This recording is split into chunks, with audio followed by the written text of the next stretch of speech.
Hello everybody, happy Sunday, good time zone to you, wherever you may roam. We're in the same shirt as yesterday, because quite frankly, the MTG community as a whole needs to fucking relax, but that's another conversation.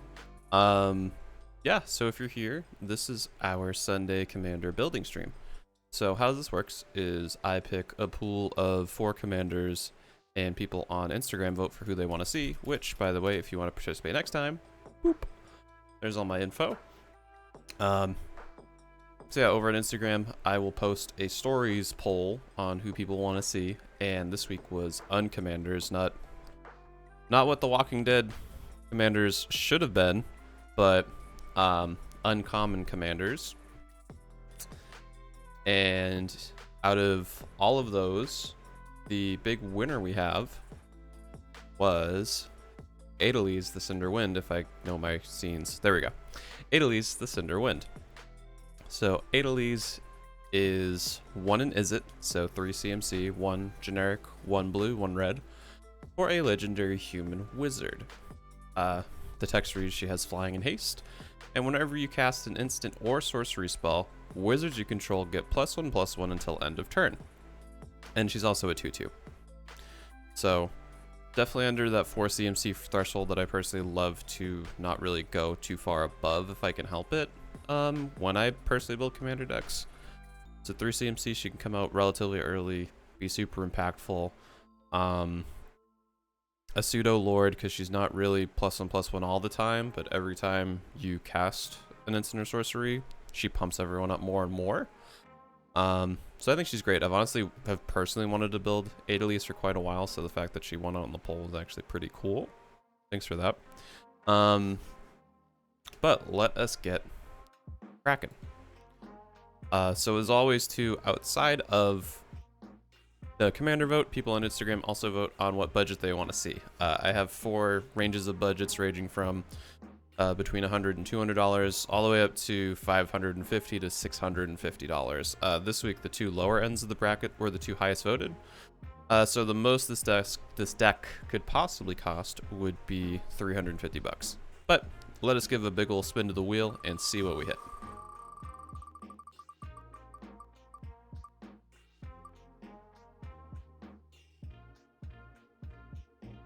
All right, $200. I think that's a really good amount of a budget to have, especially because I feel like this deck is going to be lower costed overall. Because as you can see down here, some of the base ideas I have, which by the way, I don't research anything before starting. I'll kind of just have generic ideas as to what kind of, I guess you could say, genres I want to hit. So Wizard Tribal, I think, is going to be a definite 100%. This is going to be an aggro deck. No ifs, ands, or buts about it. So I want to focus on Wizard Tribal. Look for a lot of stuff that cares about prowess or similar types of effects. I don't think I've ever seen anybody build Adeliz with a ton of cantrips before. So I think if we kind of focus a lot of our instants and sorceries being able to replace themselves and have them be low cost, I think is going to be a pretty huge value engine. Kind of thinking like how Feather the Redeemed works. Obviously, we don't get the benefit of being able to play the cantrip and have it come back to our hand, but I think the same could apply. Since we're in aggro, I think protection is going to be huge, but I want to try to focus on instant and sorcery based protection that also helps us go wide, because basically the plan is we're going to try to go wide and then cram as many instant and sorcery spells that we can to really pump everybody up, and then go in for big swings. And then lastly, the thing I was thinking of was copy spells. So I think that could also be just another added benefit, but I'm not going to super focus on copy spells. I guess since we are in blue, we could focus on extra turns, which could be nice, but that's going to be a super minor point. Usually how this is ranked is stuff that's most important to least important. And then of course outside of this, you know, ramp, card draw, so on and so forth. We're not in green, so being in red and blue, we're gonna have a great time drawing cards, but ramp wise, we're gonna have a bit of a struggle. yeah, so I think that's pretty much all I need to go over in my preamble. So let us get to building. And as always, if you are hanging out, lurking, that's totally cool. I guess this is more of a podcast compared to my normal streams, you could say. Just gonna chill out, listen to music. But if you have any suggestions of things you'd want to see in the deck, you can feel free to shoot a comment in the chat, and I will consider it. I'm not gonna explicitly say sure that goes in, even though a lot of you have much better ideas than I ever do, because quite frankly, I'm not very great at building decks, but don't tell anyone, okay? Anywho, yeah, let us get into it. As I hit 8 different scenes, because yet again, for some reason, I have lost my brain and don't know what hotkeys my scenes are set to. All right, so we're gonna do this. So first, I want to see things that care about wizards, because obviously I know in Izzet we're gonna have a lot of wizards. Red and blue are probably arguably the two biggest colors that contain wizards. So I'm going to try to look into things that care about wizards first, and then we'll kind of break down the creature aspect of wizards themselves.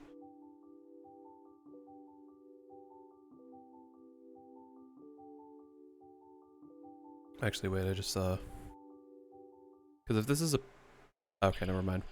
I'm waiting on a super special package, which, spoilers, is a box of set boosters from Zendikar Rising that should be coming today. I want to get this build done first and out of the way, but like if it comes in the next 10 minutes, I'm probably gonna just hit pause and be like, hey, look at the set boosters. So we'll see how that goes. I always like going by CMC, so let's take a peek.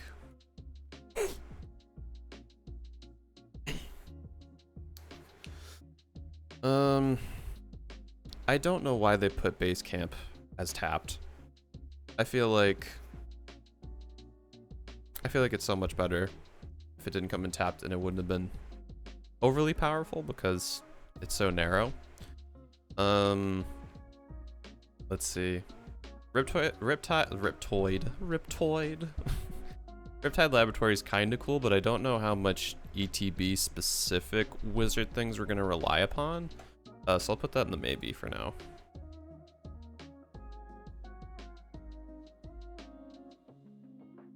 Can get out of that.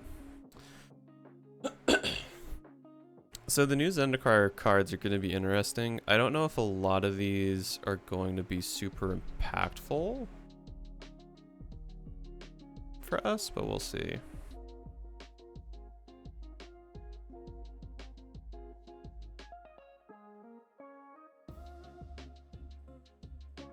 Oh, I didn't realize that this was technically somewhat of a reprint. Wish winner enters battlefield, you may discard a card. If you do, draw a card. Don't love that. So I think Kaz Royal Chaser is going to be cool in this deck, actually. I feel like she functions a lot better in the 99 of Adeliz than having Kaza and putting Adeliz in the 99.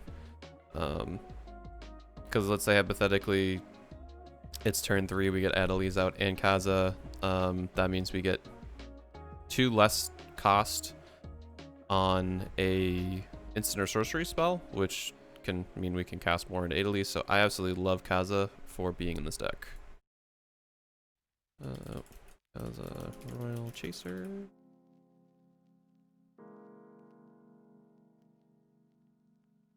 Information dealer, I don't love too much. Naban might be interesting for us. Again, I don't love it. I think it's going to depend on... It's going to really depend on how many wizard-specific ETB effects we're going to have. I'm not really leaning on ETBs because I want to focus more on pumping things up. But let's see.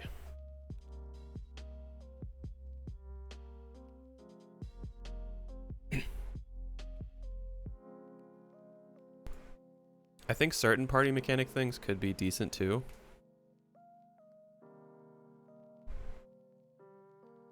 So I think Relic Amulet actually might be kind of a bomb in this because we're going to be playing a ton of wizards. I want to play a lot of low power or low CMC. Actually, I'm going to... Low CMC cantrips is what I had in mind. So Relic Amulet might actually be pretty decent removal. I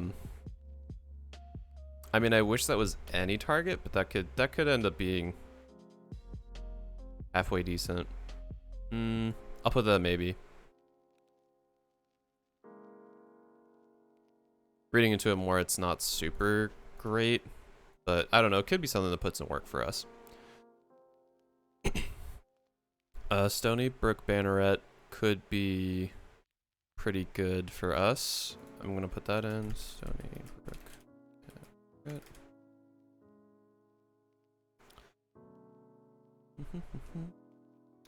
Vidalcan Aether Mage could be a decently affordable tutor. Like if we have a super important wizard, because granted we're not going to have any creature tutors in these colors. I mean, sure, we could do gamble, but it's quite literally a gamble. This I at least like if we really 100% focus on wizards, which I'm pretty sure we will. We can tutor for any of our wizards, so I really like Vidalcan, our Aether Mage, actually. To be frank, I'm kind of curious why it's so cheap. I feel like this is an auto-include in any blue wizard deck.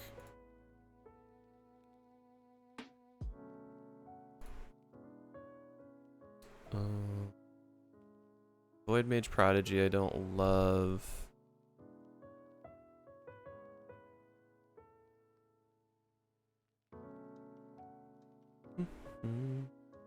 Diviner's Wand could be okay, but I don't want a ton of equipment, I don't think. So Gitu Journey Mage actually could be pretty great, but then again, that would be more focusing on ETB effects. So I'm not sure if I love it that much. It is a 3/2, but that's all it really is. Phase 2 for each wizard in play. There's much better counter spells we could put in. Sage of Fables is actually going to be pretty nice, because it's a good way to pump up our creatures.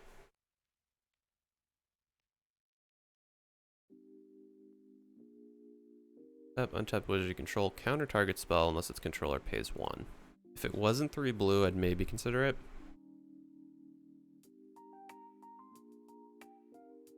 Sigil Tracer could be something a bit spicy.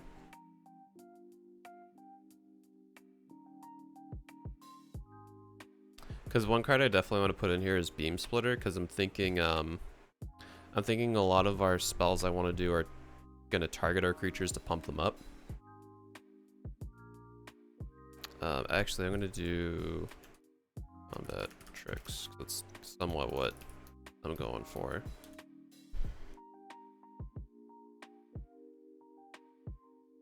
Actually, I got to see something real quick. Hang on. Hold on. Hold the phone. Okay,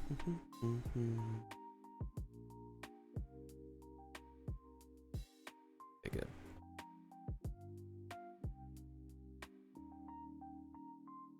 But yeah, I think Sigil Tracer could be pretty huge, especially if we have Stony Brook Banneret out, because then it just costs 2 blue.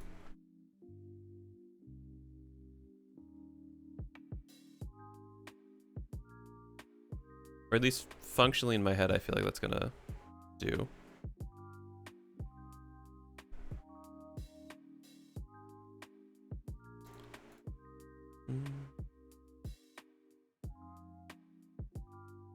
That's a weird card. Okay, so Umara Mystic is basically Adeliz on its own. So I kind of like that. Granted, it only pumps itself up, but I think that's going to be relatively strong with how we're building the deck. Mystic.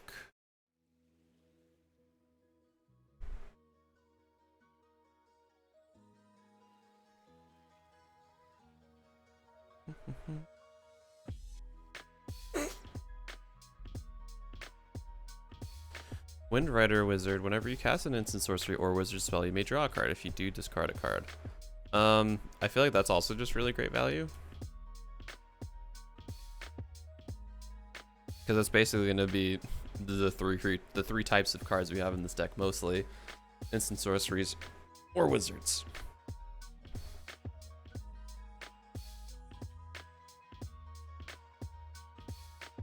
Don't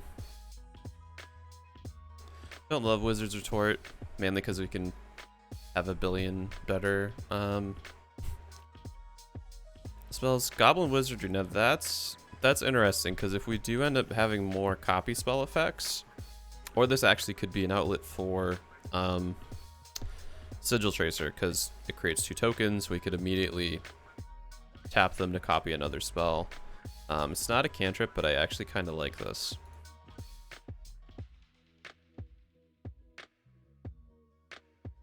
Whoa, whoa, whoa, whoa, whoa. There we go.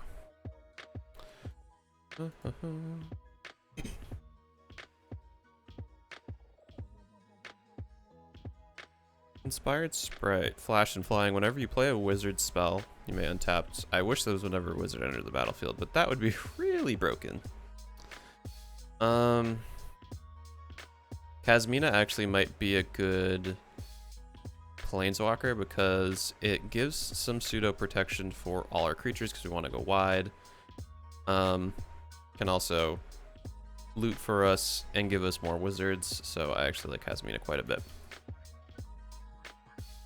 I hope we see more of her in Strixhaven because I think she's a really cool design. Kasmina, Enigmatic.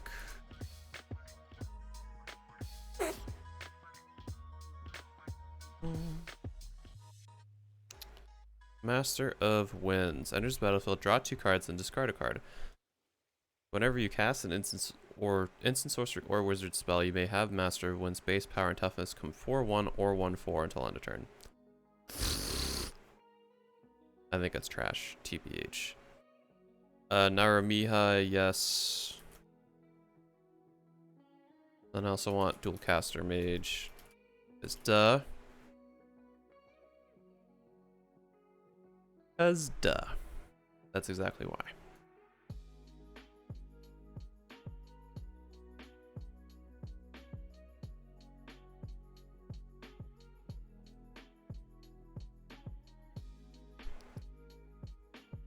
Riptide Director, that's too overcosted. I wish Rockslide Sorcerer was a bit cheaper.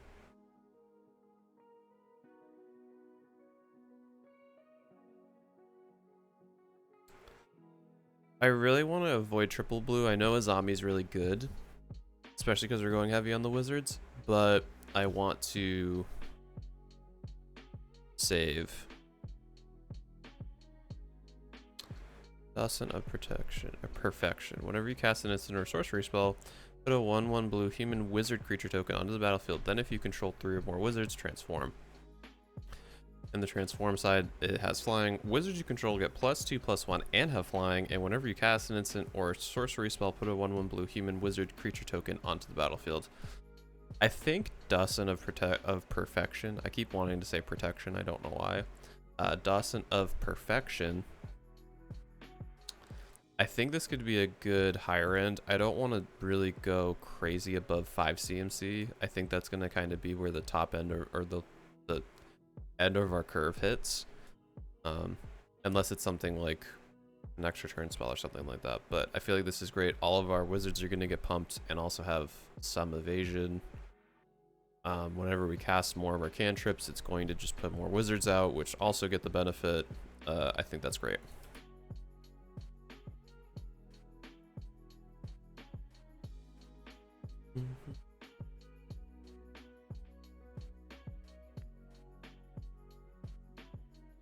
Whenever we cast an instant, sorcery, or wizard spell, a Mara Wizard gains flying until end of turn. That's a limited card. Despite it being on a modal dual face land, which is pretty rad, I don't love it.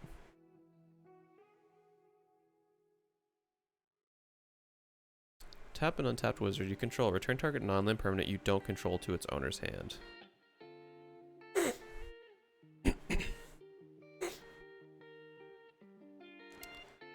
Okay. Alright, now let's look into wizard creatures.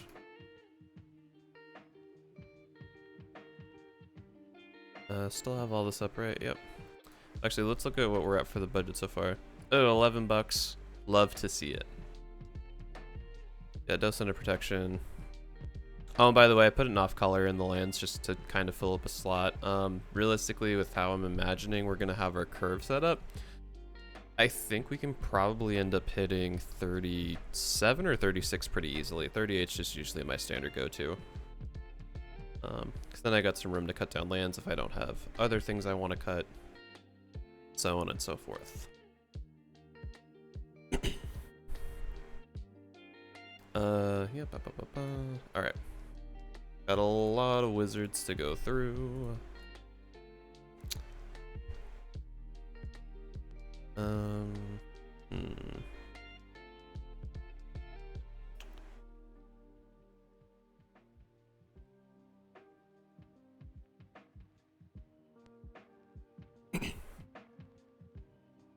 I think Benthic Biomancer's cool enough to include.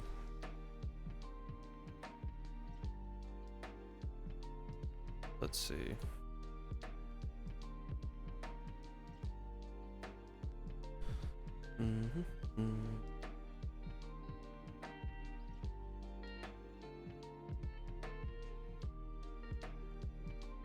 Cozy's Trickster could be interesting,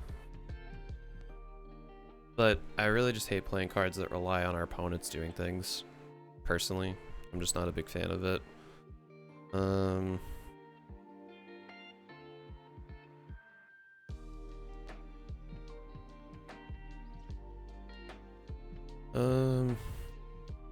I think I like Curse Catcher more than Doctor Mystic.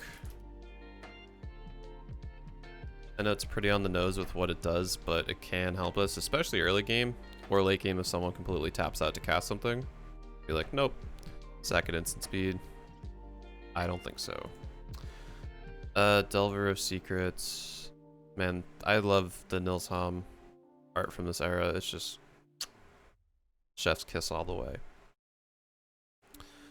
Drifter Ildal, nope. Whenever a player plays a blue spell, you may pay 1. If you do, target player puts the top 2 cards of his library into his or her graveyard. No. Enclave Cryptologist is super good.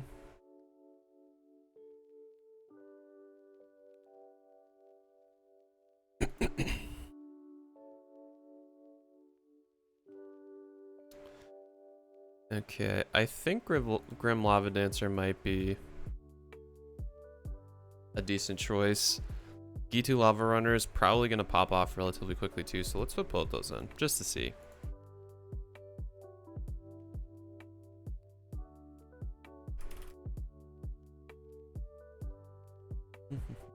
We're going to be going super creature heavy, so honestly, I'm anticipating that we're going to have 30 plus creatures in this deck, no problem.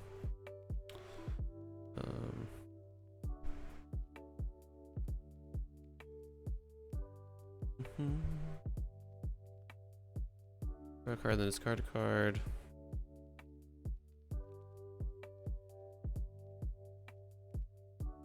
Magus of the Scroll, what a weird card. I guess that's great if our hand's low, but that's about it. Ooh, Mist Collar would actually be pretty nice because people love to cheat things out in Commander, so that might be a great option as well.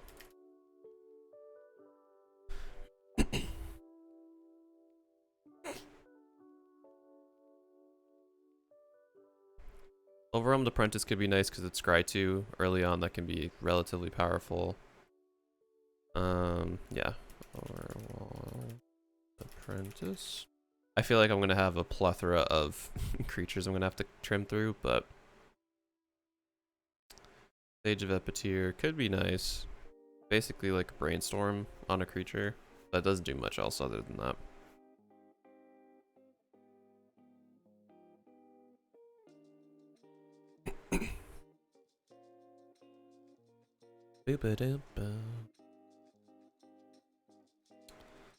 Siren Storm Tamer could be okay, but I honestly like Curse Catcher more. Also, boy, I did not realize how close those two names were. I'm like, did I put the same card twice and it didn't register? Soul Scar Mage, awesome. Soul Scar Mage. Love this card. Because we can end up really controlling the board a bit more this way.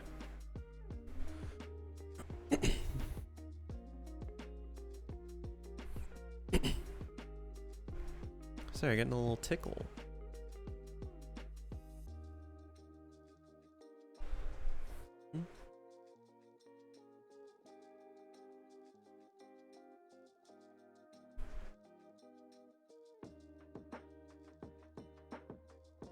As long as Windcrafter is paired with another creature, both creatures have flying. That could be somewhat powerful, but I don't love it. Okay, now we're into the 2 CMCs. Let's see what we got. Augur or Bolus would be okay if we're going to run a bunch of dual face cards, but I'm not seeing us really do that. Okay, so Artisan of Forms might actually be great, because I'm planning on having a lot of low CMC cantrips, but also combat tricks, primarily for our instants and sorceries. So I think Heroic's actually going to turn into a pretty strong ability. Yeah, because it comes with a copy of any target creature.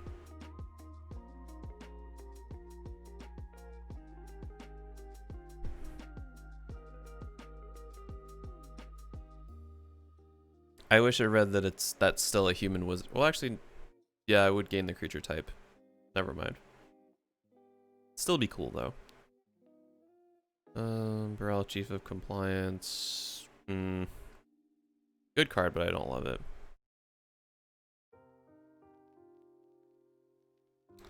Here we go. Battlefield Thaumaturge. Each instant and sorcery spell you cast costs 1 less to cast for each creature it targets. That's huge. God, let me butcher their spelling.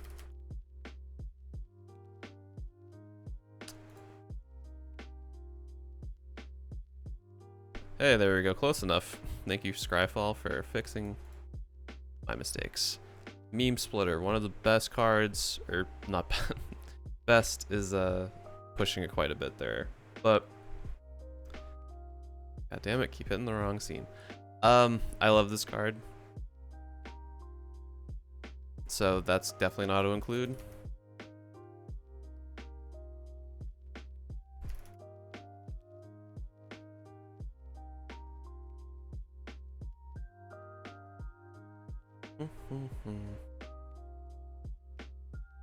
Burning Prophet's going to be great in this deck. I'm going to have so many cuts.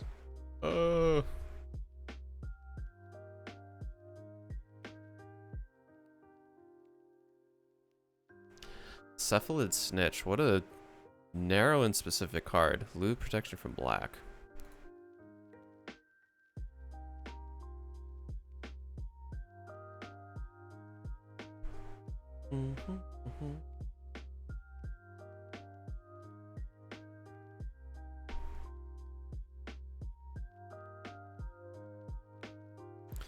Put the top card of your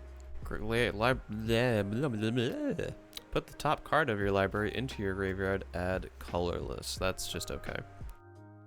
Duran the Stinger I don't love. Dreadhorde Arcanist could be pretty great.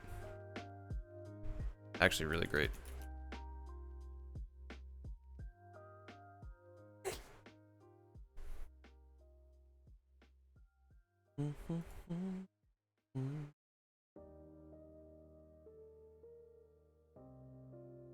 Let's see. Goblin Electromancer is just great value because we're gonna have a lot of instants and sorceries.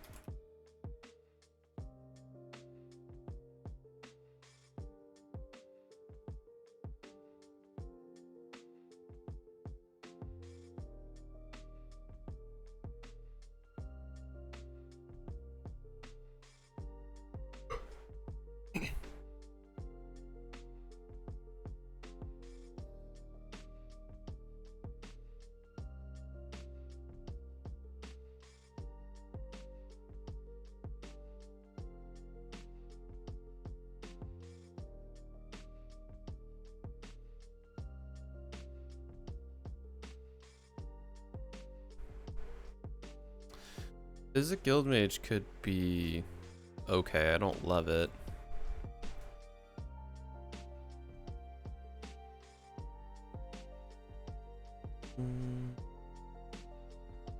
I'll probably end up putting the Ral Planeswalker in the deck.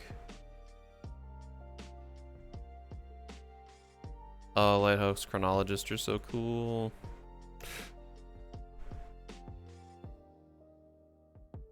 I really want to make a highly illegal commander deck with him at the helm. I think it'd be really cool.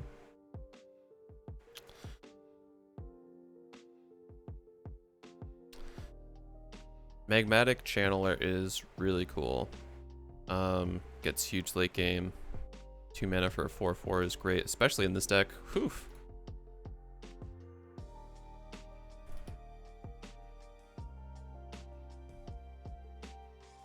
Magus of the Bazaar. Draw 2 cards, then discard 3 cards. Don't love that.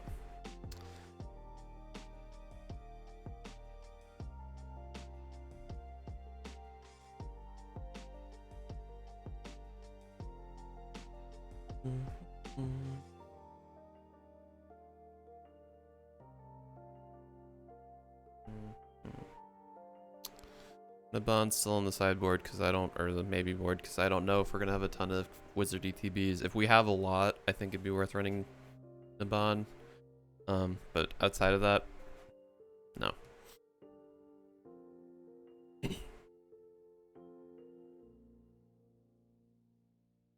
Guardian Thaumatar's not seeing us having a ton of enchantments.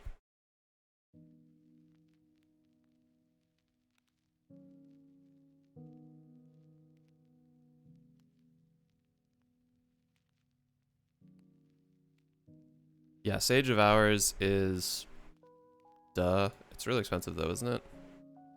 No, it's only $3.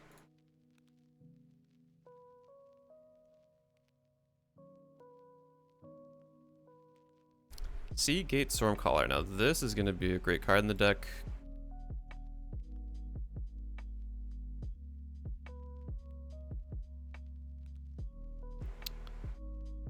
Be able to copy a ton of our pump spells.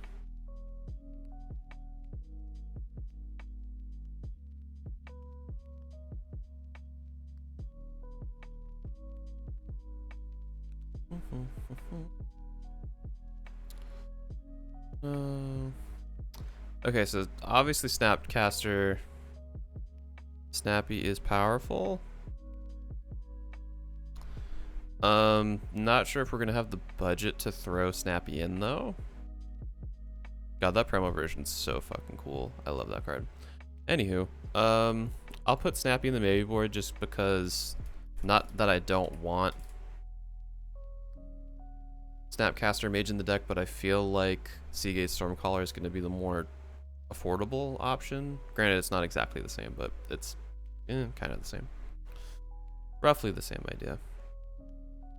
But I feel like $38 in a $200 budget is huge. So unless we're super under budget, including lands, because we still have to remember, need a good land base, and I definitely don't love tap lands. So we'll see how that works out.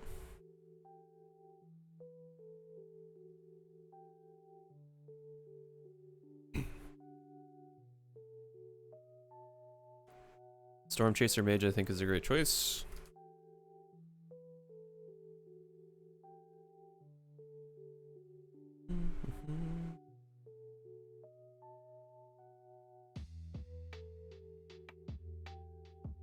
Thassa's Oracle. Ew. Gross. Disgusting. Hate that card. Time Stream could be a fun kind of meme card. How much is Time Stream? $3, yeah, that's not that bad.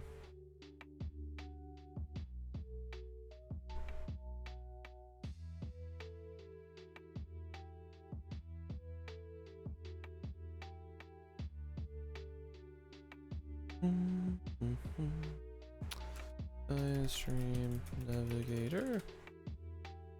Obviously, extra turns are nice, but tend to skew on the more expensive side. But I think these creature-based ones could, like Sage of Hours and Time Stream Navigator, could be nice value for us even if we never get to activate them, because They're wizards. They're gonna get pumped up by everything, potentially even giving them evasion. So I'm probably gonna end up leaning this way more for our extra turn spells. I might do the one that's just has the miracle keyword, so you can cast it for 2, but that's probably the only other one I'd put in.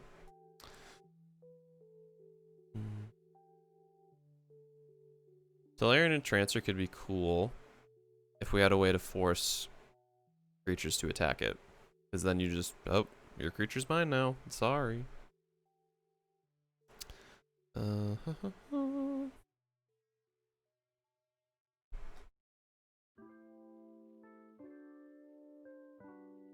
Watcher for Tomorrow is a card I like.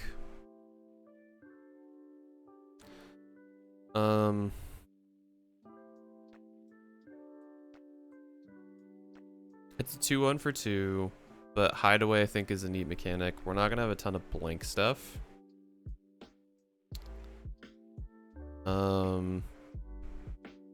Watcher for Tomorrow is gonna be a maybe, because I think if I put Naban in,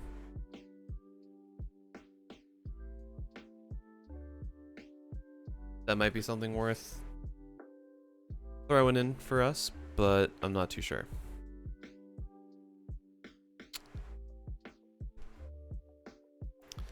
Okay, and we're into the 3 CMCs. Let's see. I always think Arcane Artisan is a cool card, but I feel like it's not good enough.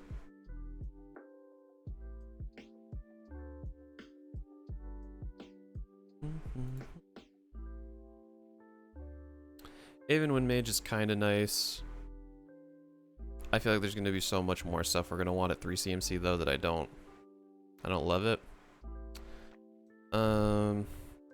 Ardent Electromancer is okay, because when it ETBs it essentially costs to too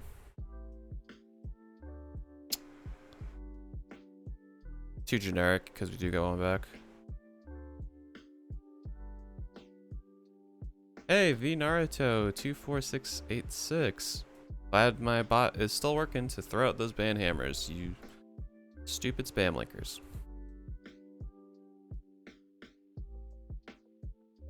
If you didn't format your URL the exact same way every single time I stream, you'd actually get through, but alas, that's not the case.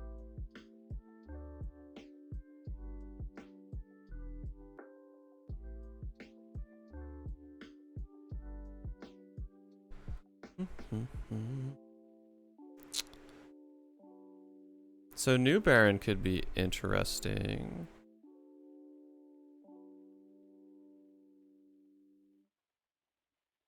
So I actually really like Bizarre Trade Mage because it's a 3/4 for 3 that also draws us cards, so I think that that would actually be great. And it's not double.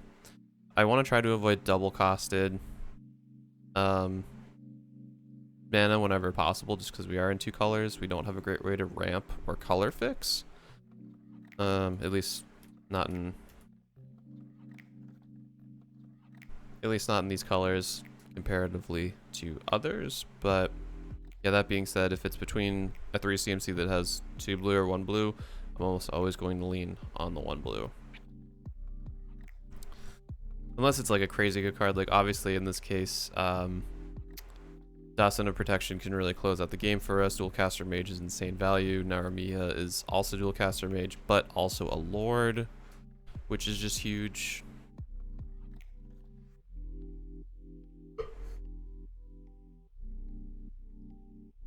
Champion of Wits. When Champion of Wits enters the battlefield, you may draw cards equal to its power. If you do, discard 2 cards. So that's basically the same thing as Bizarre Trade Mage.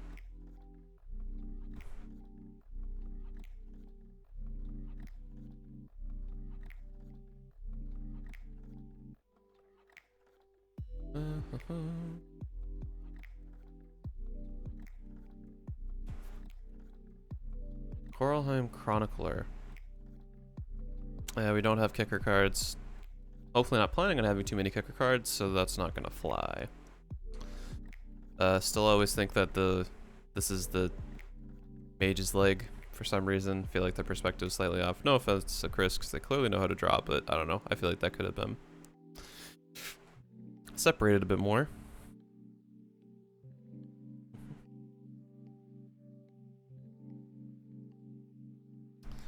Echo Mage. Now, what's the likelihood we get Echo Mage to level 2? We'd have to pay in 4 mana. I feel like it's not gonna... In an overall meta where people hopefully run a ton of board wipes, targeted removal, I feel like this is significantly worse than in a typical constructed game. Memory Lurker of the Lock, don't care about artifacts. Exclusion Mage could be okay, but I don't love it. Fate Spinner, now this is a card that's also, I think, pretty expensive. No, it's only $3. So in this case, like I was just saying, I don't love going for double pips, especially in dual colors, but the fact that this is such a strong ability, that's just worth it.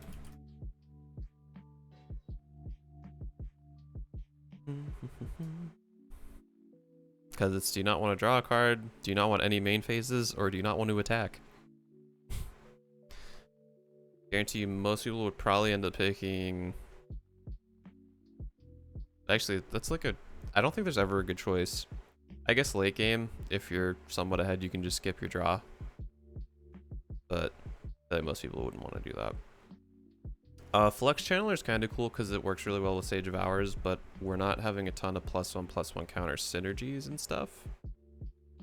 But, yeah.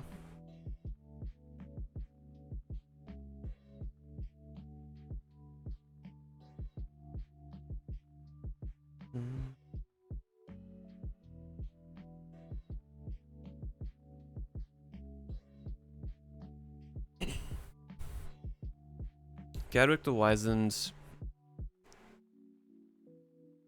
I don't think we're ever going to be in a situation where it's going to matter enough to run Gadwick and pump it up a lot. If it was 2 blue, maybe. But I feel like that's too pushed in one direction for me to want to consider for this.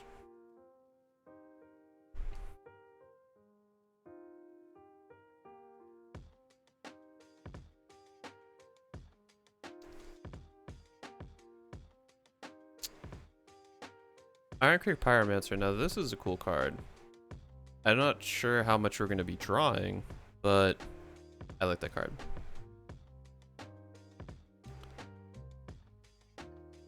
If we had Jurian, that would be an immediate auto include because that's just cast second spell. Oh, deal 3 damage to anybody. Drawer of the Gitu, we don't really have any benefit to running that. Definitely don't want Labman.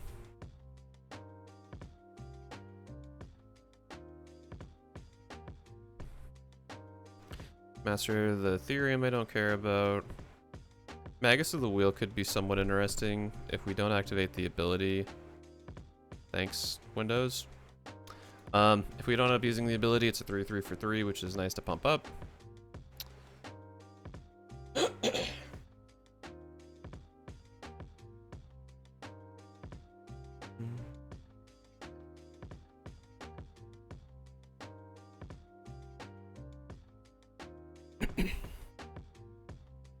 This would be a great card to run in great card to run in Sharks, the Wandering Isle.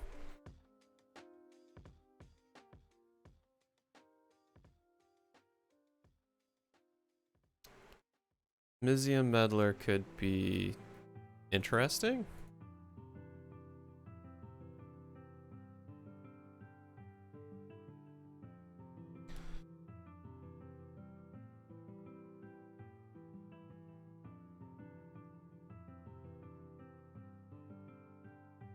Narok and Visimancer, I wish you weren't 2 blue. Nimble Obstructionist. Flash, flying, cycling, counter activated or triggered ability you don't control. And it's a 3/1. That also has cycle. I feel like this is so versatile because I could also draw us a card. I quite like it.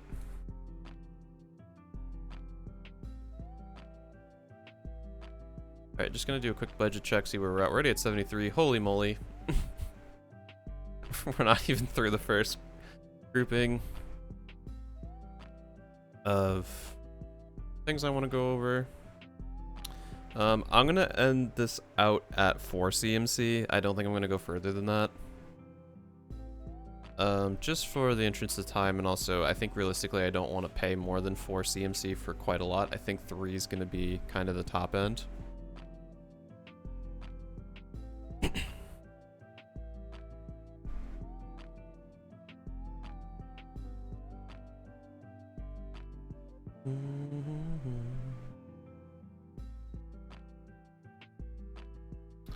Riel. I love Riel.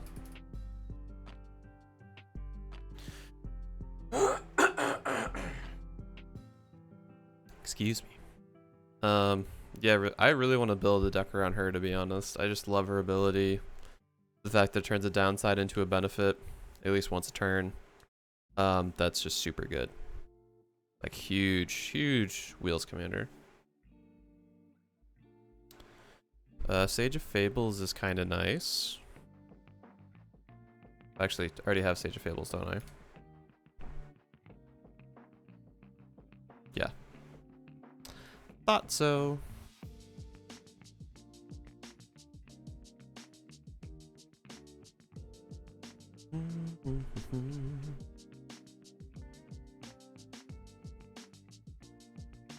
Digital Tracer I already have.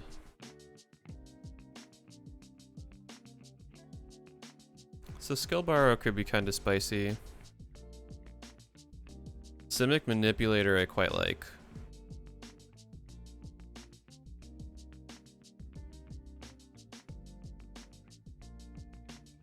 We don't really have any prowess or proliferate type stuff.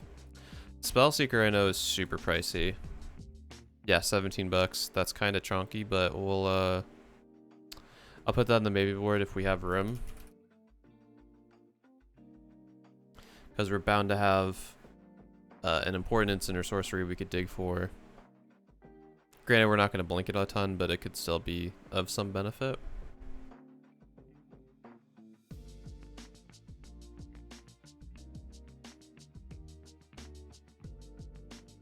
Tribute Mage could also be cool to try to look for a Talisman or a Sigil, but don't love putting that in.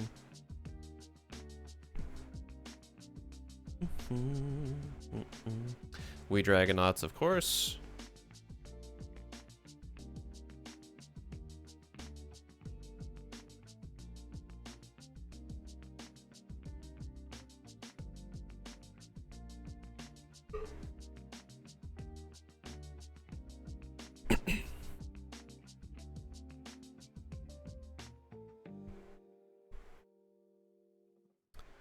Wave Crash Triton could be cool.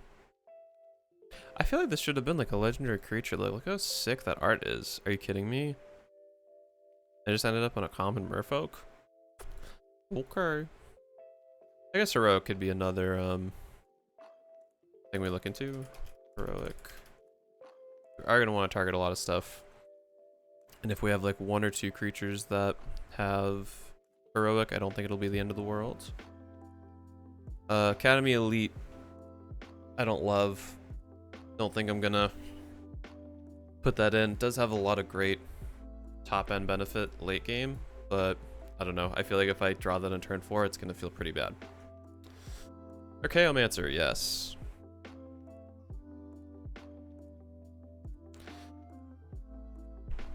That is a 2 double pip. I will definitely put in.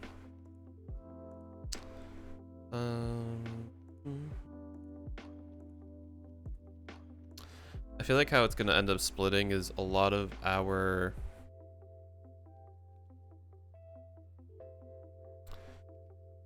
enter instant card from your hand, copy exile card you may Cast the copy without paying its mana cost. X is the converted mana cost of the exile card. What? Oh, I see what they. So yeah, it basically turns into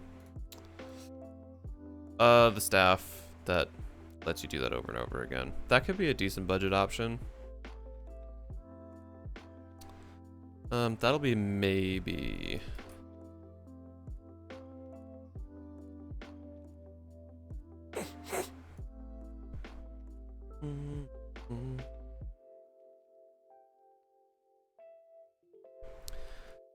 Let's see, Fate Stitcher.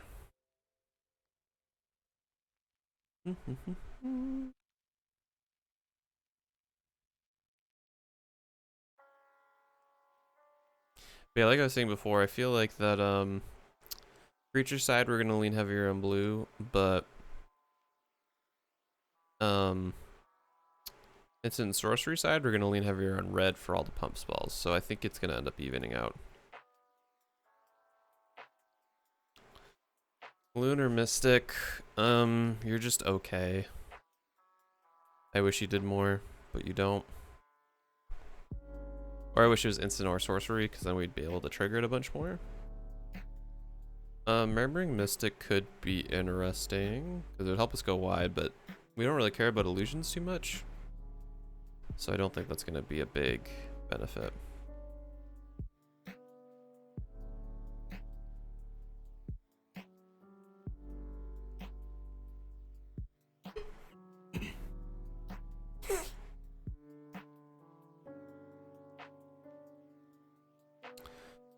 Honestly, since we're flying through the... I'm just going to go to the end. I didn't think we were going to be flying through the 4s this quick.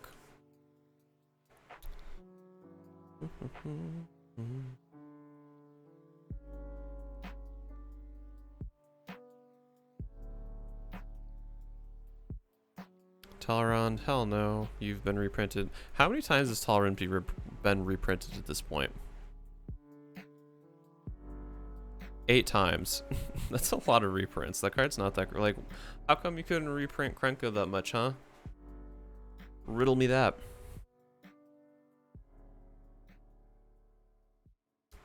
Thundering Spark Mage, any target.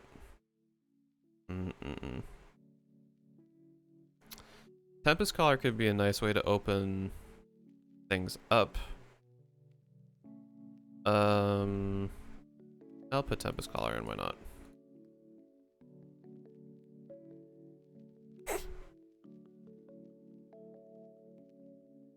Sabor and Lumia could be okay.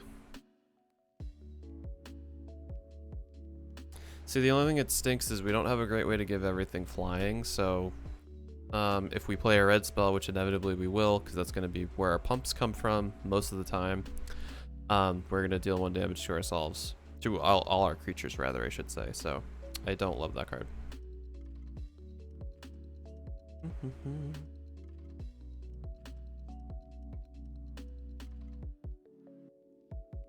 I love Voidmane Hush's art. Honestly, Chippy is probably one of my favorite artists. Like, their styles are so distinct. I wish they'd finish that cool cycle of lands, though, but yeah, Chippy just does amazing work. And over the years, their styles just evolved so much, but it's still so distinct. Like, that Lotus Cobra, it's beautiful. Beautiful.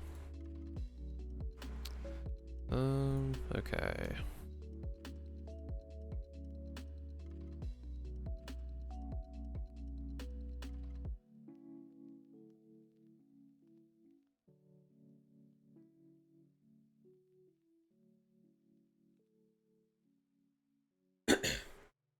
Arcane Savant honestly would be such a cool card.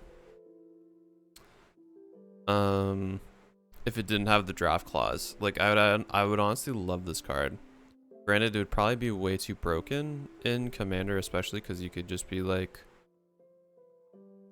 hey, let's exile Demonic Consultation, just play this caster for free. So I could see why they didn't, but I know I wouldn't be evil and use it that way, but I think that would still just be, that'd just be cool.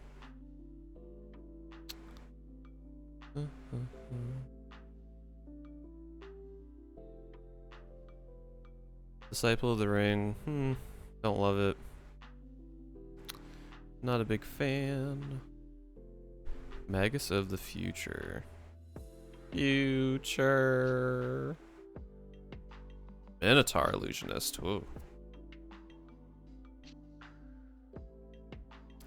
So Omnispell Adept would be cool if our curve wasn't gonna be, at least if I wasn't planning on making my curve so low.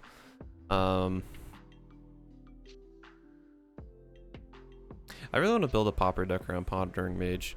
I would just love it if Arena got full Pauper support. I would honestly probably just completely yeet Historic and only play Pauper on stream if that was the case, though. I don't know if people would like. Whenever Sage of the Falls or another non-human creature enters the battlefield under control, you may draw a card. If you do, discard a card. Human and Wizards is like peanut butter and jelly, so unfortunately I don't think we're going to really get enough triggers to make that worth putting in.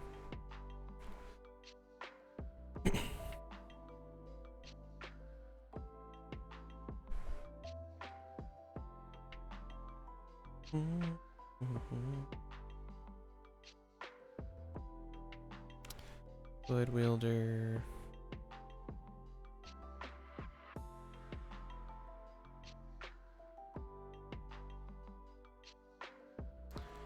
Ethereum Horn Sorcerer could be okay.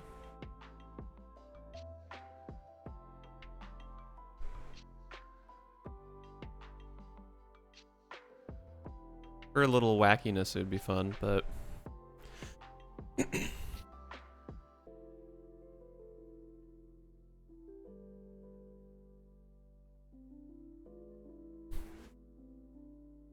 so Magus of the Mind actually could be pretty interesting because I think I don't want to build Storm, but I feel like we're gonna get to a point to where we end up casting so much stuff that we might be able to get some good value off of this, because let's hypothetically think, you know, we have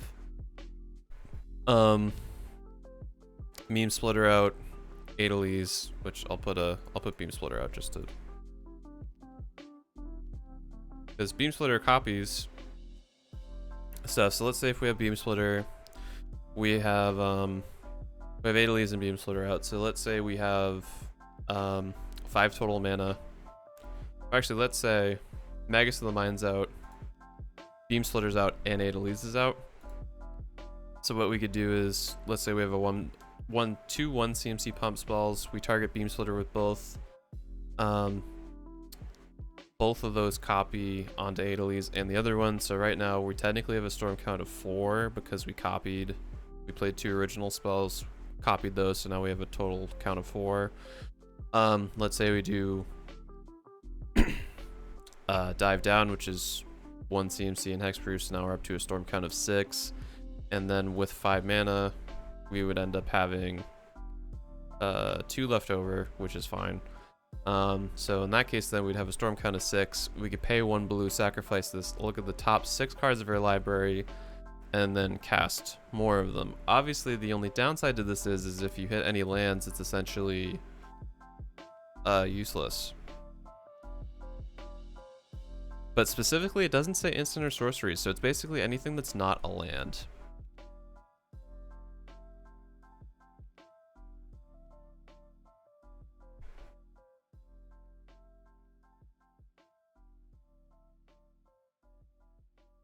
And also, it doesn't include that you could do this on an opponent's turn too. If no spells have been cast the turn you activate Magus of the Mind's ability, X is equal to 1. So that's good. You can still pay 1 and just hopefully draw into something that helps. Yeah, you have to still follow normal timings. That's fine. You cast a card without paying its mana cost. You can't pay the alternative costs. Any of the cards you don't play will remain in exile. So that's also, I guess, kind of a risk. The Johnny and me says let's put it in. Because even if we hit that in 1 game, that's going to be well worth the 17 cents that it costs. And we're not going to really have a bunch of stuff up in that high of the CMC area. Niv Miz is tempting. I mean, I guess Niv Miz at Perun could be good.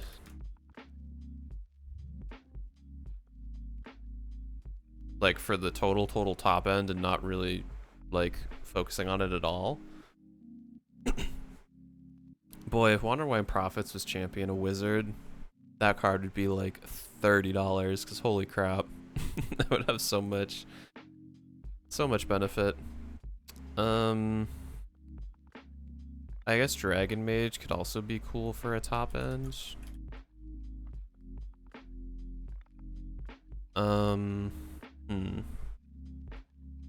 Silver Duo, Scornful Egotist. Okay.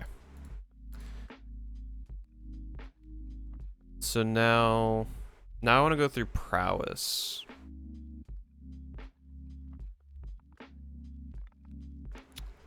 Isn't Jeskai Elder?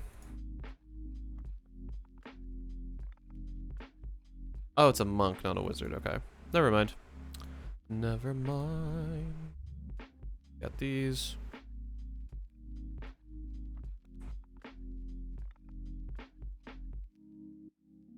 Okay, I'm gonna look at all the prowess creatures because then I gotta make some cuts because I'm already up to 50 creatures, 39 creatures, and I gotta cut this down significantly. But first we'll look at the prowess stuff, see if it's worth even including stuff that's not a wizard. I realistically wouldn't want much. I guess Monastery Swift Spear would be really nice.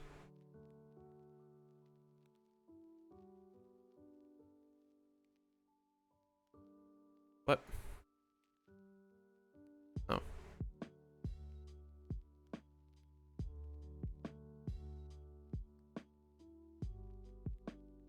There we go.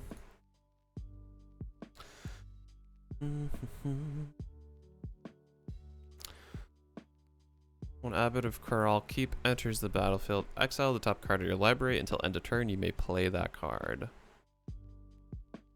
That's okay. So Curious Homunculus isn't a wizard, but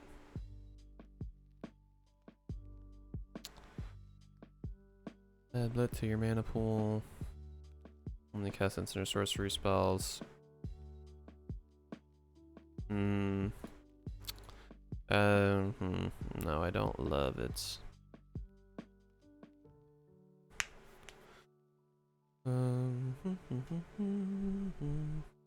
Sanguinary Mage, just a 1/3 prowess, which I guess is kind of cool.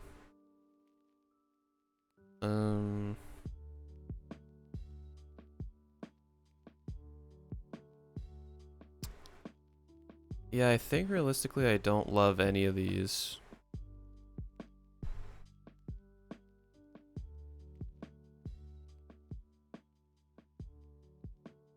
Like Storming Entity's good, but it doesn't really fit in with anything. Pearl Lake Ancient could be cool for a top end for us. I guess it'd be better if we had Landfall, but can't want them all.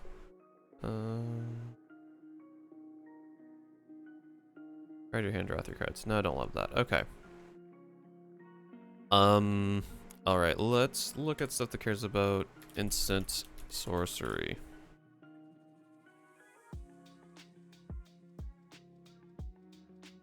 Yeah, because it's also including enchantments. Let's see what we get this way. And then after I look at these, I'm going to take a quick break to stretch. Boseiju, who shelters all. I don't love that it comes in tap, but it is pretty good value.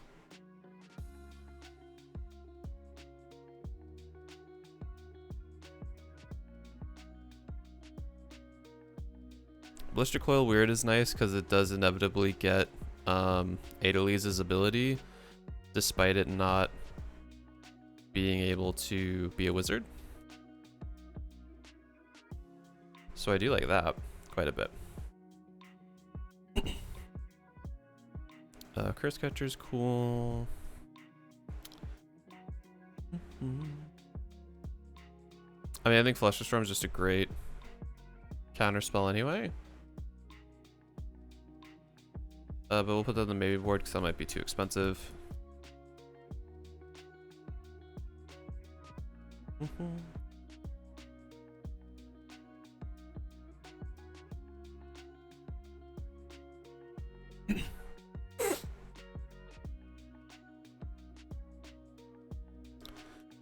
Bum, bum, bum, bum, bum.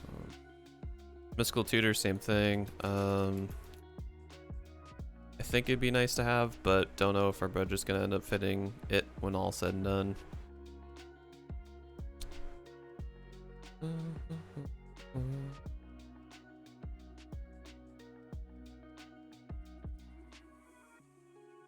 Blitz of the Thunder Raptor could be nice because we are inevitably going to have a lot of instants and sorceries in our graveyards. The only thing that sucks is I don't see this really doing well early game. And I feel like at 2 CMC there'd be a better removal we could pick.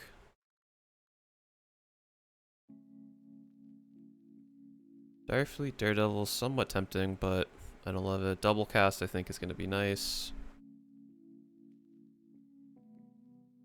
Probably will just end up cutting it though. Well, actually, I hate the fact that it's too red. Copy instant or sorcery spell you control. You have new targets for the copy. That's going to be a big maybe. I'm still not sold on focusing on the copy spell abilities too much.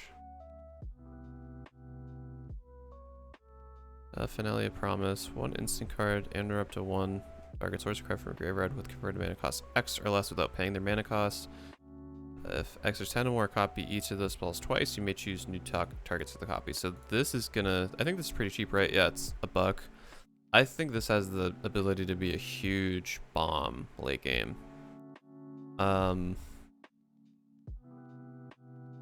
Yeah, I think this is kind of undervalued, to be honest. I'm kind of surprised it's only $2. Granted, Finale of Devastation is much better. But I think to where we're going to want to focus a lot on instants and sorceries, this ends up being a huge card for us. The Finale of Promise.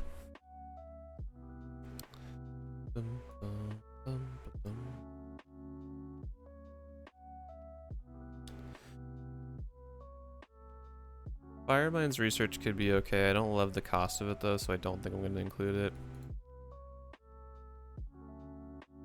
How much is Fork now? Fork's, yeah, $30. No.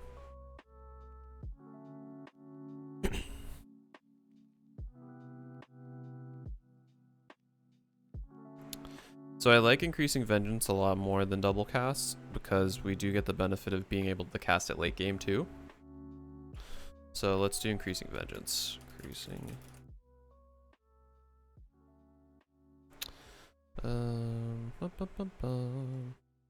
Killing Fiend's cool, but kind of squishy, so I don't love it. Mission Briefing, another great card. This is basically Snapcaster Mage on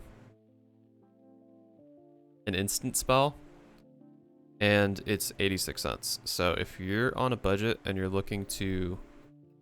Actually, I guess in some ways it's somewhat better. Granted, it's not on a body, so you can't blank it over and over again. But the fact you get to surveil and put things into your graveyard if you don't really have a great option now, or say if you brainstormed or just manipulated the top of your library to get a good card there, you can use Mission Briefing to put it in your graveyard. Then you can copy or cast it from the graveyard. And this is copied, you get to do it twice. So I personally love Mission Briefing. I have a hard time not including it in decks, despite it being a bit of a risk. But I think to where we're on the lower end of the budget spectrum, this is going to put in more work for us than Snappy would. Muddle the Mixture could be nice. I think that's kind of expensive though. Isn't it expensive now? Yeah, $5. It's not crazy. We'll put it in. Muddle the Mixture. So we have a way to tutor for any wizard. This could be nice if we have an important 3 CMC card that we need. Or 2 CMC, I should say. Which I guess, yeah, we could use Muddle the Mixture, search for mission Briefing, put it in. Narset's Reversal's great.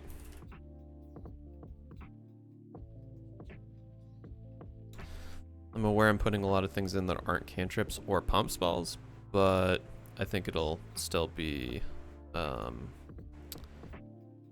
to work around. Okay, I didn't realize we had so many cards here, so I'm gonna actually take a quick break, and when I come back, we'll keep on pumping on through this. Making pretty good time, actually, despite us having a ton of cuts we're going to have to make, which I'm not super looking forward to. But in any case, I'll be right back in about 5 or so minutes.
All right, I am back. Let's keep on going through stuff that cares about instants and sorceries.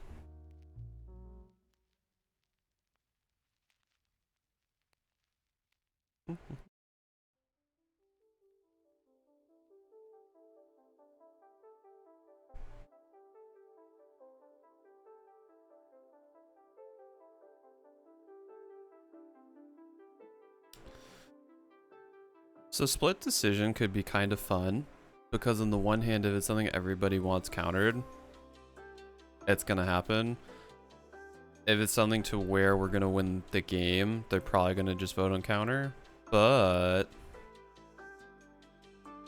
if it's something where we could kill somebody at the table that people don't like, they would probably vote for yes. So I actually quite like that. Yep.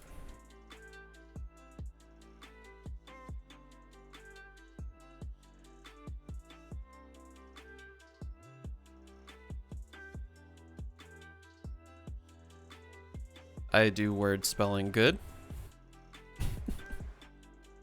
Okay, let's see. Can't do snappy, I don't think. Thing in the ice is so cool, but it doesn't really fit into anything we're doing. Also, how is this a shaman? I'm sorry, this needed to be a wizard. How is this not a wizard? Like, it's clearly, is it? All the steampunk stuff's going on. That's a wizard. I'm sorry. Same thing with Young Pyromancer. Like, come on now. That's a wizard. I get they probably did it so broken stuff can't happen. Fine.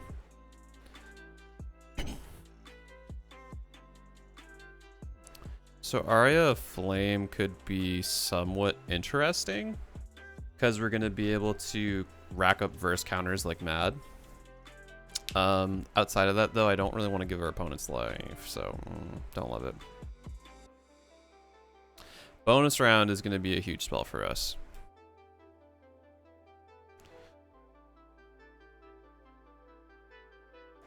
Especially if we're trying to get a big storm count for Magus of the Mind. Oof. Oof. Spicy.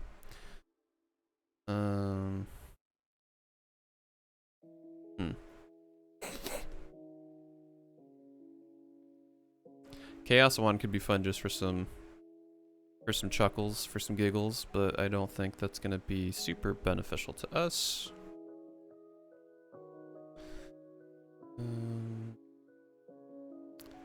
Was it Firecraft? That's fine. So Eyes of the Watcher could actually be a huge value engine for us, because we're going to be pretty low to the ground CMC wise. That art's super sick, by the way. But yeah, granted we have to pay 1 to scry 2, which kind of sucks, but I feel like in the right moments where we don't have stuff, we're going to really want to pay into that.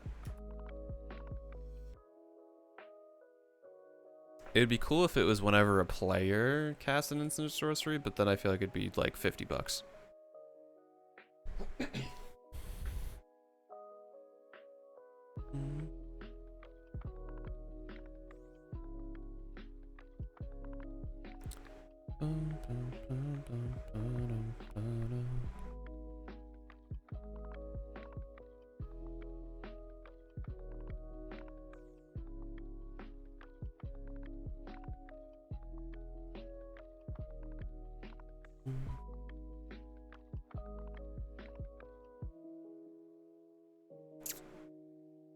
Gutter Snipe. Gutter Snipe could just be some good value because we're going to be playing so many instants or sorceries. So I think that alone makes it worth putting in.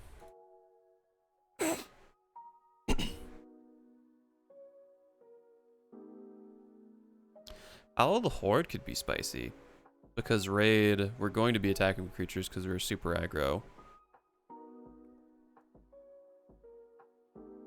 Yeah, I like Howl of the Horde. How much is this? This is probably cheap, because anything that's not a fetch land in cons is just complete dumpster fire, because it got opened to shit. Opened, yes, open to shit. I'm was gonna correct myself. No. It got opened to shit. Howl of the Horde. Howl of the Horde. Fortunately for us, that means some cool cards are gonna be a lot cheaper.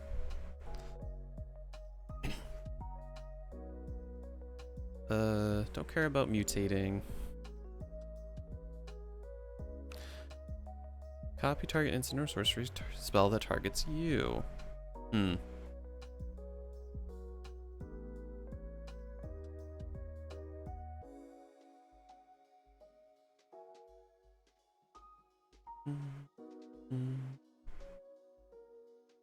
So Lindy Vision, this card is incredible.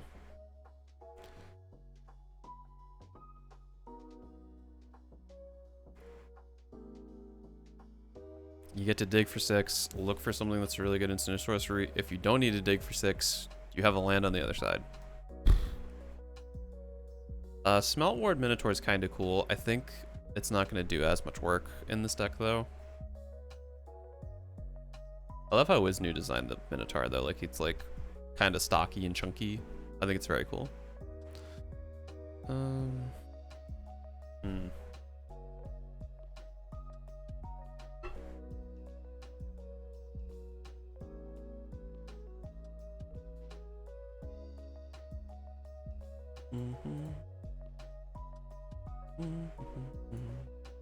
Okay.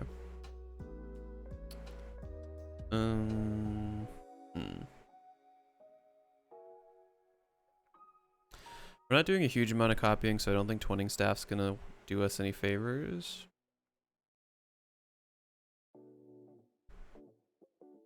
Uncovered Clues could be nice, but it doesn't do too much. Arclight Phoenix could be a maybe. I don't love it.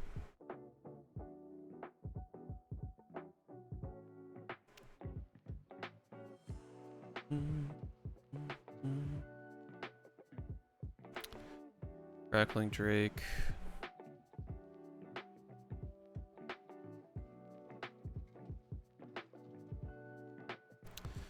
Experimental Overload, it's kind of okay.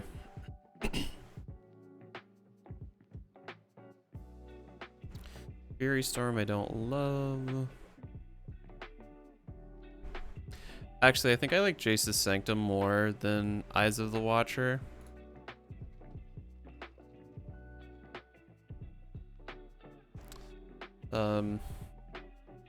Just because we still get the benefit of being able to at least scry one, but if we don't cast instants or sorceries, it makes them cheaper, so I think that'll be pretty nice.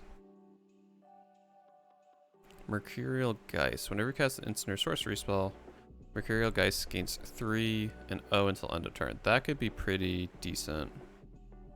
Because again, it's similar to Adeliz's ability. Granted, it's not going to stack a bunch. But, maybe. Primal Amulet, I feel like, has to go in the deck. Oh.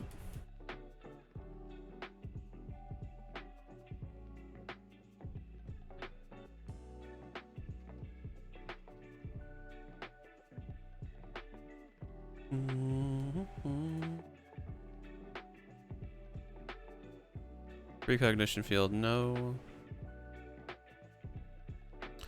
Storm Conduit, I think definitely has to go in.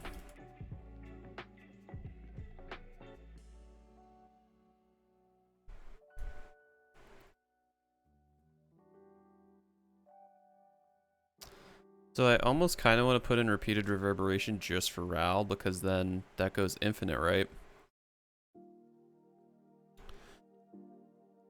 Yeah, because you cast Repeated Reverberation,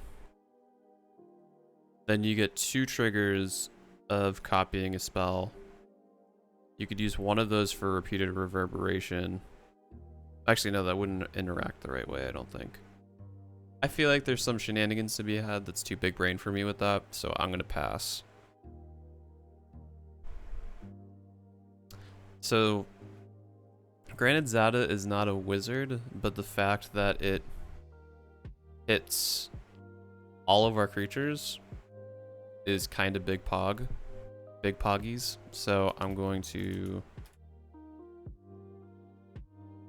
put Zada in for sure.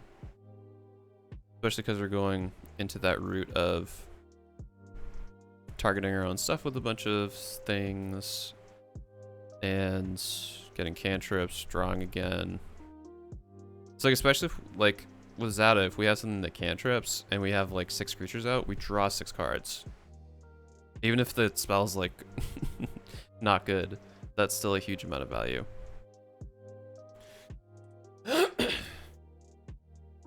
I love Mindclaw Shaman so much. It's such a cool card. Absolutely gonna be garbage in this deck, but I just love it.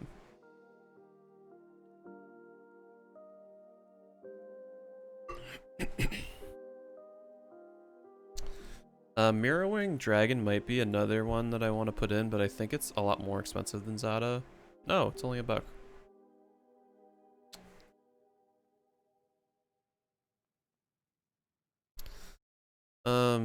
Yeah, we'll do that too. Screw it. Again, I know I have way too many creatures, but we're gonna I'm gonna look at things that care about heroic, then I'm gonna worry about cutting everything down. I'll take these out because we already went over Wizard Tribal and Prowess.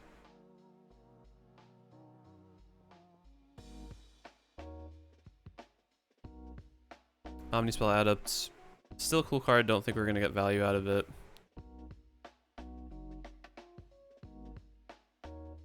I don't really like the other route as much, and I don't want a ton of Planeswalkers in the deck.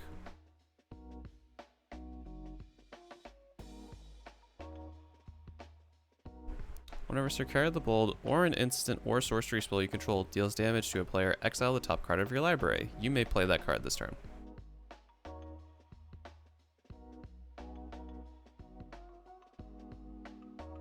I want to try building like a super budget deck around here because I feel like it could be somewhat playable. Like a $30 deck. I feel like you could actually make something that's at least not complete crap, but somewhat usable.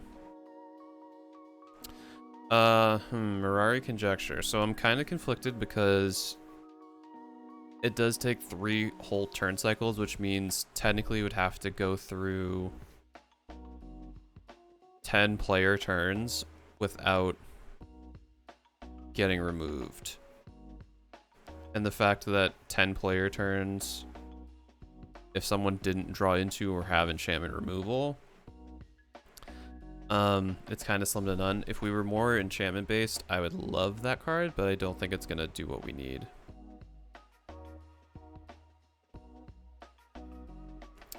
So Ethereal Forager could be pretty interesting because we could... Oh, actually, it doesn't replenish itself though. Charmbreaker Devils I think is actually going to be super good. Like nutty good, because we get stuff back to our hand. Charmbreaker Devils. Expansion Explosion, duh.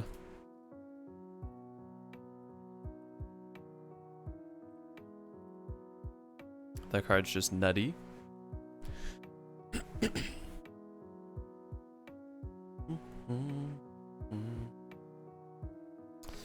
I think that's gonna be basically it.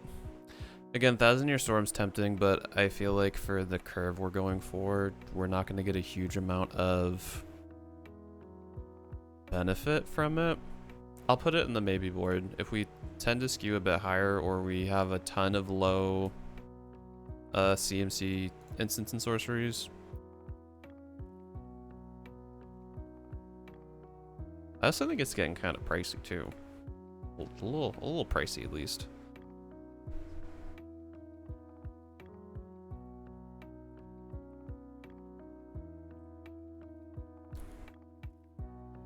The Diluvian Primordials,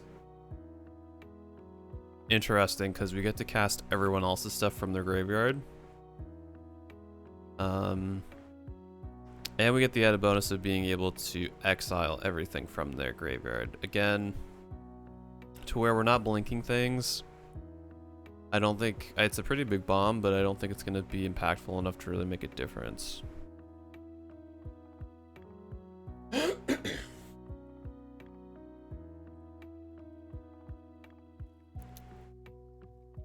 refuse, cooperate.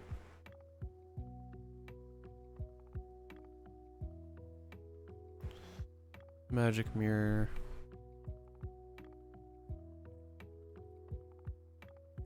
I don't love magic mirror. Okay. We're good for these. And then the last thing I want to look into is heroic. Things that care about heroic, because we're planning on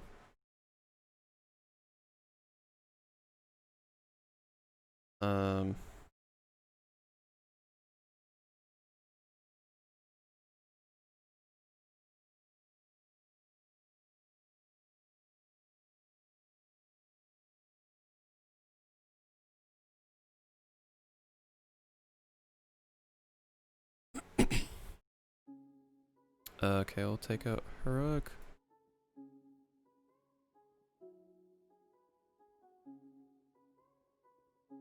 Alright, let's see. Granted, we don't have a ton of heroic to look into, but isn't there another?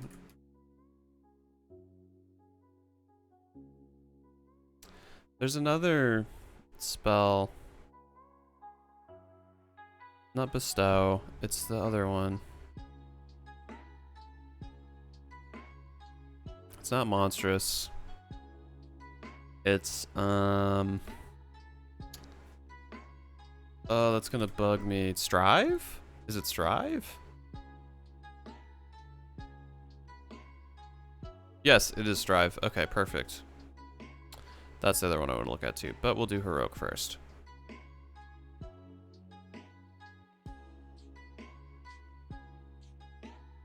Excuse me.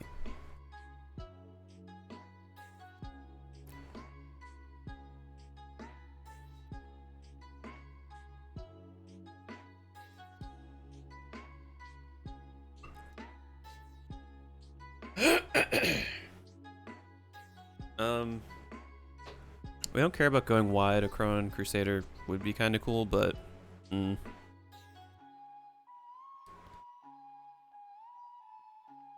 okay, so we got all the wizards basically. That's good to know.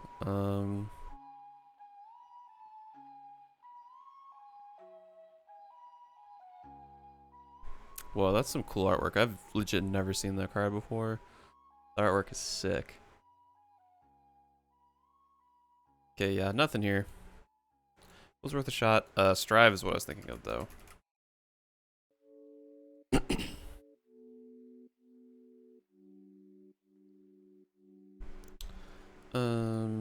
Okay, let's see. So aerial formation's kind of nice. Granted, it's expensive, but if we were trying to close out the game, it would be pretty nice.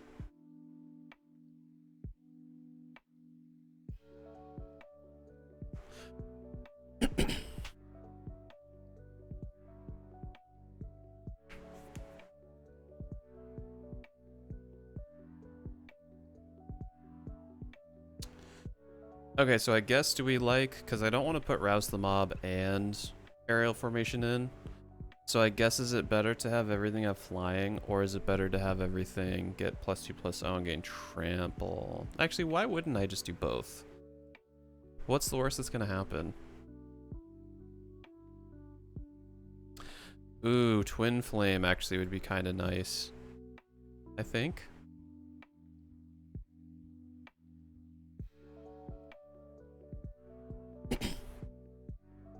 Wait, so what does the Strive cost do in this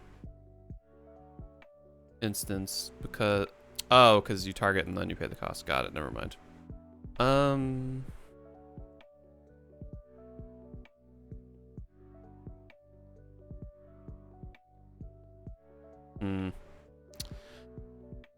I don't think I like... I guess Harnessed by Force is kind of cool if we wanted to take some stuff over, but realistically I don't see it being a huge benefit. We don't have a great way to break Strive.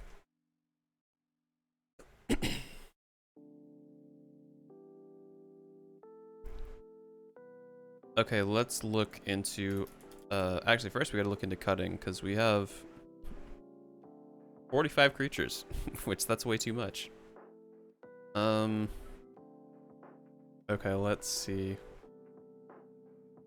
We're only at 81 bucks? Nice. Okay. So first things first, I'm gonna need to look at this in visual mode and see what we have for creatures that I'd want to cut.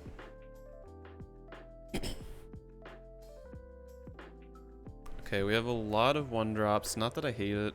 I think Overwhelmed Apprentice is not going to do us too many favors, so that's going to go away. Hello? Oh. Let's clean up. Overwhelmed Apprentice, goodbye.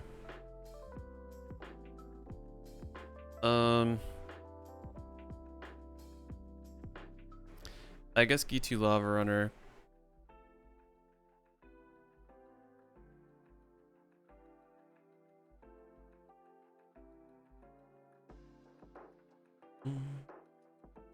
Okay, how many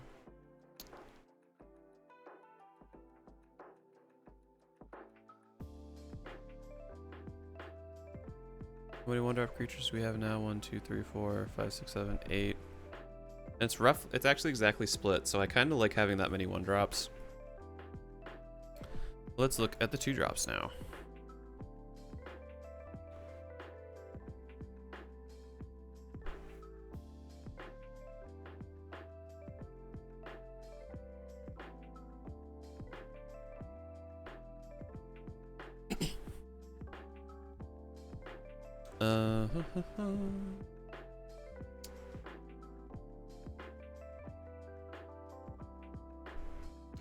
I guess Battlefield Thaumaturge is only going to do work for us if we have... Let's actually look and see what this does, like, rules-wise.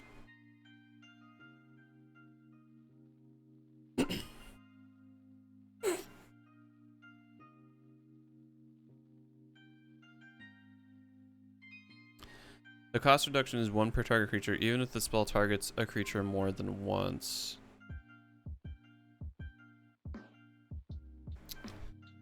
Okay, so I guess the question would be, if we have a big spell that can copy a bunch of things, it's going to be worth it, or we have to be playing a heroic. So I don't think Battlefield Thaumaturge is going to be that great of a choice for us. Where are you? Oh, here we go. Battlefield Thaumaturge. Heyo, hey Legacy, what is going on? Appreciate you popping on by. Just doing our usual build. Already cutting creatures, and I'm not even halfway through what I want to go into. So building a captain deck, I roll. Don't even get me started with captain. I respect Mitch's ability to have an opinion. I respect that he can build his own format if he'd like. It's also my opinion to think that it's a bit of a big baby move. And yeah, it's not great, because I don't think dividing the player base is going to fix any of the problems that are currently happening right now, but that's just me. And I wore my relax shirt today because, quite frankly, that's what everyone needs to fucking do in the MTG Commander community.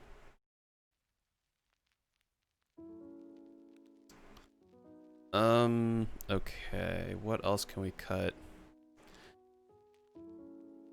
I like your frame setup you got going. Thank you. Yeah, it took some fiddling with to get something that I like, but I'm pretty happy with how it turned out.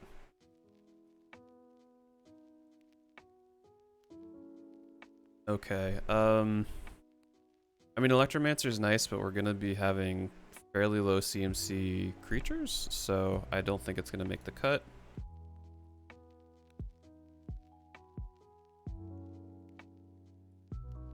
Apologies in advance, I'm a bit phlegmy today and I don't know why. Chandler's just great upside, can draw us into more things. Stony Brook's cost reduction, which is great. Fun fact, scientists have developed a way to charging mobile phones using urine. I don't know if I'd consider that a fun fact, but thank you for sharing, Dice Master. What's going on? I'm not even, as I was just saying, I'm not even halfway through the build really, and I'm already having to cut a lot of creatures down, so could be having a better time, but it's fine.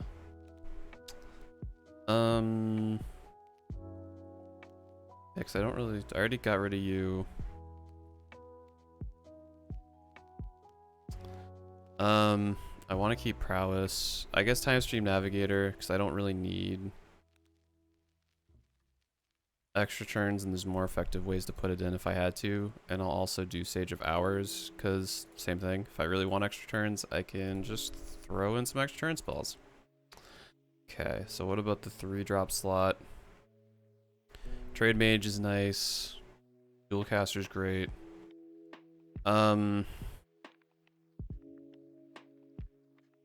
I don't think Fate's Spinner survives the cut. It is good value, but outside of what it is, it doesn't have any evasion. We're building an aggro deck. It's only a 1/2. I don't think it's going to be worth keeping in. But I could always add it in later if I do need it.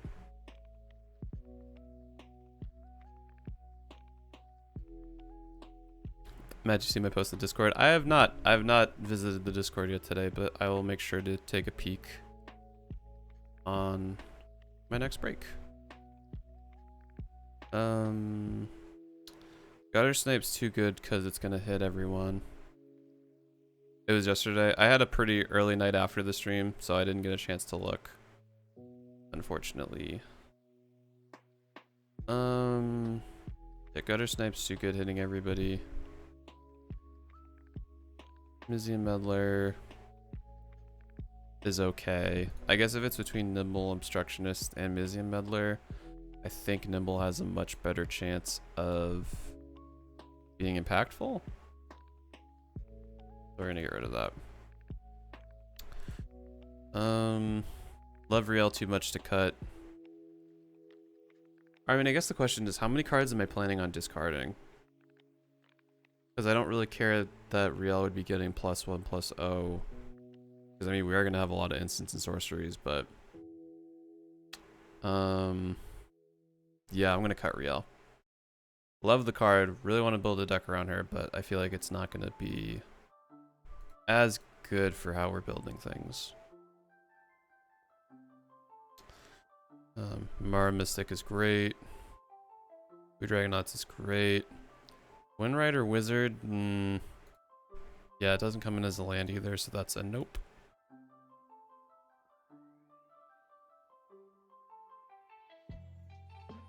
Man, gotta love the changing of the seasons.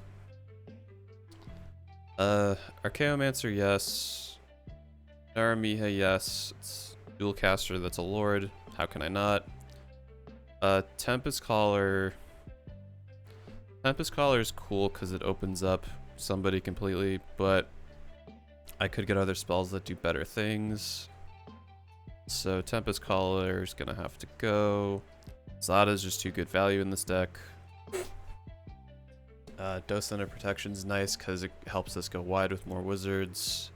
And also pump everything up way better, so not gonna do that. Mirror Wing is essentially just another Zada, don't want to get rid of them. Charmbreaker is just pretty good. Alright recursion, I guess. We can't really pick what it is. How are we doing with your viewer count? Honestly, I have not checked today. Let me take a peek. I know it did go down because I had some older streams rotate and my last couple weren't that great. Let's see quick. Oh, actually I don't want to look on it here. Hello. Let's see.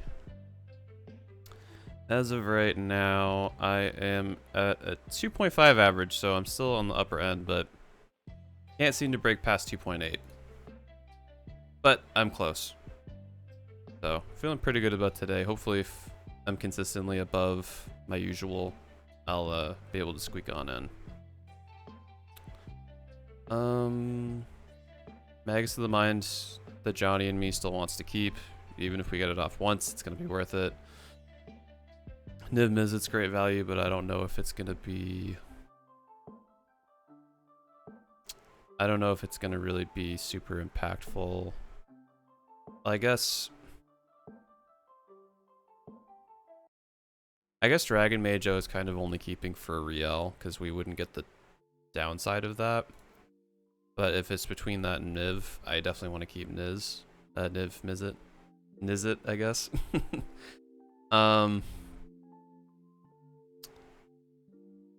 Yeah, okay, so what are we at for creatures now that we trim those down? Okay, we're at 33, which is a spot I can be a bit more happy with. Definitely probably gonna end up cutting down to 30 or 29, but this is definitely better than 45. So we can keep it on.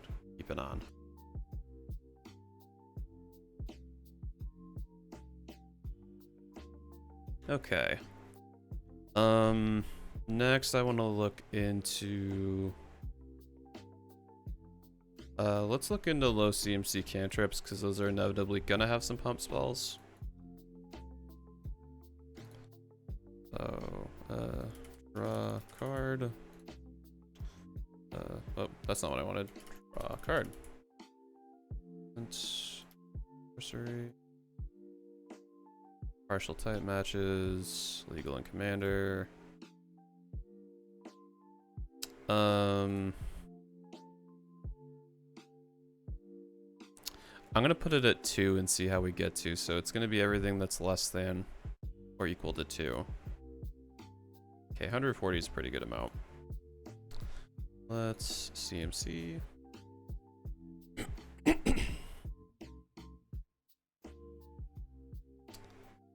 Don't really want anything with suspend.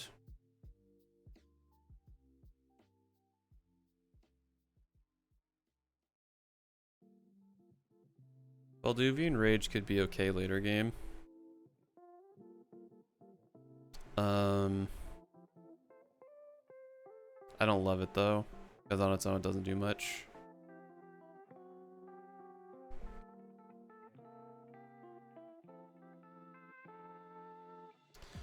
Crash through definitely, because it's cheap. Let's crash through. Can also give us trample if we need it.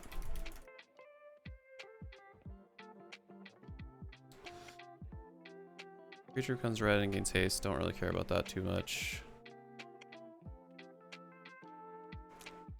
Faithless Looting definitely has to go in. Just a great old all-around card.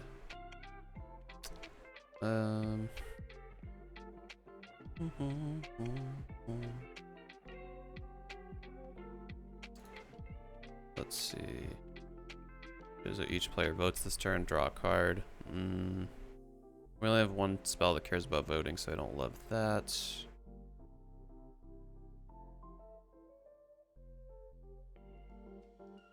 Each player draws X cards. Nope.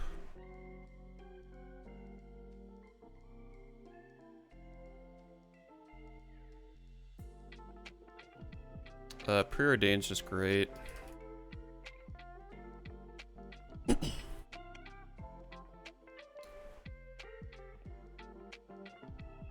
Quicken. Next sorcery card you cast this turn can be cast as though it has flash. Draw a card.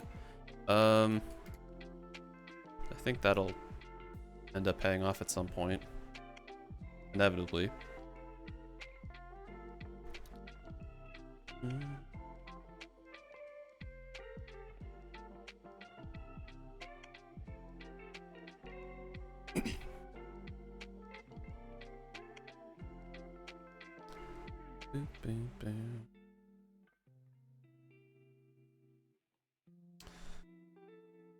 Draw cards, try to.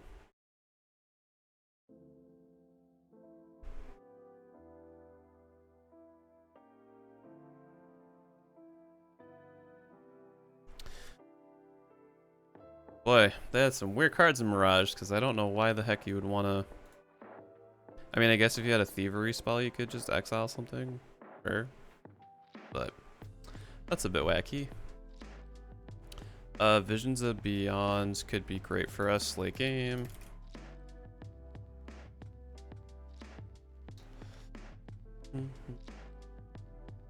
Twisted Image I don't really care about. Warlord's Fury could be nice.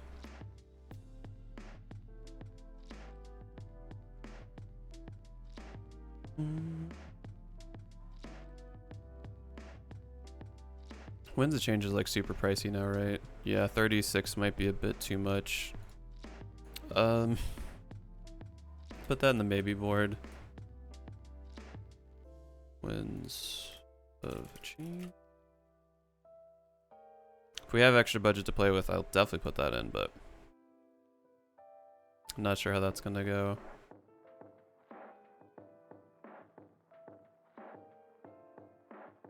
Arcane Denial will be nice.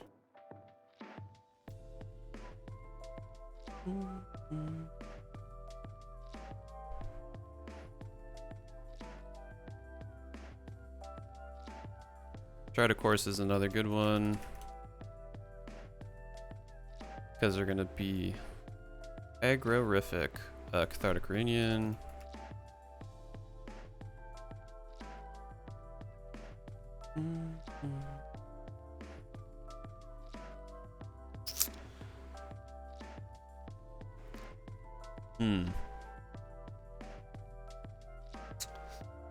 No, I was debating Cleansing Wildfire. I mean, it would be nice to have something to deal if someone has a really good value land on the board.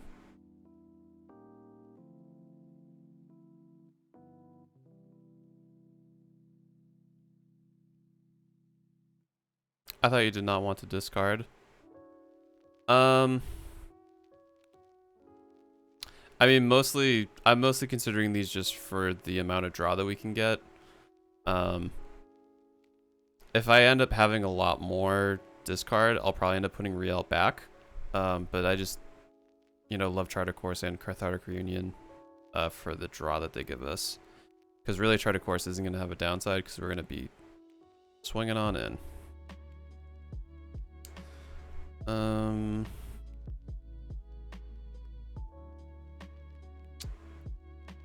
Fire Prophecy, don't really love that. Okay, Fist of Flame could actually be pretty nice. Flame.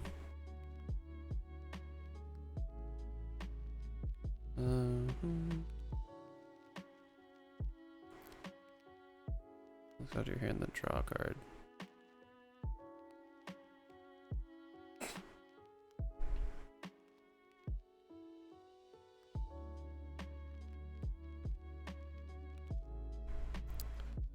Counter target so the target's a permanent you control. Yeah, they're definitely gonna want to remove stuff off the board, so I think that's gonna be a pretty affordable option for us that also draws.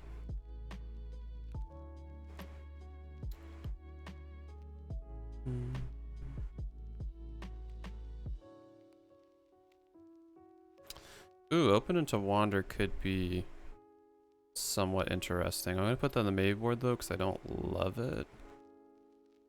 Open into Wander. Perilous Research. Dr. Cards and Sacrifice permanent. Oof. No, thank you.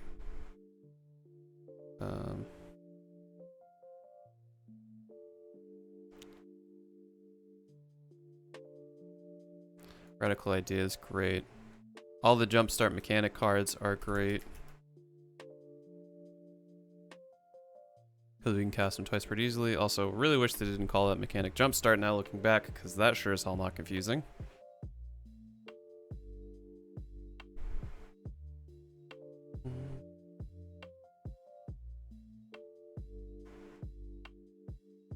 Squelch.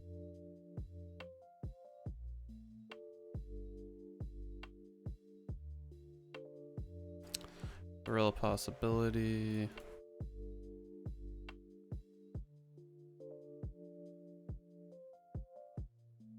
Tormenting voice. Voice.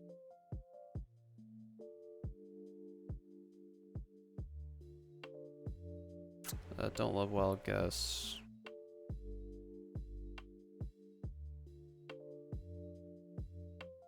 Okay. So we got that out of the way.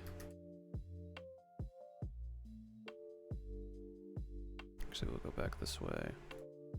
Alright, I gotta take a quick little break because it is about that time, so make sure to stretch, hydrate, take any meds if you need to take any meds. Have a grand old time, and I'll be back in about 5 or so minutes. Probably end up going into combat tricks. Yeah, just go on down the line because we still have... Oh, we're already over again. Fun. So yeah, we'll be making some more cuts too when I come back.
All right. But everyone had a good stretch, a little break, got some more water. Oh, actually, shoot, I meant to grab something. Sorry, hang on. One more second. Sorry.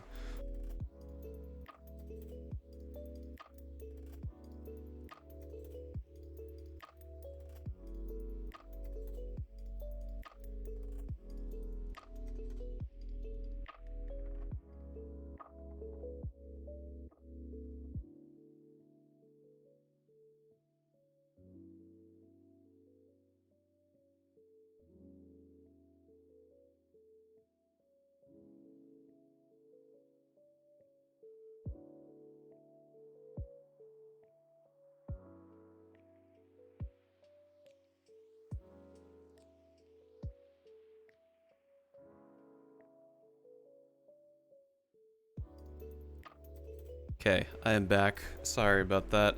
Just had to grab my wonderful hop tea. Give a little ASMR to the microphone. Hopefully it doesn't explode.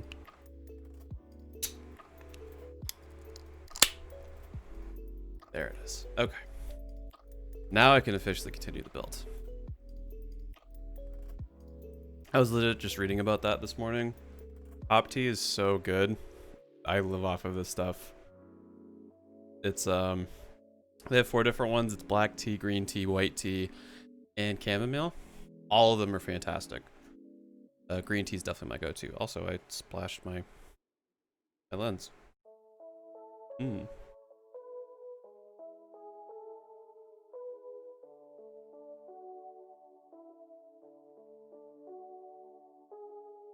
Okay. Now let's go into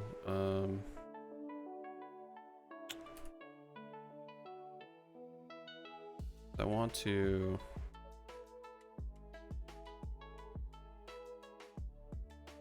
whoop. I'm gonna do target creature gets. Welcome back. Thanks, Dice. Target creature gets. I'll just do get. Instant sorcery. Still got the colors right. Still have less than equal to 2.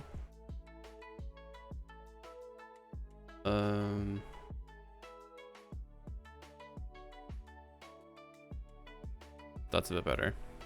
Okay. See my post? No, sorry, completely forgot because I was starving. I'll actually just peek right now.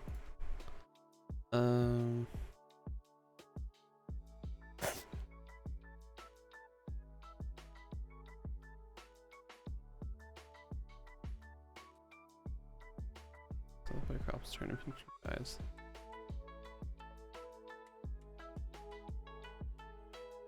Oh boy, that's quite the stack you had going on there.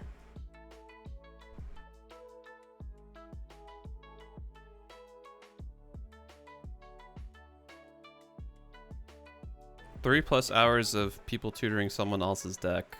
That just sounds like the most fun possible. At least for that person's deck, I'm sure. They were very pleased.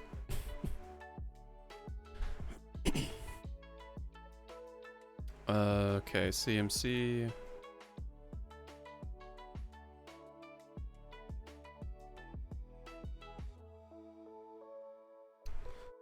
Target attacking creature gets +2/+2 till end of turn.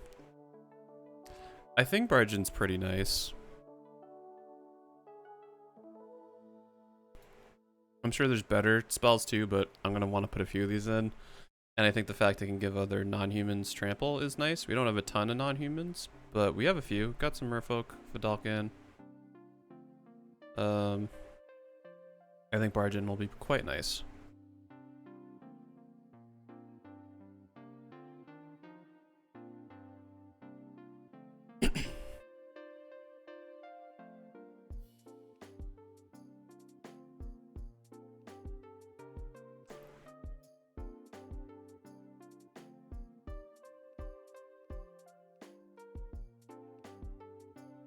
Brute Force is great.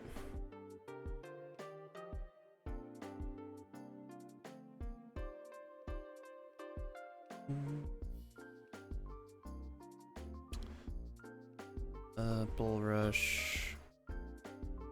Don't love it, don't hate it.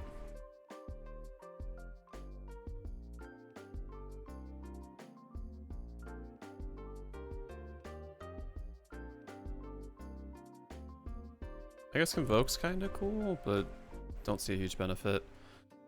Dive down definitely.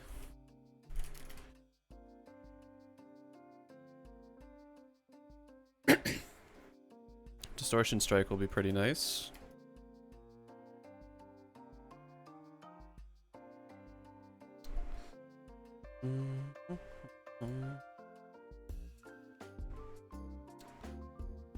Go till end of turn.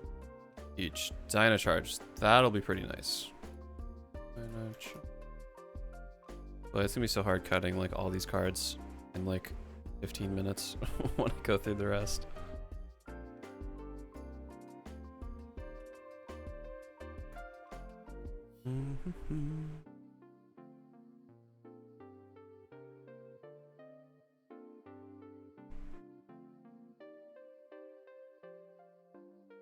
Oh, Heightened Reflexes is kind of nice, but I don't know. Infuriate, definitely.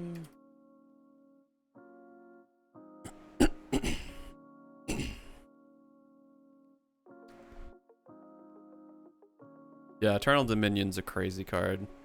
I've personally never played with it or against it, but like that's just nuts if it ends up getting to resolve. Maximize altitude, yes.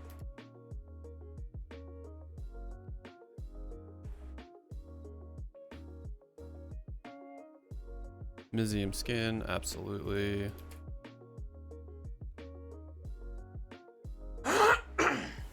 Ugh, man.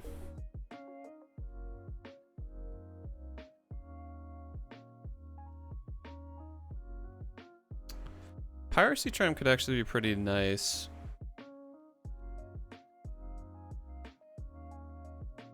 I actually kind of like Piracy Charm. I don't want a card that only gives Island Walk, but I like the fact that we'd have the option to if we ended up having a huge turn.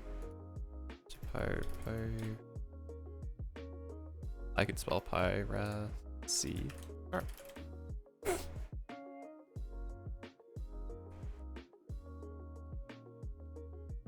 Okay, Reckless Charge seems like it also would be a good choice.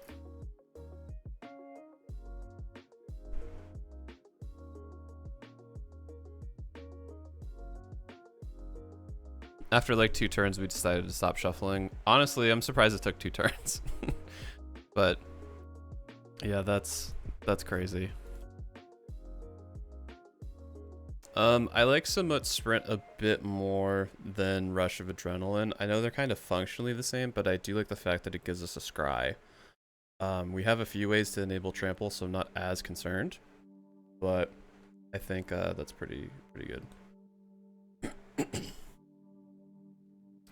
Spell Shield is typically worse dive down, but I do like the fact that we can get a pump spell that just does the toughness and have the upside if we need it. So I like it.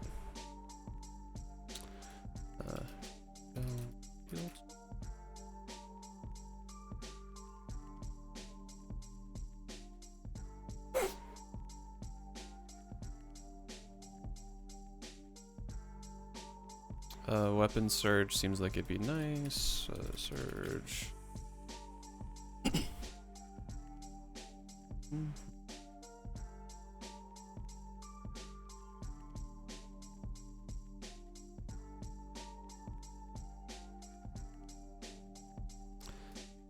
Also, I'm peeking over now and see that I'm up to quite a bit of viewership. I wonder who had a hand in that. Anyway, but hello everybody. Currently building Adeliz the Cinderwind. I'm close to about halfway through. Somewhat. Focusing on a lot of pumping up a bunch of wizards, swinging in aggro. Nothing too crazy. Feel like Larkin, that's totally cool, but if you do have cards you want to suggest, I'm definitely open to seeing them. Not going to guarantee they'll make it, but still could be cool. We're on a lower end of a budget. I guess lower end, relatively speaking, to what the what the ranges are. So I don't have a ton of money to play with, but your content creation, hello. Oh, you.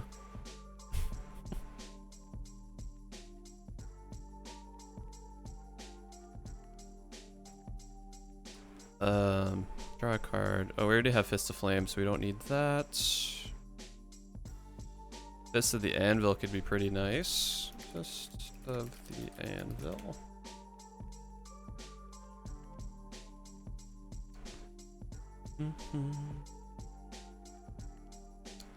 Okay, Fury Charm's pretty nice. Obviously, we don't have any time counter things, so I don't care about that. But the fact that we can get artifact removal and a pump is nice. Glint, same thing, a bit worse dive down, but I like having more options. Inordinate range. I feel like that Minotaur's face is like secretly pleasant for some reason. I don't know why. It looks like very like DreamWorks face to me. I know it's supposed to be intimidating. And no disrespect to Tomaz. Like the art's clearly they got in a card, so they're good artists, but I don't know, something about that doesn't read threatening to me for some reason. I don't have a good answer why. But anyway, we're gonna put that in the deck.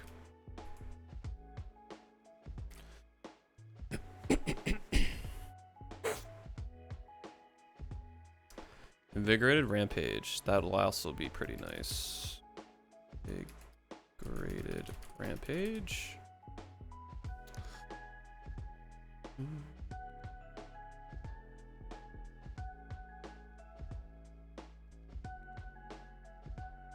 Don't really care about fight mechanics too much. Run amok, absolutely.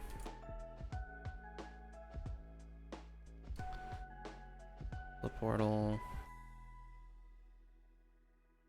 Ooh, teleportal could be a pretty nice way to close things out. I quite like that. Granted, it's 7 mana, but yeah, I think it can still help.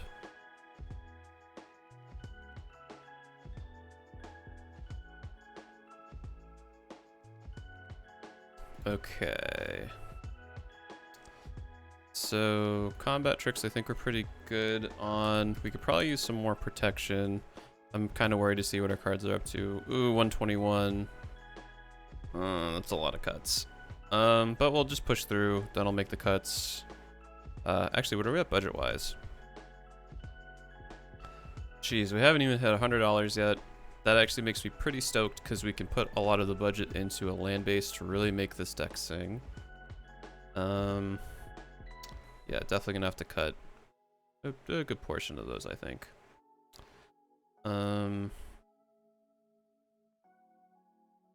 Oh, there's some blue spell that I see people... I posted about it before, a while ago. But it's like a 1 CMC blue spell that you can go and... It's technically the way that blue can ramp. It's like a slight meme, but actually somewhat good. I know I posted about it a wicked long time ago. No, not Pale Moon. I wish that card was better. It's my only old school foil I have, but it's still cool. It was around the 2XM spoilers. I know I posted about it. Which, by the way, shameless plug. You can follow me on Instagram if you would like. That would be pretty cool. Anywho.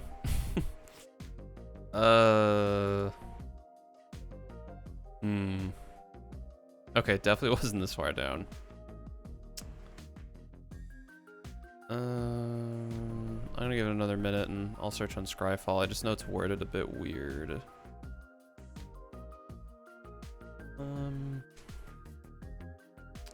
Yeah, that's when I was posting about 2XM stuff. Ad Nauseam got reprinted. That's cool.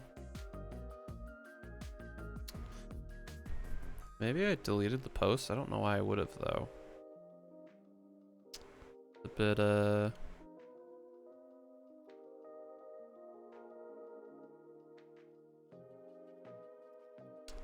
yeah, let me go to Scryfall. It's not showing up.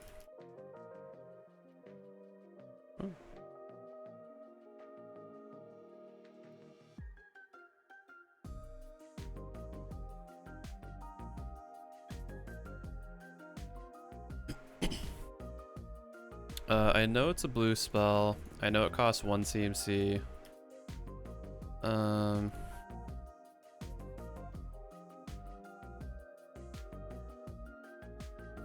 Okay, that's way too much. Oh, actually, you know what? I think Noxious tweeted about it. Like just the other day, which is why it popped back in my head. Let's see. Come on, don't fail me now. It was before all of the Walking Dead baloney. Yes. Retraced image. The one way that mono blue or colors in blue can ramp. Because you can reveal the islands. If you have another island, plop it on down. I guess technically it works for mountains too, which is cool. So yeah, retraced image is definitely going in here. Because even with the big budget, we're going to be running basics. And I'm not just going to blow $130 just on lands and call it a day. But there are some key expensive lands I'd like to put in here for sure. Protection, copy spells, extra turns. I'm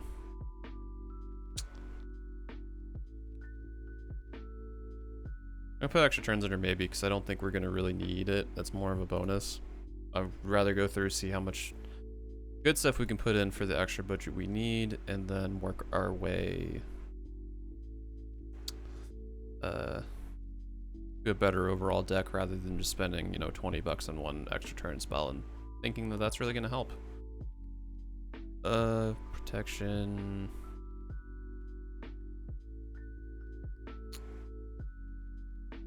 I guess we could do Lightning Greaves. Do the 2 boot combo.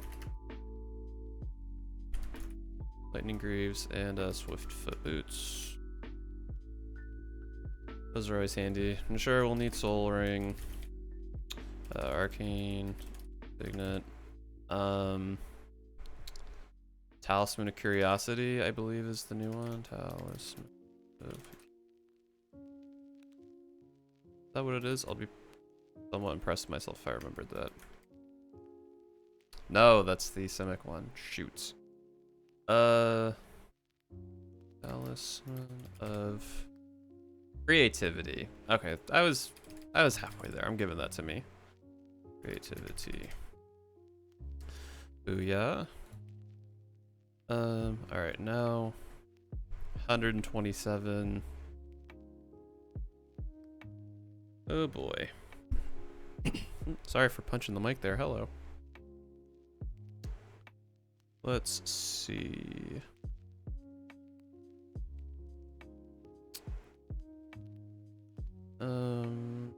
Yeah, it's gonna have to come in the form of instance. We didn't add. I guess I could cut creatures down to 30 and then trim the rest from instants and sorceries. Probably sorceries because instants I think are gonna overall be a bigger improvement. So let's see. We'll go here. Do the old switcheroo. Go to visual.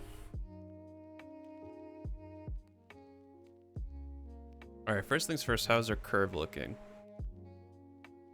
Okay, so we have a ton of 1-drops, ton of 2-drops, then we dip off. I definitely wanted it to kind of lean this way so we kind of can naturally play Adeliz without much of a downside on turn 3, if not sooner. So I'm probably going to cut... if it's creatures, I'm going to cut from the higher end for sure. I think to start. I'll at least start there. Okay.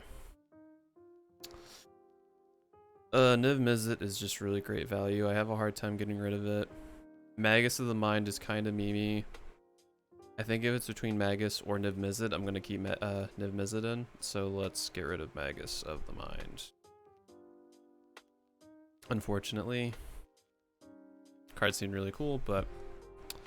and I guess the same thing with Charmbreaker Devils.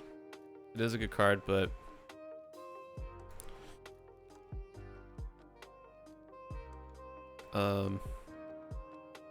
yeah, I don't want that many cards in the 6th slot.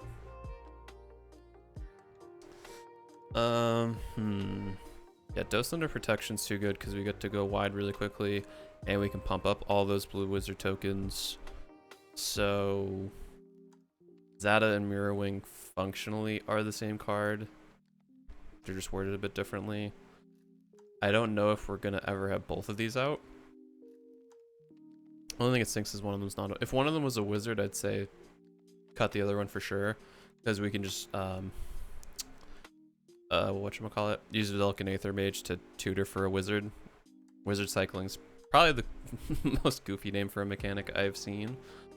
Yeah, so unfortunately neither of these are a wizard.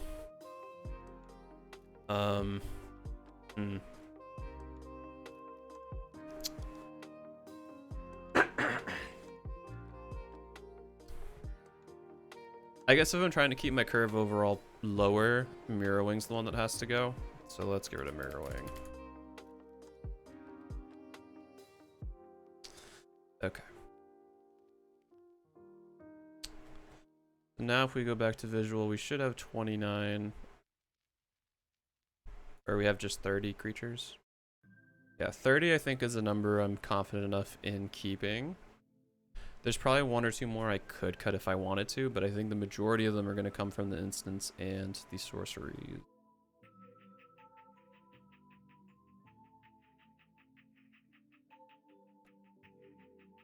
Okay, let's see. Edit.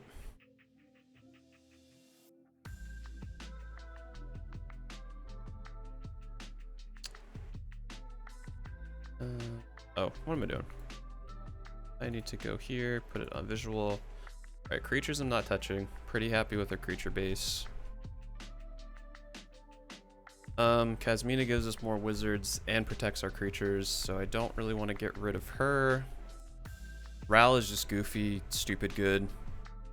Especially because we can copy instants and sorceries for free, relatively, because we're not paying mana into it. All these artifacts I just added, we're not getting rid of. Primal Amulet is going to be a huge card for us. Helps us early game.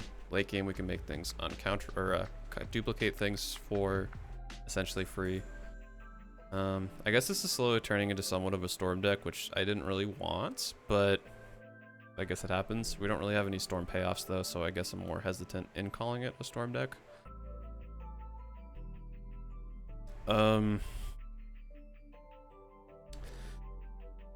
How many cost reductive things do we have for instants and sorceries? Because I did cut the goblin that does it.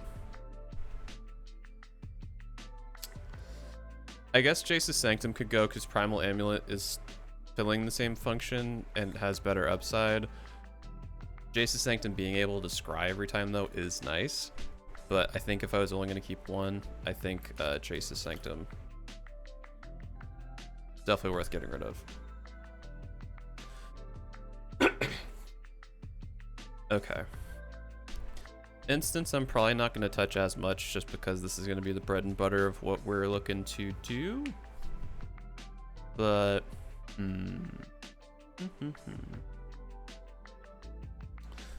yeah, I like Overload because it can help. Quicken.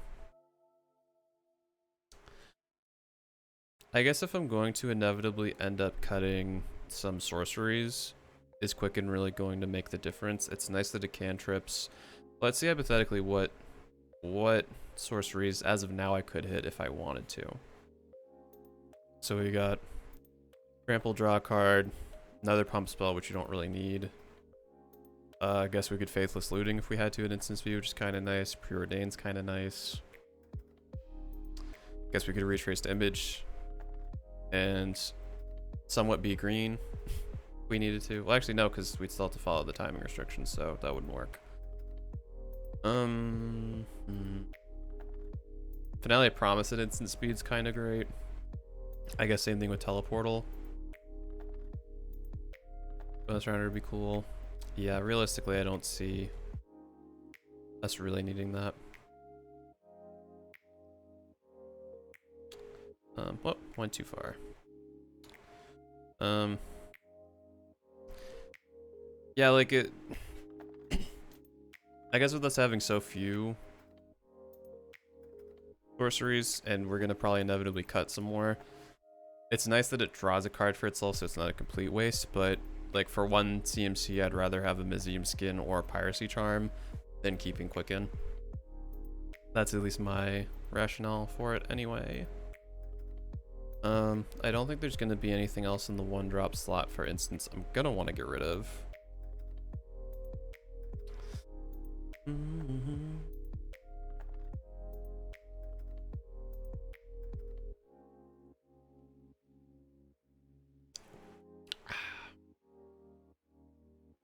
Smooth Sprint scries us. I know Shell Shield's technically worse, but I like having the addition of either just putting toughness up or being able to pay one more and get hexproof. Visions of Beyond is great. Yeah, alright, so the 1-drops I'm pretty happy with. I'm gonna cut Arcane Denial because the card draw is nice, but there's better counter spells I could put in. Especially with how much more of a free budget we have.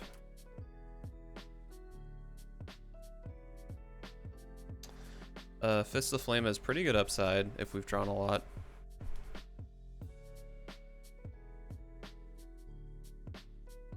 Fist of the Anvil is a nice big pump spell.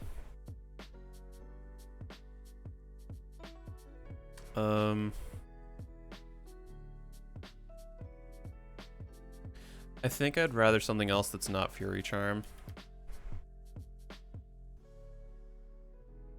Just because it's nice that we would have the ability to destroy an artifact and to give something trample. But the time counterpart is 100% irrelevant to us. And for the same mana cost, I personally would rather run in a Braid. But that's just me. Oh, I didn't know Glint was in Arena. Increasing Vengeance. That's a no-brainer because we get some nice recursion. Corner range is great. Keep Safe. I think I'm going to make the same argument, though. You could put a better counterspell with how much free budget we have in there. Mission Briefing. Not going to get rid of that. Narcissus Reversal is too good, too. Follow the Mixture is a great tutor since we're running a ton of stuff at the 2-drop slot.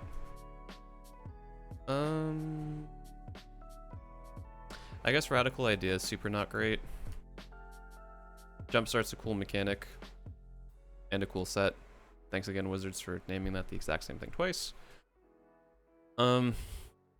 Split Decision's a bit of a meme, somewhat. I like the fact that it's 1 in a blue, so I'm more inclined to run it in this. I think situationally and politically it's better than how it looks on its face. I'm gonna keep that just because, yeah, I don't know. Something about Split Decision just does something to me. Run Amok, definitely keeping. Thrill Possibility, definitely want to keep. Celindy Vision is great value and a land, which is twice as nice. Goblin Wizardry is a great choice for this as well, especially if we can copy it.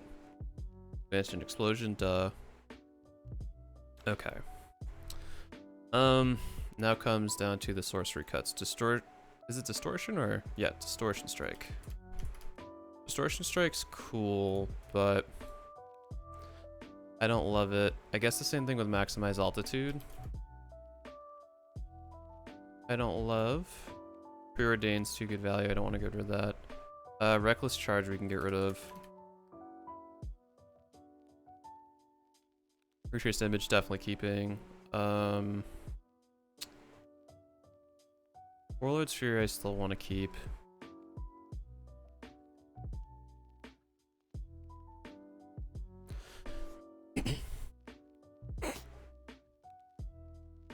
Melee Promise is good. Torrenting Voice is good. Bonus round. I like Hollow the Horde.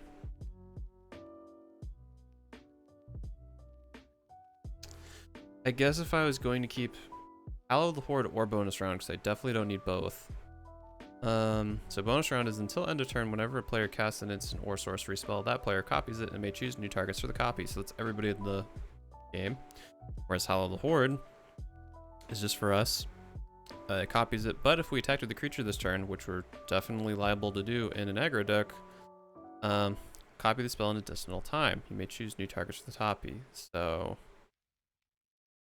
we could draw 6 cards. We could put 2 lands onto the battlefield if we needed to. Yeah, I think that being said, I like Howl of the Horde more than bonus round. As a card in and of itself, I like bonus round more. But I think the fact that Howl of the Horde only hits our stuff, I like it just that much more. Alright, so 114. Holy crap, we did not make a dent at all, and there's still more I want to add.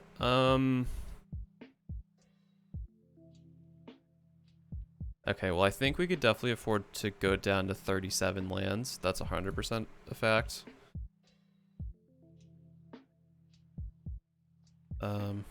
So let me just clean up and make sure I didn't put like extra stuff in here.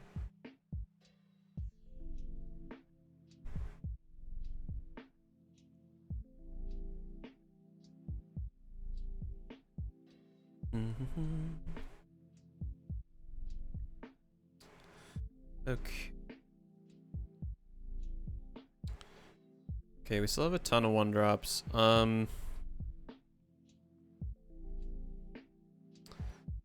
2 cards with 6 CMC. What are the 2 cards with 6 CMC? I know we got Niv.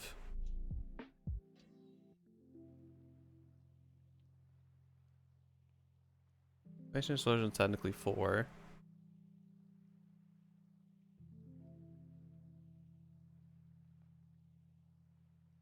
Not seeing what costs 6. Are you okay, Scryfall?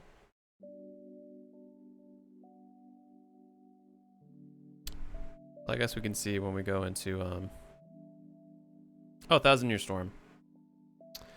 I'm gonna cut that. Oh no, that's in my maybe board. Never mind.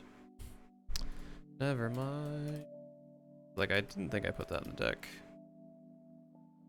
Here, Storm.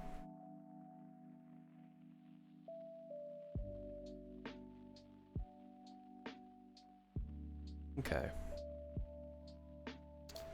So we got a lot of 1-drops, which is not terrible.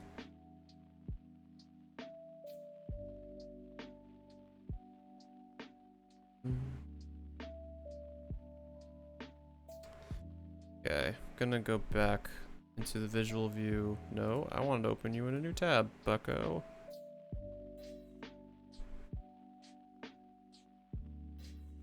Okay, creatures I still don't really want to touch too much.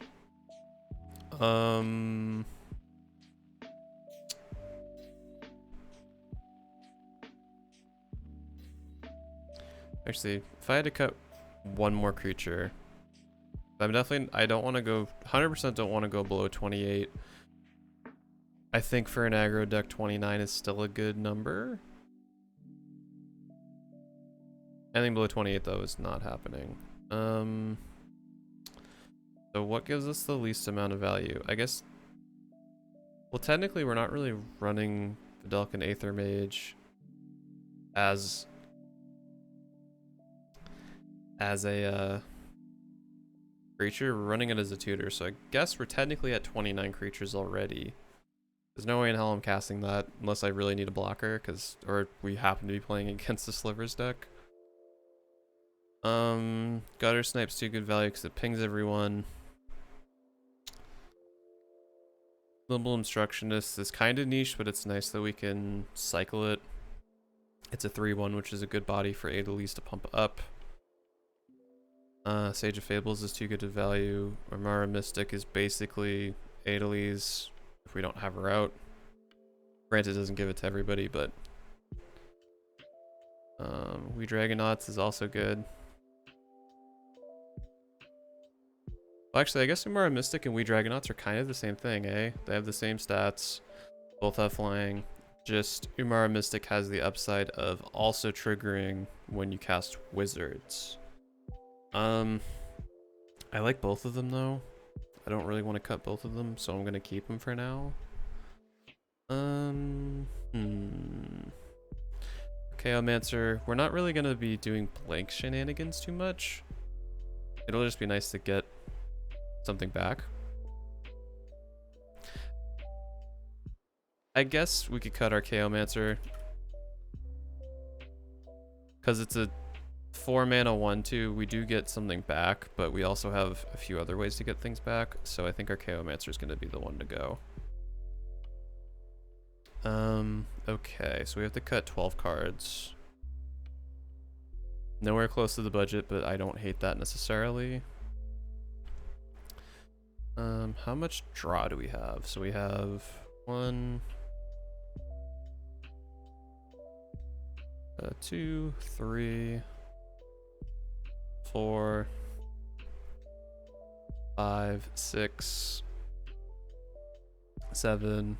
Forgetting about the cantrips already, so we got 7.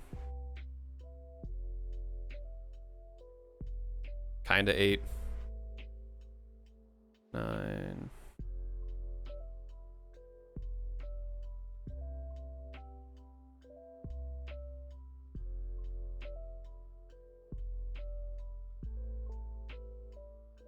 10.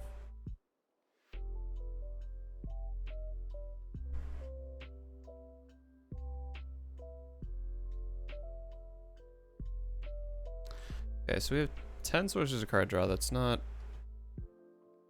outrageous. I guess we could cut 2.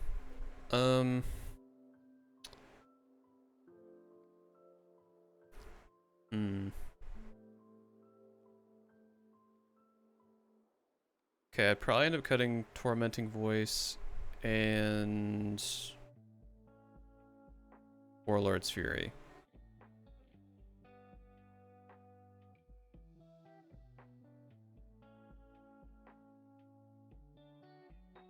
When I go to play test this in a bit, I'm sure I'm gonna regret this, but oh well. Fury, so now we need to cut 10 cards. My son wants to know what's your theme. So we're building around Adeliz, who's a pseudo lord, I guess you could say, and we're basically focusing on just having a bunch of wizards out in the battlefield. We're gonna cast a bunch of instants and sorceries, pump them all up, and then swing in. So I guess generically you could probably say an aggressive aggro strategy. / wizards tribal, because we're basically only putting wizards in.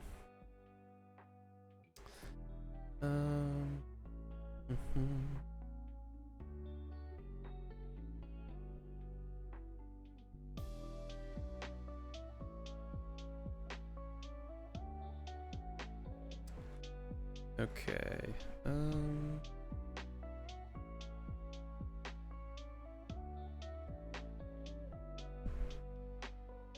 Also, hi, by the way, sorry. Got a bit distracted by the question. Let's see. Need to cut 10 cards. Definitely don't want to touch creature base. Not touching the artifacts. I guess we don't need as many pumps.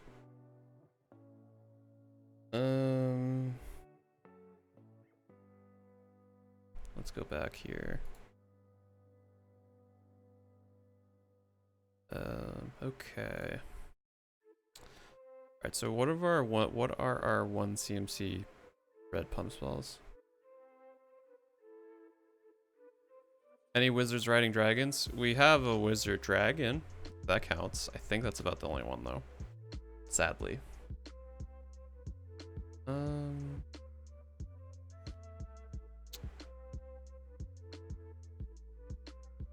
Dino Charge are like the top end of. I guess we don't need Infuriate because Brute Force is basically that but better. Infuriate. Gonna remove that. Oh snap, I guess Arena decided to do stonks 2 days in a row. Yesterday was 10 gems or 50 gold for 500, and today is, as Amazonian is showing off here, you can either get 500 gems for 400 gems, or you can get 500 gems for 2,000 gold, which that's actually pretty good. So I'll definitely be partaking in that after we finish doing all this. Nice, yeah. Love it when they got stonks going. Infuriate.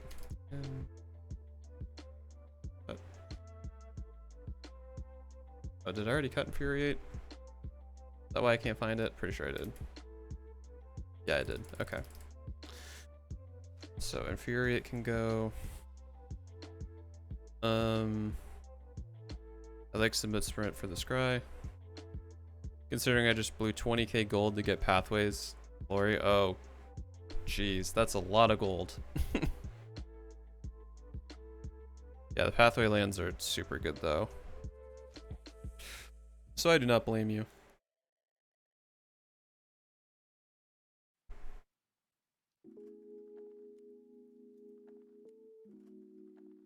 Okay,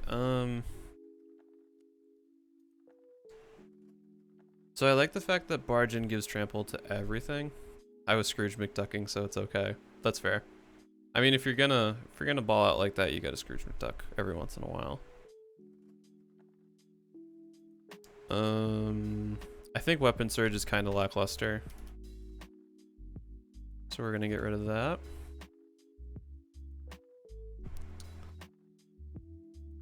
Now we need to cut 10 more cards. I don't think there's anything else in the one slot I want to get rid of.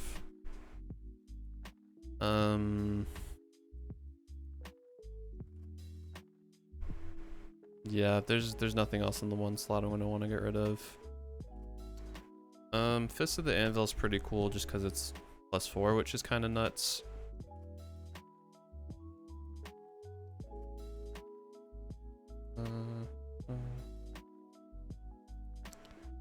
Well, I guess Invigorated Rampage is kind of better because we can target 2 creatures for that much if we need to. So let's get rid of Fist of the Anvil. Fists of the Anvil. That can go away.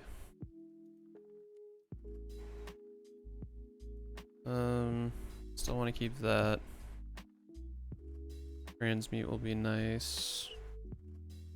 Run Amok I quite like. Still want to keep the Real Possibility. Okay, so I think we're good for the 2. I think Crash Through's gonna have to go.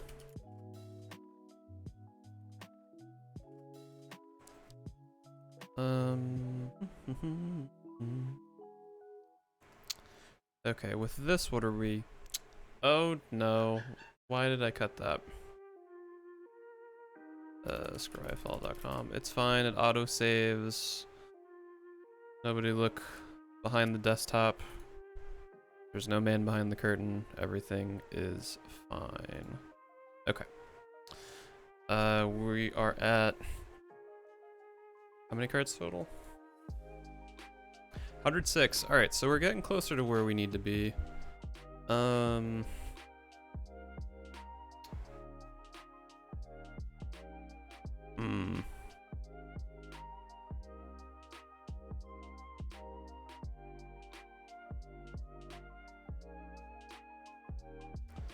Okay, realistically, I'm not gonna put. I don't think I'm gonna put any more stuff in right now. I'm gonna try to just cut this down to 6, put in a bunch of good quality lands to bump up our consistency, and then we'll do a quick little play test and see how this works out. 29, definitely want to keep it there. 23. Okay, so I think 36 lands, given that we're gonna have 120 bucks to play with, I think that's gonna be the move. And then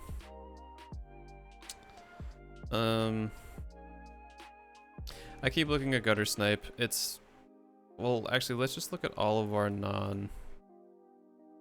our non-wizard creatures and see what's the worst one. So Weird's nice because it not only has the same ability as Adeliz and it's outside of the creature grouping, but it can untap itself, which is pretty nice. So those are all in, those are all in. Wizard, wizard, wizard, wizard. Monastery Swift Spear is a monk, but it's good. It's a good monk. And again, it has prowess, so it still technically pumps itself. Even better, actually, because we could still put artifacts down. Wizard, wizard, wizard, wizard, wizard, wizard.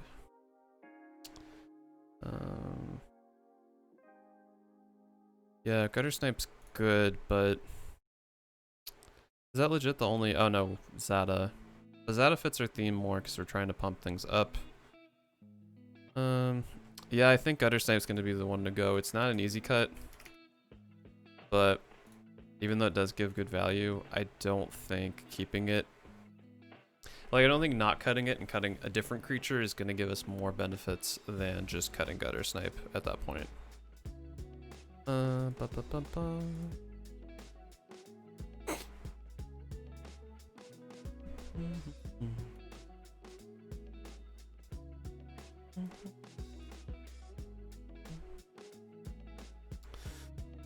Okay, let's see.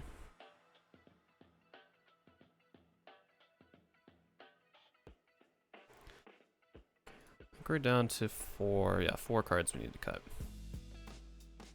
I want to make sure I wasn't dumb and accidentally put a card in twice, which I'd actually be appreciative right now. Okay, no. So let's see. So we're 100% not touching any creatures, so I'm gonna just swoosh on by there.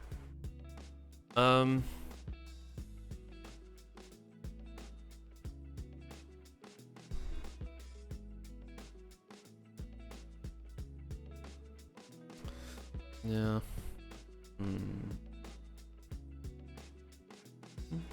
Oh, did not mean to click on that.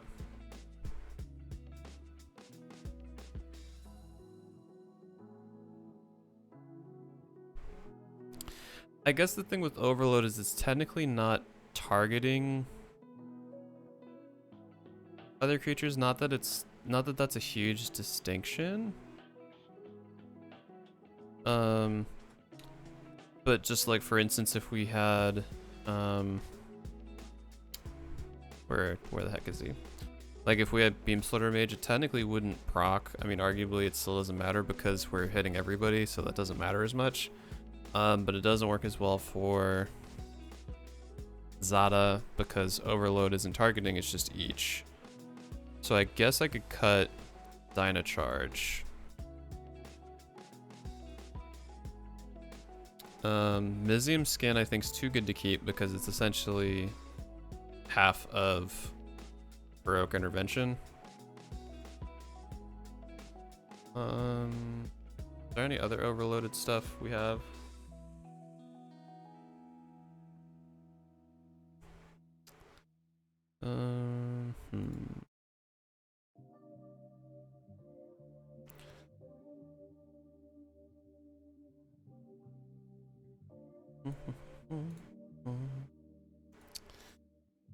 I don't really want to cut any of those. My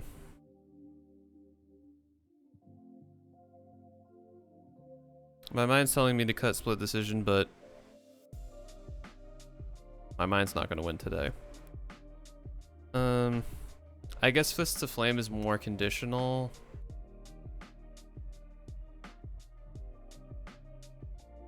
So we're not going to be able to reliably maximize on that. I mean, we do have 10 spells that draw, but so then what, we pay 2 mana to get +2/+0 for 1 creature. We have ones that can do that for 2 creatures for the same cost. Give it 3 + 3/+2. So that's not 100% worth it. And then I think we need to just cut 1 more, right? No, 2 more, 102. All right.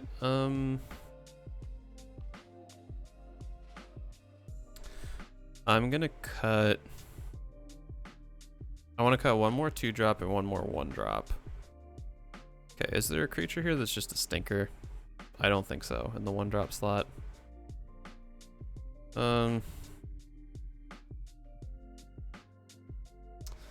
No. Burning Prophet is just supremely good in this. Kaza Royal Chaser's good value, even though we're kind of low overall CMC. Yeah,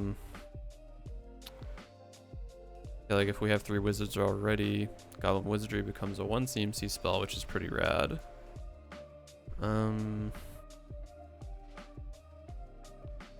I guess that applies to X-costed spells too, though, right?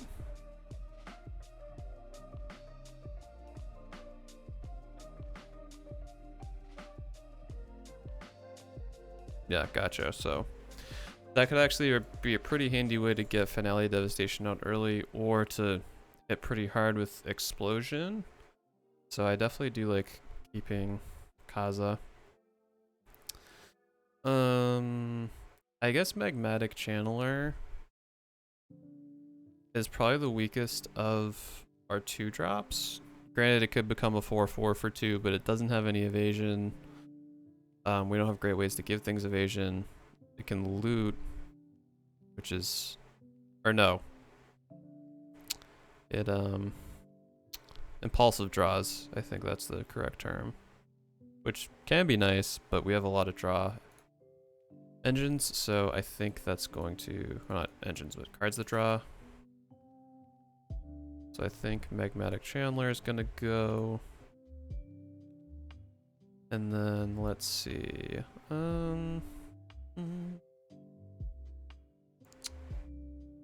Really don't want to touch another creature.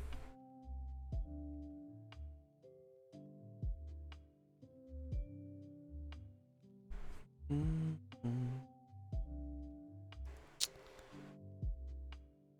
see done editing. Yeah, to cut 1 card, what would it be? Goblin Wizardry is really nice, especially if we can get it copied. Celine Vision helps us dig, and is also technically a land. No, I'm not going to cut one of my lands just for this, because that's a trap.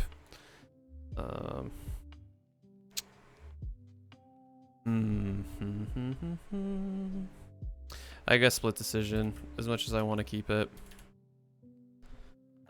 If I do want to put counters in, which I guess that's the only downside to this deck, is I have 0 interaction. It's kind of just fly by the seat of our pants and see if we can swing in as hard as we can. So it would probably benefit me to add a couple counter spells.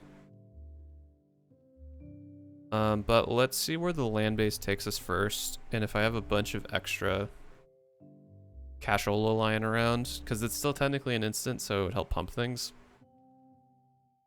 So let's see, let's go about our land base.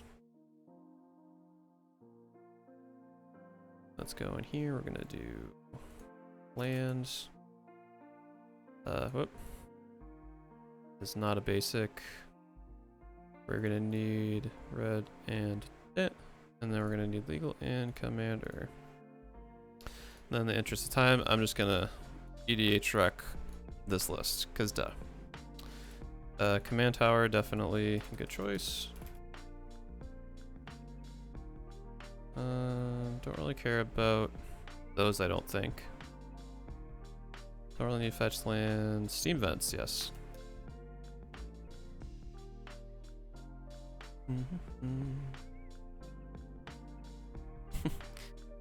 Wait, did you say Captain Tower? Sorry. Oh, you. My apologies. Captain Tower is a good choice. Don't really want Scalding Tarn. So Path of Ancestry is actually going to be huge. Mainly because we can... granted, it is a tap land, which I'm not the biggest fan of, but I think us being so low to the ground overall with CMC, that's not going to be a huge hindrance.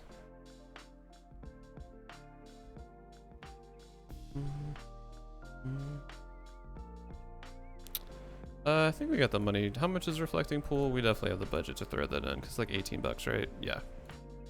Oh yeah, we're getting reflecting pool. It just sucks turn 1. Other than that, it's great. Visit Boiler Works. One of the few ways we can somewhat have a little extra mana for a treat. We definitely have Fabled Passage and Prismatic Vista money, so let's do that.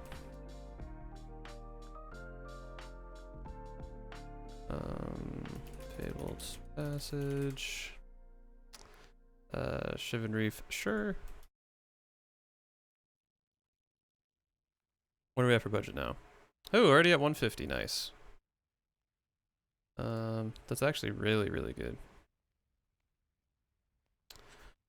What is your best creature? That's a good question. Arguably, I'd probably say Adeliz. But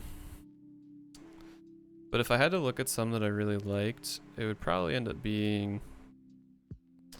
I think Blister Coil Weird is kind of a cool underrated one. It's not technically in the theme, but it can untap itself, which is nice. I think Artisans of Forms is going to be kind of a sleeper in this deck because we're going to want to target a lot of our own creatures with stuff, so we can just be a copy of any creature. Oh, more spam today. Nice. The second time today, that's cool, but at least the bot's working, so yay. I think Burning Prophet's gonna be huge because if Adeliz is out, it's gonna get +2, +1 every time we cast a non-creature or instant sorcery and be able to scry. Dreadward Arcanist can get stuff back from our graveyard. Seagate Stormcaller can copy or pump spells. Aether Mage, not really a creature, but it's our tutor. So yeah, I don't know. I kind of have a hard... I think the creature base in this is kind of more of the sum of its parts, which is kind of the weakness. If we don't have a lot of these out at the same time, it's gonna kind of not be super great. But I guess Adeliz can technically pump herself, so if we really had a hard time, we could try to hit them with a bunch of commander damage. But yeah, I would say in the whole deck, I'd say Adeliz is the star of the show. Nib is just awesome too, though. Yeah, I can't really think of one creature in here that's like... I guess Grim Lavamancer's kind of meh. It's nice that we can get some targeted removal if need be for smaller creatures or just ping somebody, but yeah, I think Adeliz is definitely the star of the show here. Cavern of Souls would be sick if it didn't just eat up the rest of our budget. I think Unclaimed Territory is going to be the next best thing.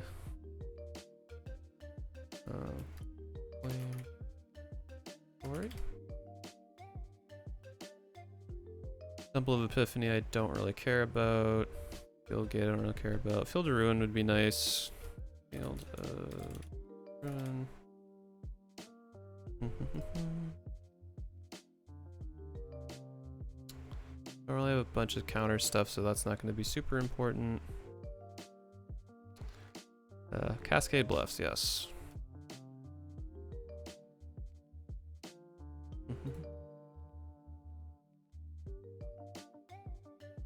Ooh, Search for Canto would actually be pretty nice. Not technically a land, but Emergent Zone's nice for those few times you want flash.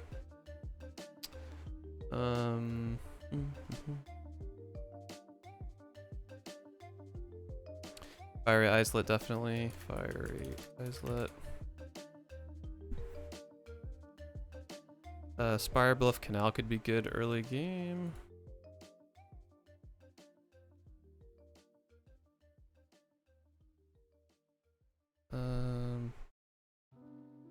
Tolaria West we don't have a great way to abuse. Otherwise it's a great card.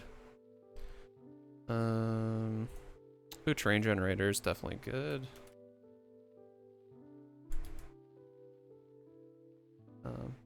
Even though we're not running a ton of basics, it at least can help us pseudo ramp. What are we at now?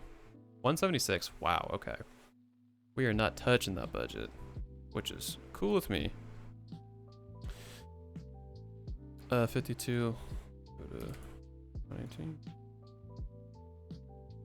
20. Yeah, 20. Okay.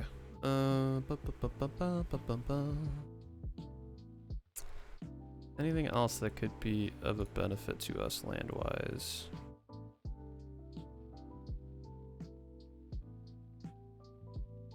Tarnished Citadel, why are you $24? Please reprint this. This is such a good budget option for City of Brass. I don't want to pay $24 for it. Please. Watsy, please. Ancient Ziggurat could be okay, but we do have a lot of non-creatures, so don't love it. Riptide Laboratory. Do you maintain lists of must-have for every deck of your various cost limits? I don't. That would probably be a good idea. I guess in the future I could do like a must-have list and also like upgrades and like the maybe board of each of these. That wouldn't be a bad idea. But no, I haven't. That's I might have to start doing that. I think in the case of this though, the staples of a donut recipe, nice. Yeah, that would be. I mean, I definitely don't have a Wayfarer's bauble of things I build because I try not to. All the decks I build on stream are decks I've never built before, and I try to go in as cold as possible. I mean, I guess sure Soul Ring is a staple, but or that's somewhat of an argument if it actually is. But yeah, I don't really have any cards that are universally like I try to stick into every single deck. It's more of a case by case basis, but I guess I could look back because I probably have unintentionally have some staples that I've put in all these at some point.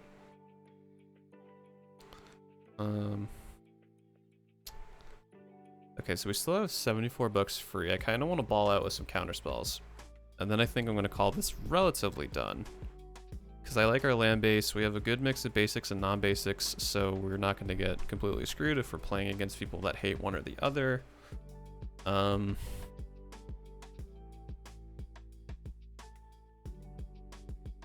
thought Path of Ancestry was 24 for a second. I'm like, hold up.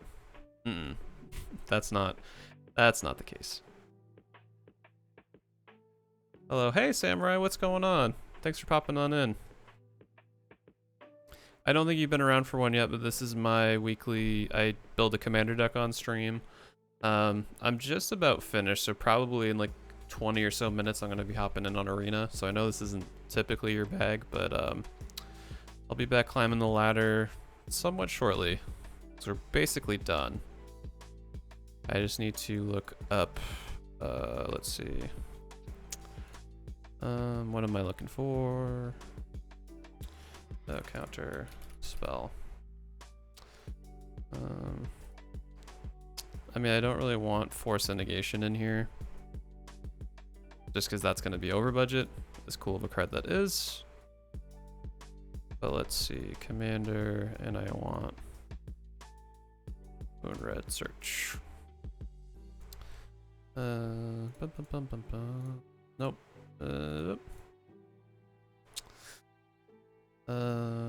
I guess Negate would be good to throw in here. Let's no worries, I'll watch the stream anyway, mate. Oh, I appreciate it, thank you. Okay, so those are lands, don't want to get rid of those. Oh yeah, I did have these over here.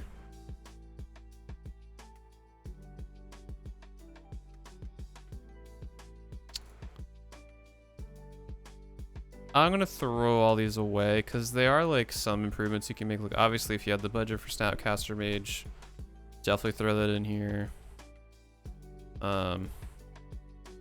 There's some other. Whoa, where did I move that to? Oh no, what did I do? I moved it to non-lands. Okay. Remove. Okay, now I have to look through the visuals because I like to click on things in the incorrect order. Oh, that's why. Well, that's easy to find. Boy, a Snapcaster could be a commander. Things would be nutty. Okay. So let's look up some counter spells. Mana drain. Yeah, let's just double the whole budget we have. No biggie. So negate would be... I'm not going to add a ton of counter spells. I think 5 is going to be a decent number. Disallow. Pack negation's still dummy expensive, right?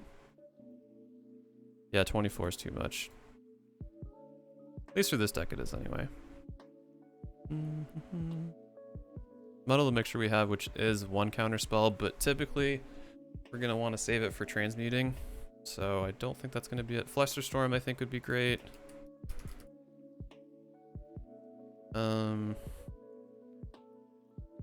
Rewind's really good because it's essentially free. And then I like Mental Misstep because you can essentially pay for it for nothing. So we'll do Mental Misstep, make it a little spicy. Then actually the only other thing I want is we don't have any artifact removal. So let's go ahead and look into try artifacts. We'll just look here, legal in commander. Hop on through. Let's see. Bioforce, that was one of the ones I wanted to see, but I want EDH rank. I like Bioforce quite a bit, especially compared to Vandal Blast, because how much is Vandal Blast?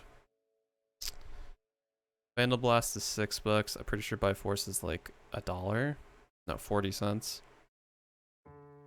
Because I mean, they're as long as you're not like, let's see, the overload cost makes it so it's 6 CMC total. So if you paid 6 for this, if there's 5 artifacts out in the field that you really wanted to destroy, it's functionally the same card. So I think the fact that we're a little more limited. Oh, and actually, that gets a lot better because we have... Oh, wrong view. Hold on. Bloop. Bioforce gets a lot better because we have Kazza Royal Chaser, which her X cost reduction does in fact apply for Bioforce, which actually makes that a whole lot sweeter. So we're gonna put Bioforce in this, 100%. Bioforce. A braid I don't love. Shattering Spree is another good one. Shattering Spree. And then I want one more. Shenanigans is nice for the dredge, but I don't love it.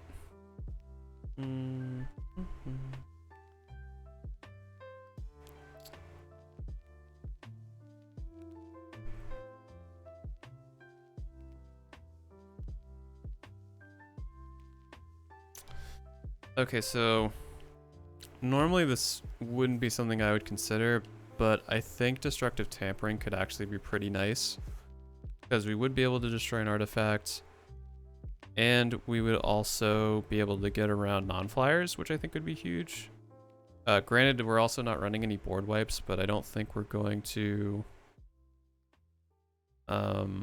really want to run board wipes in this since we're so creature focused. So I think Destructive Tampering might be a nice include in this. That's also affordable.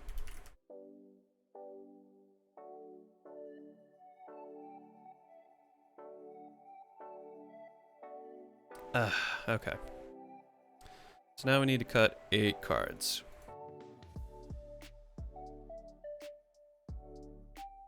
Let's see. What could we cut?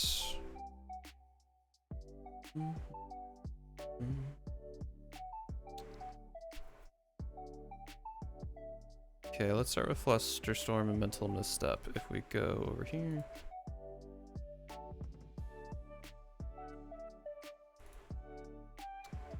Nope, didn't want that. Let's go over here. Oop. Okay, so All these are instants, so let's look at the 1 CMC blue spells we have.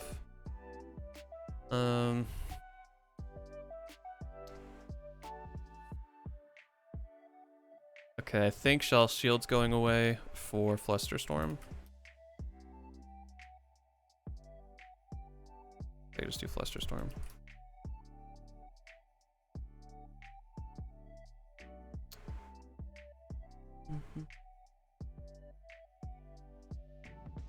Negate's gonna go in place of Glint, because even though we're getting rid of protection for our creatures, arguably counter spells could be considered protection for our creatures, so somewhat of a even trade in my eyes, at least. Okay, what else do we have? We have Disallow and Rewind. So Rewind's functionally free, which is why I don't mind it. But I don't know if we need it, because we do have Narset's Reversal and Muddle the Mixture already, so those are 2 functional counter spells. Rewind I'm going to say no to. Disallow I like because it hits activated abilities too. Or actually, oh, I should do, instead of this, Whirlwind Denial. Which is criminally underplayed. Especially if you are in a play group with lots of infinite combos, because you can counter on through. Or functionally infinite combos, but yeah, this thing is nutty if your play group stacks tend to get pretty huge. Yeah, and has pretty great flavor text. You love to see it. So Whirlwind Denial is going to go in the place of what exactly?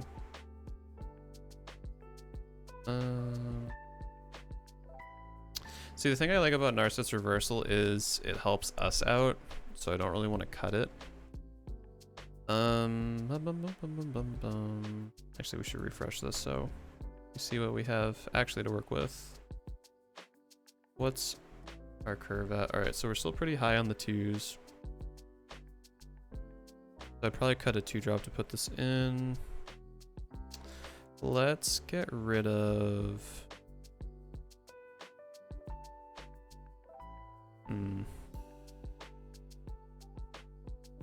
Well, I guess with Muddle the Mixture, what would we search for? If it's going to be CMC 3... yeah, any card with converted mana cost is this card. Oh, so it's anything that's a 2, which is arguably our biggest grouping. Yeah, we have a lot of important 2-drop creatures and such too, so that needs to stay. I guess if I had to cut something, it'd be Mission Briefing, because I'd rather have... The Recursion's nice because it is snappy on an instant spell, but...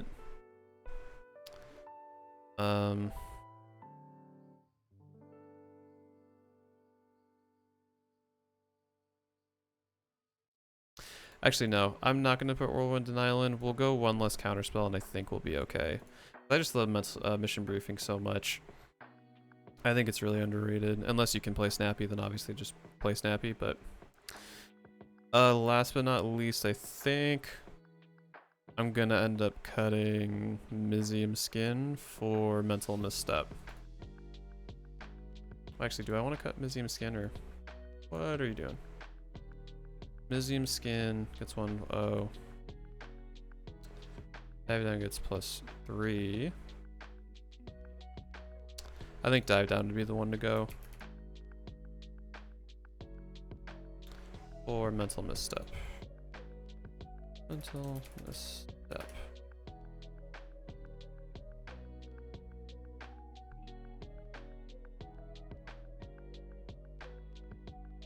And the rest of these are sorceries, I'm pretty sure, so let's go down to here.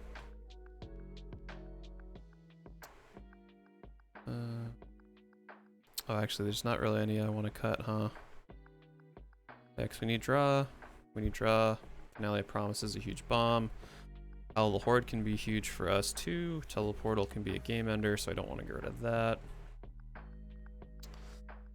Okay, so we're gonna have to get rid of more instants, which is not super great either.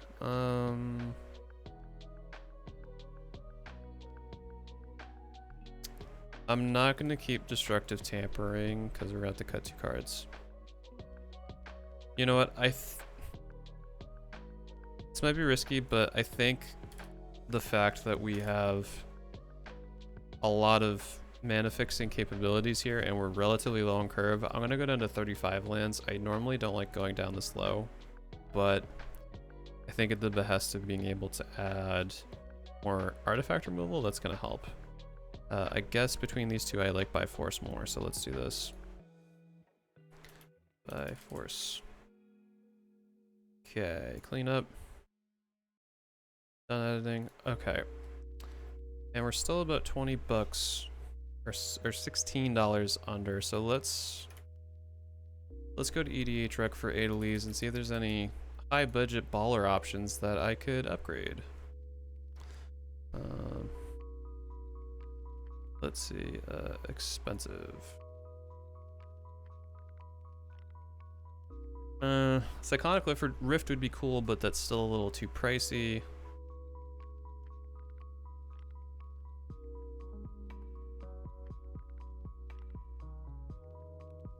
We could do Spellseeker, but I don't think we have a good enough 2-drop that would like win us the game to have that be worth playing.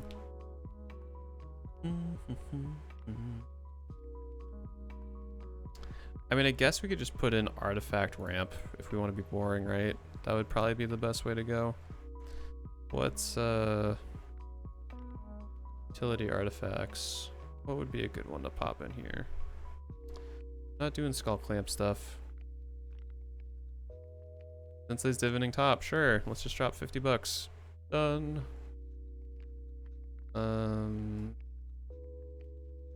Why does Ancient Tomb have to be $44? Jesus, that card has climbed up in 2020.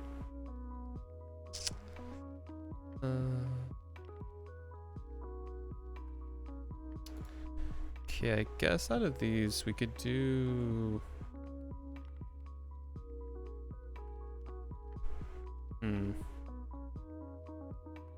The Moxes are like just kind of out of our reach. I think Thought Vessel could be cool. Maybe.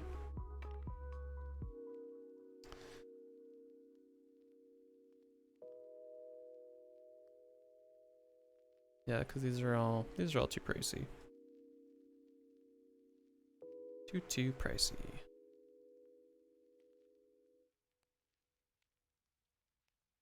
Ooh, actually, Mystic Remora would be nice to put in here.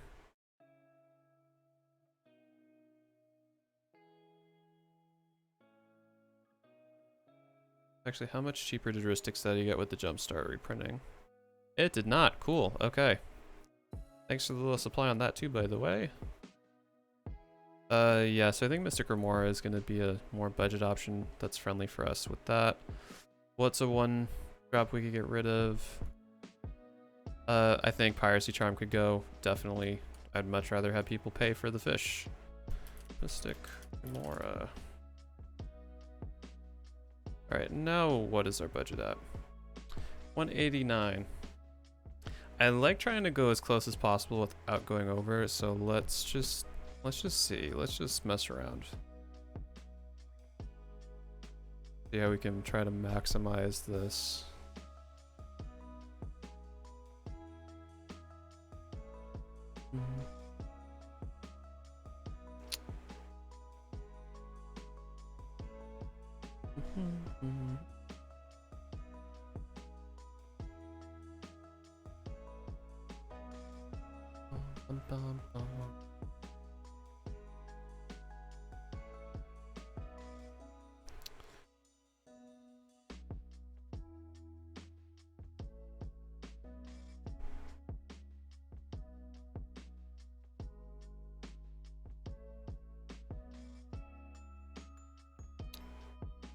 Yeah, not really anything crazy in the creature half.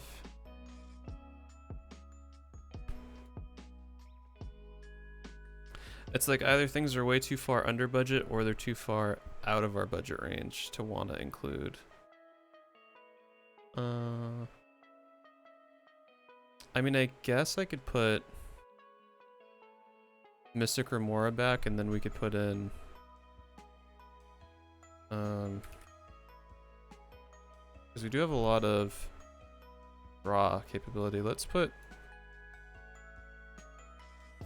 Pirate Charm back, and then let's put in Cyclonic Rift, and I think that would close out the budget for what we're looking for.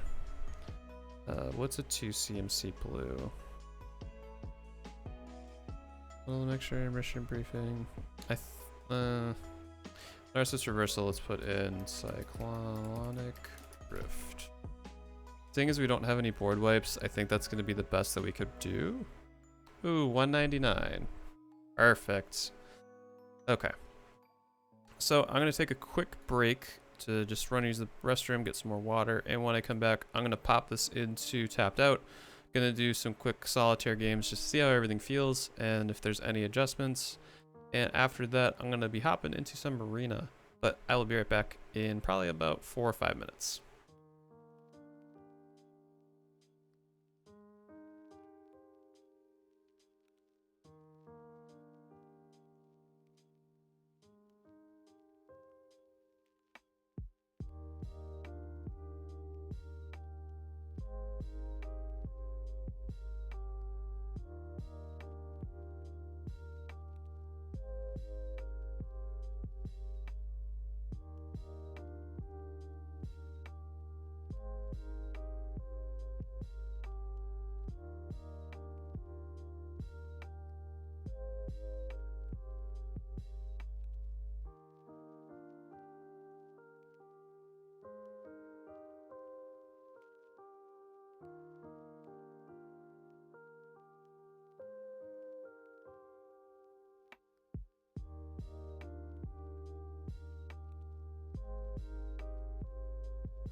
I was muted. Hello, I'm back. All right, so we got our first draft, but probably final draft, just because I don't want to spend all stream doing this. So let's just do a couple quick play tests, see how everything feels, and yeah, we'll go from there. Let me just that cuts off a little there. Okay, that'll be, hopefully it's viewable enough. Let us see. I probably wouldn't keep this hand. Actually, yeah, I probably wouldn't keep this hand, so we'll do 3 mulligan. Let's keep this one. So, first thing I would start off with would be Fiery Islet. I would tap it, paying 1 for a red, bring out Soulscar Mage, go to my next turn, play my islands, tap this for 1 red, I guess, pay another life, bring out Arcane Signet, and I'd end my turn. Turn 3, I would do 1, 2, 3, bringing out Adeliz, the Cinder Winds. So this is a bit of a problem that we don't have any instants or sorceries, but I guess it's not the end of the world. Okay, next turn. Gonna tap Colorless and pay 1 life for a red. We're gonna cast Thrill of Possibility. So this is Prowess, so this is gonna be just for ease of doing this, I'm going to add. So it's gonna get +1/+1 for Prowess. Then it's gonna get another +1/+1 due to Adeliz's ability. Adeliz is gonna get +1/+1. So we're going to discard a card. I'm probably gonna end up discarding. Actually, I'm gonna reverse that really quickly because I'm gonna do the same thing, but I just noticed something first. So first, I'm actually going to tap 1, bring out Seagate Stormcaller, which also says enters the battlefield, copy the next instant or sorcery card with converted mana cost 2 or less this turn when you cast it. So now I'm gonna go do this, do the same thing. So now we have 2 copies of this. After I go ahead and discard, we'll discard Artisan of Forms. So now we can draw 4 cards, because this would still be 1 because we're not casting the new copies. But I believe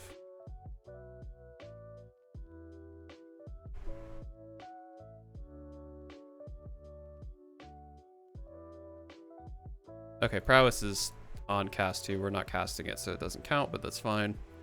We can still draw 4 cards. 1, 2, 3, 4.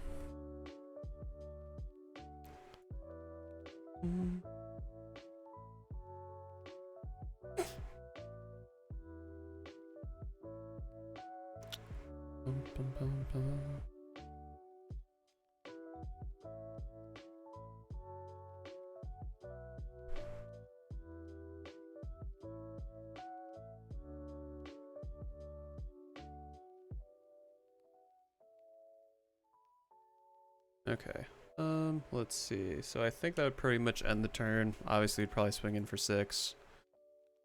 Next turn, we will get rid of these.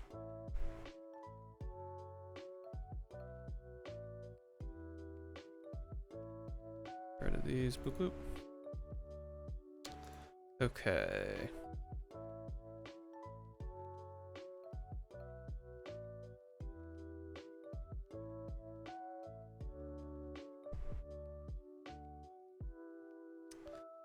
Probably put out Prismatic Vista. I would crack it, paying 1 life. Oh. Look for a island. Actually, mountain. Put that into play. Then, what I would do would be, oh, I gotta shuffle my library too.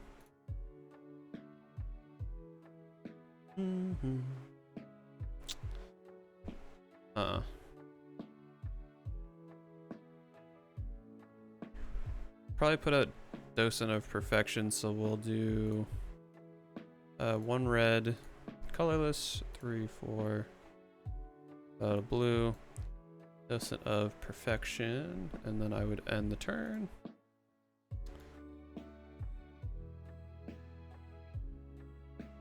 Let's see. Of course, I don't have any instants or sorceries I'd really want to play right now, which is a bit of a bummer. Guess I would probably put out 1, 2, 3. Actually, Mara Mystic. Then I would pay 2 to put out. What? Mr. Meme Splitter himself. Next turn.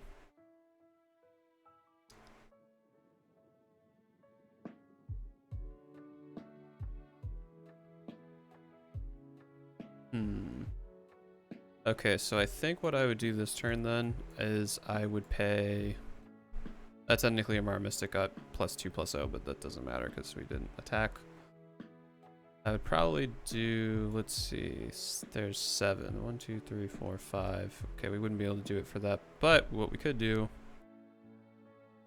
is we're going to pay 2. We're going to cast Teleportal, which first means we're going to make a 1/1 blue human token.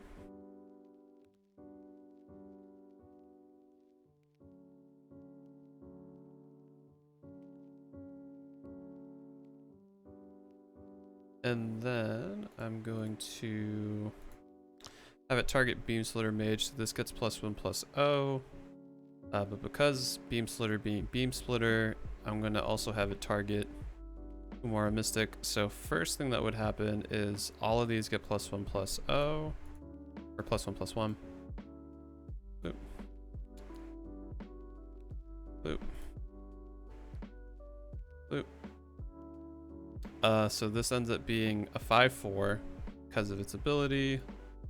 Goes in the graveyard. And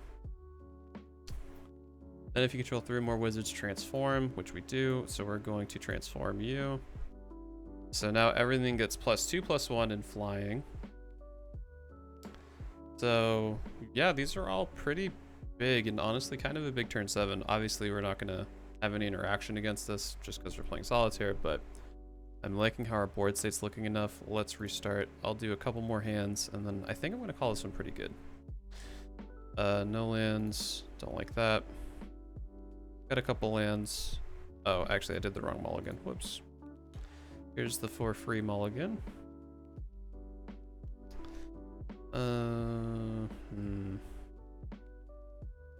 Don't love this, so we're gonna do a normal mulligan now.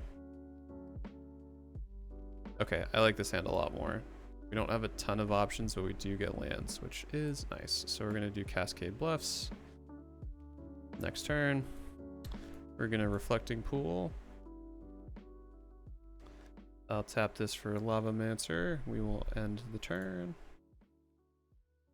Put down our 3rd land. I'm gonna do boop, boop, boop. Put out Adeliz, turn 3. Next turn, I'm gonna put down a mountain. I'm going to, I can't really, I guess I could try to get risky with mission briefing. Let's just see, for the hell of it. We're gonna surveil 2, so these are the top 2. Great, we get no instants or sorceries, so both of those go into the graveyard.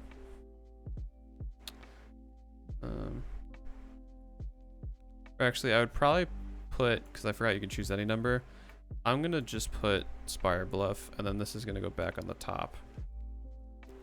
And that goes in the graveyard. These get +2/+2, so this would be a 3/3, this would be a 1/1. I'd probably spend 1 more mana. This is going to technically add 2 blue, but I'm only going to use 1 blue. I think Biomancer. Probably should have put that out first, but that's fine. These 2 would swing in. Next turn, we get Vidalcan Aether Mage. First things first, I'm going to tap Prismatic Vista. We're going to look for a island. Gonna go in the graveyard. Comes out untapped. Then we're gonna pay 1, 2, 3. Do some good old wizard cycling. What wizard do we want to look for right now? Got a hair in my mouth.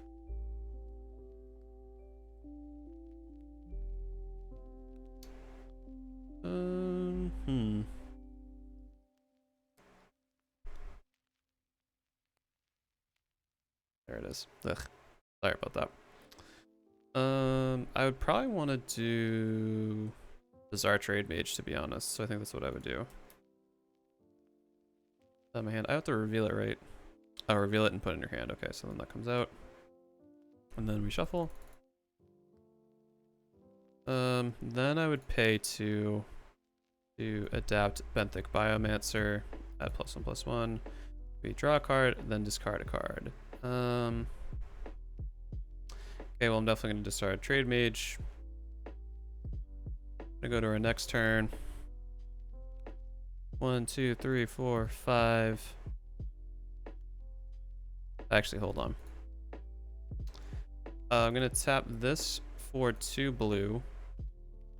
3, 4, 5, 6. Okay, yeah, it adds up the same way. Duh, that makes sense. Okay. Turn 7, how are we looking? We're looking pretty good. Okay, pretty happy with our board state on turn 7. Turn 7's kind of the benchmark I like to see for these decks, at least the lower budgeted ones, to go off, so to speak. Again, we're not really accounting in natural removal, board wipes, disruption, stacks effects, or anything else, but if with no interruption we can kind of get to where our game plan's going by turn 7, I'm usually pretty happy about that. We'll do a normal mulligan for free. I like this hand quite a bit. So we'll do Mountain.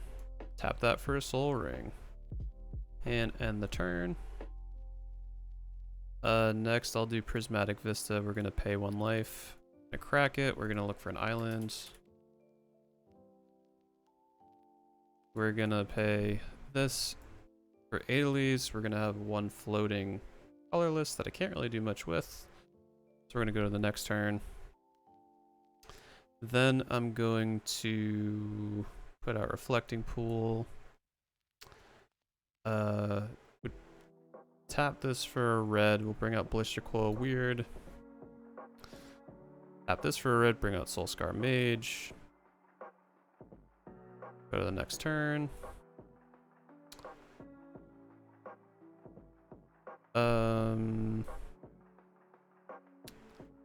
Okay, first things first, I would probably...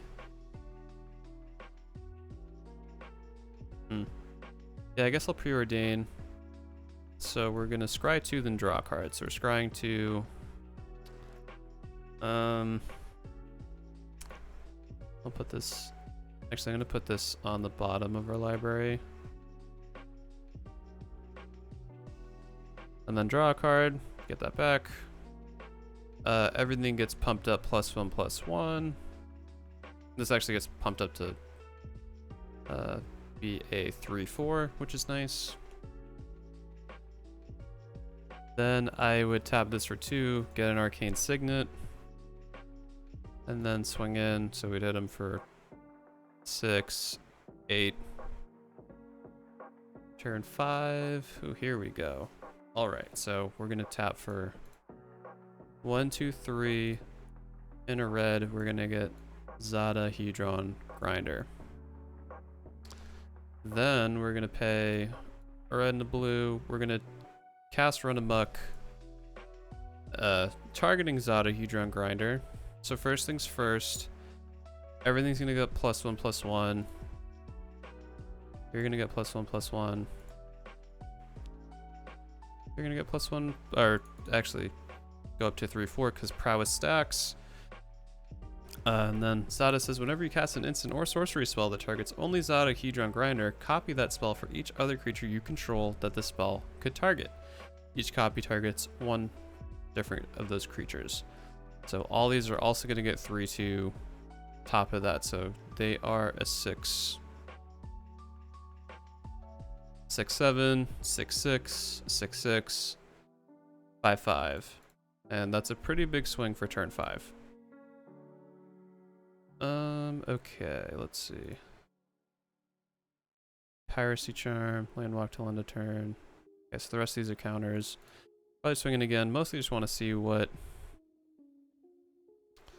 we get. Turn 7, we could Fatal Passage.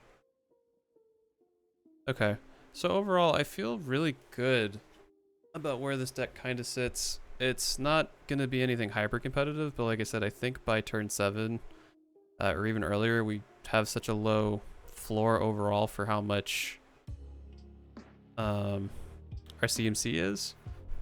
I think we can do some pretty good wallops.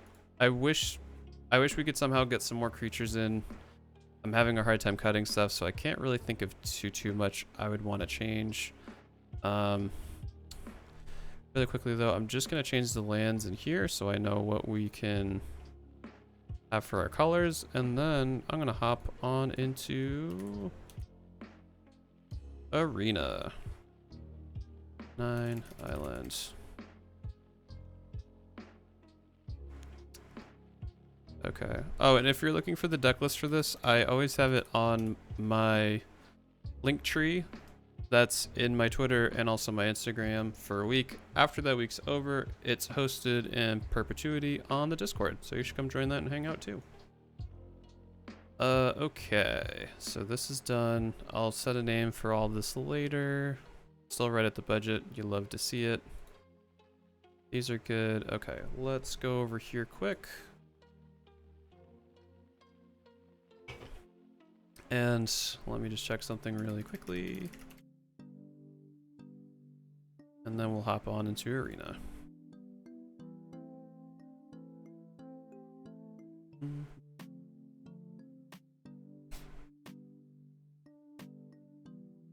Let's see, because I do got a funky package comment that I would very much like to open.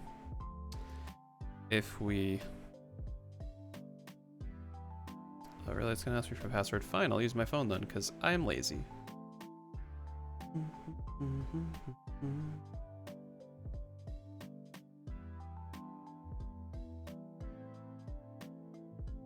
Let's see, your orders.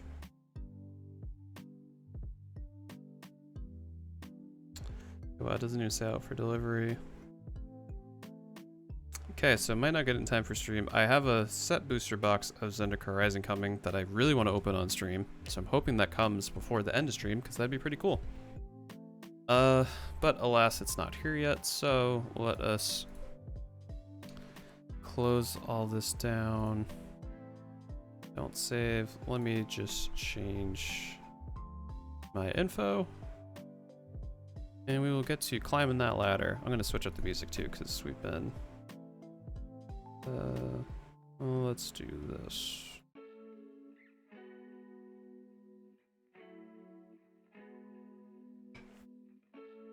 Hope everyone's having a happy Sunday so far, by the way. Having a really good day. Can't believe it's already Sunday, though, and I'm back to reality tomorrow at work. But, all that aside, first taste of fall has been really nice. Starting to get crispy outside, which is usually my favorite time. Before it gets too cold. Alright. It's gonna look for a game while I update the title. Let's do...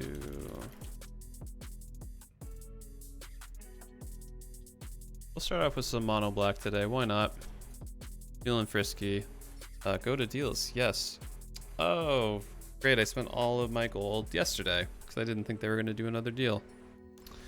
That kind of stinks, but that's fine. Oh, let me make sure Cardboard Live's up. It is not. Glad I remembered. That would have been a bit of a sticky issue. Okay, install activated. Great.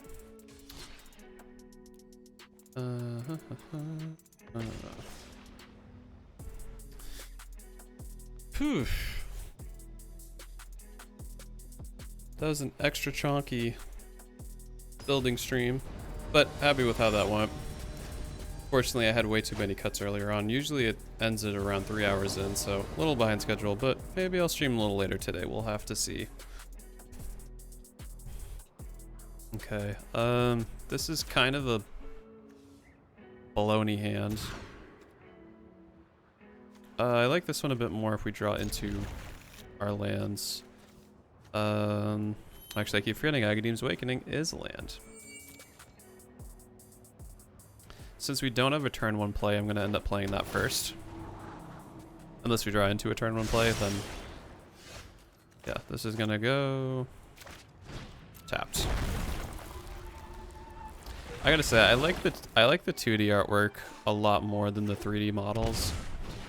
Some of the 3D models were cool, some of them weren't that cool, but why does Arena seem so much louder today? This happened yesterday too. You get quiet. But yeah, some of the 3D ones were cool, but it looks more unique if it's like 2D drawn like that, I think. And you still get to showcase like the really cool artwork, so you don't have to do that much more work. I don't know, I think it's just neat.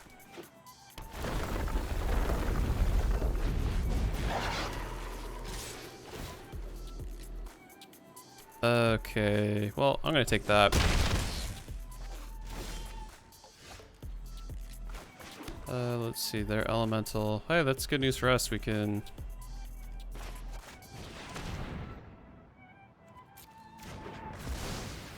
pop that off. Yeah, I think, especially for mono black, I think Witch's Vengeance is gonna start growing into a big card.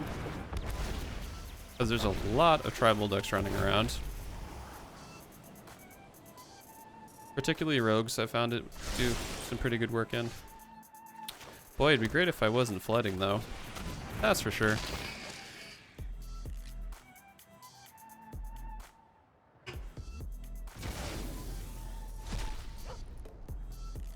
I guess at least we have the upside of pumping a bit. I don't want them to get a ton of value, but I also want to kind of hold off on Feed the Swarm if they have something a bit more threatening. I mean, Risen Reef does give them a lot of good value, but... Okay, now I kind of wish I would have killed it. Oh well.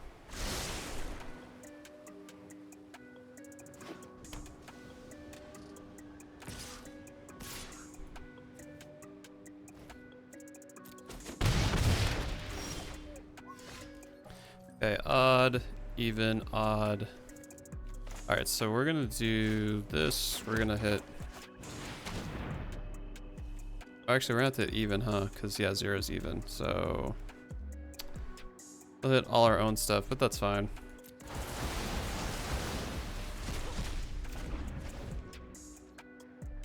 Oh, I think I forgot to reset the counter yesterday, by the way.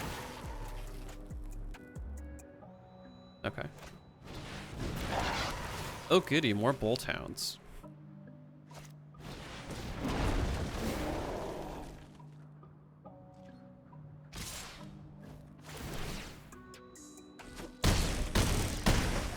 Cool. Well, now I regret not killing the Risen Reef, but it is what it is.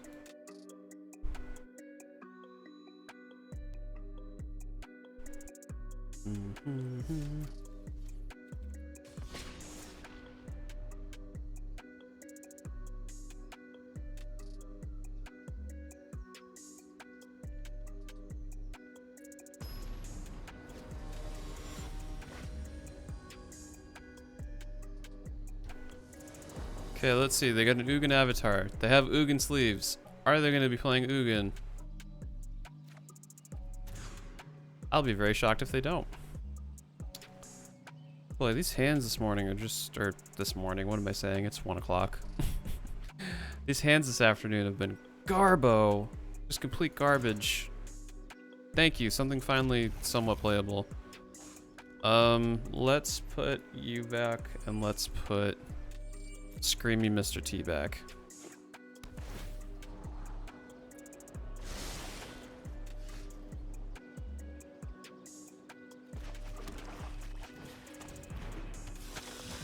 Okay, so this is probably colorless Ugin.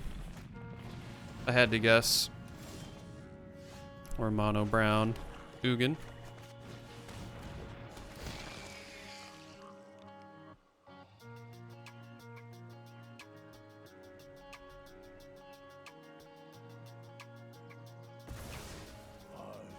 Okay, so they definitely got 2 or 3 of those in their hand.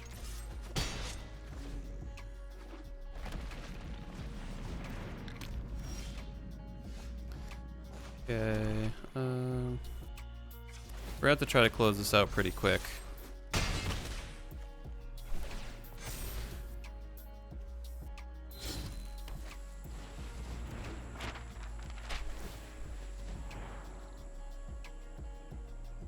Hopefully I can kill them before they do anything sneaky though. Oh, Vraska's Contempt is going to be so nice.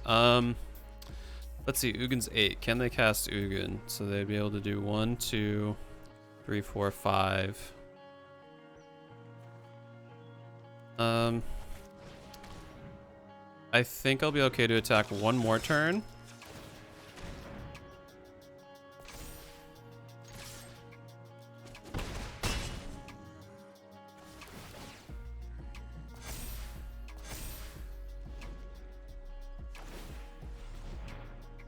Because they don't have enough mana. They probably have Ugin in hand. They don't have enough mana to cast them, which is good news for us.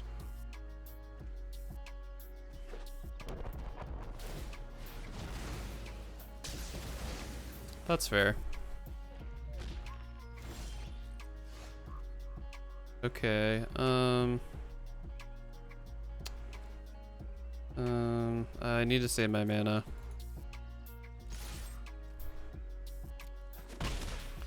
I need to kill Ugin immediately, and I don't want to put anything else out there till Ugin's dead.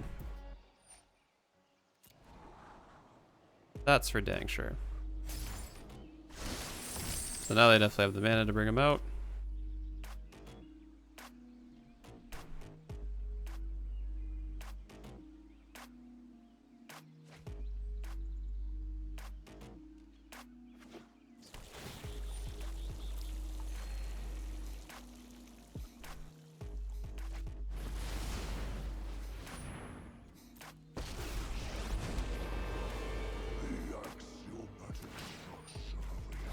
Ooh.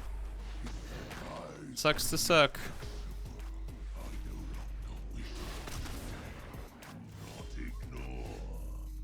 Not ignore.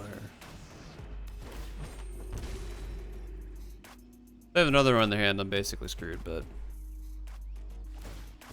Okay, they definitely don't.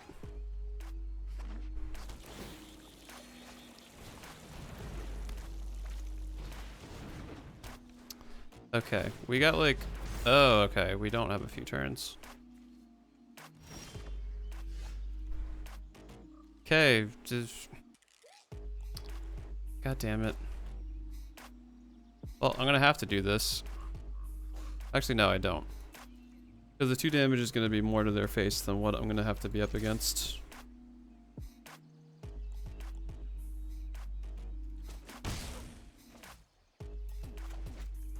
And we'll do this.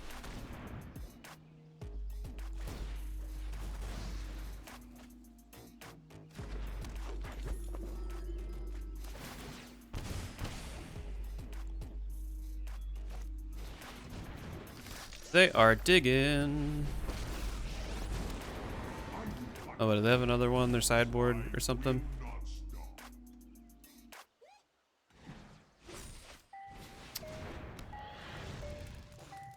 Good old Mystic Forge. Hey, Agadim's Awakening. Can definitely play that. 1, 2.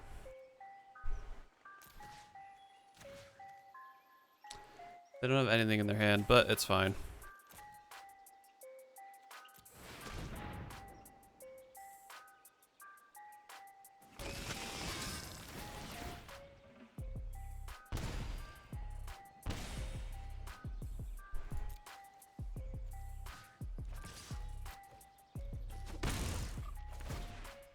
Better hope they got a good top deck, or they're dead. Swear to God, if they just pull out Ugin right now. gonna be pretty salty. Oh, just kidding. You can just get Platinum Angel out. Great. Very cool.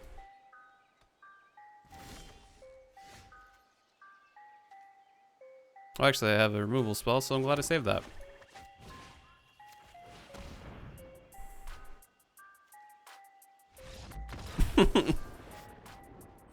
Instant concede, you coward. You absolute coward. That's all I have to say.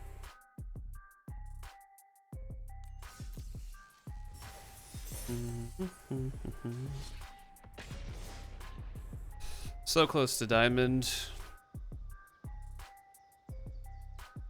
Dun, bum, bum.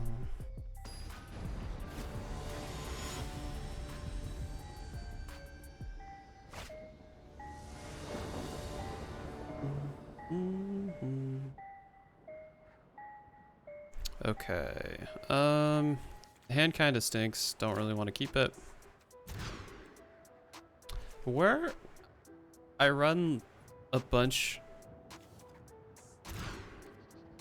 Where are my 2-drops? I'm not getting any 2-drops.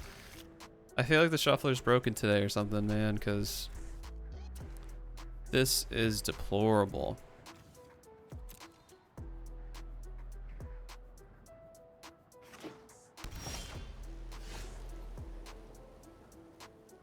Okay, Knight of the Ebon Legion, thank you. I run 3 of you. I run like 6 2-drops. Why can I not draw into any of them? Hey, Satan! How's it going? Thank you for popping on in and for the follow. Super appreciate it. Let's get a big close-up heart. Thank you very much. Just popping and playing some Magic the Gathering Arena.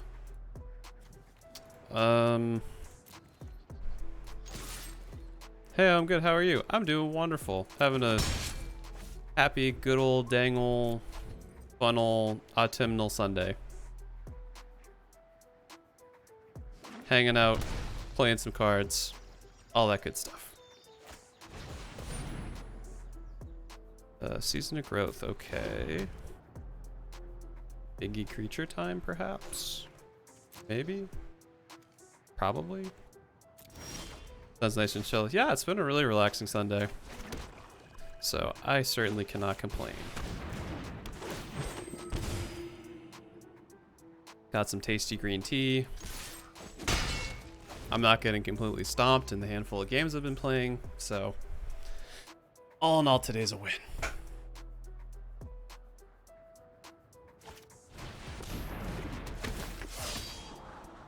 Ooh. Citizen champion. That's gonna be a problem. I think they're playing counters. Let's get rid of you. Your big issue. Green tea is the shit. 100%. And this is hop tea, which is extra tasty because it's brewed with hops. If I can see where my camera is. The glow light. Can someone read it? But yes, it's hop tea, so it's fizzy, hoppy, tea-y, tasty. I'm not gonna village rights because we got kind of a good advantage right now. I'll say village rights if they have some targeted removal. Champion out there again. Hell yeah, 100%. Okay. So fortunately we can remove the champion again, which seems like a pretty big bread and butter card. So I'm kind of happy. Okay. Well, I guess it doesn't matter. It's because we're only going to lose 3 life.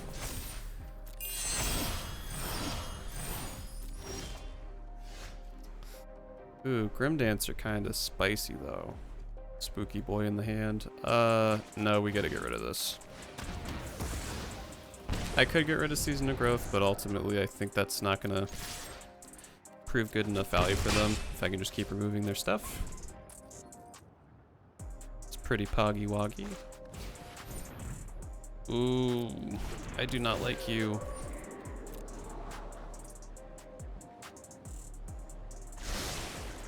You're not giving them protection from jack squat.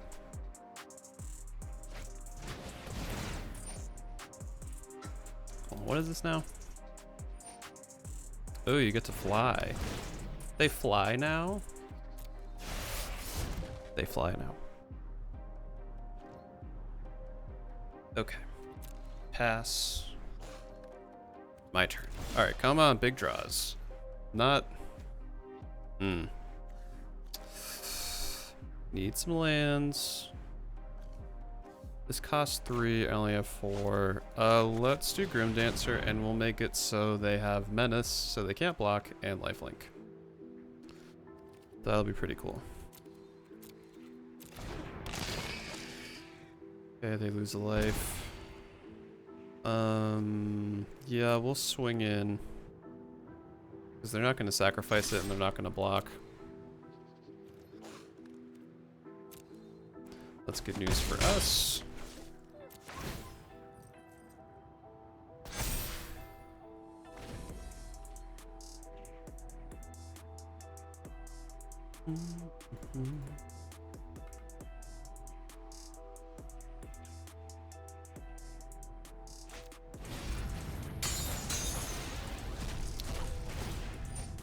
Okay, they're putting all their eggs in that basket, which I don't think it's gonna pay off for them.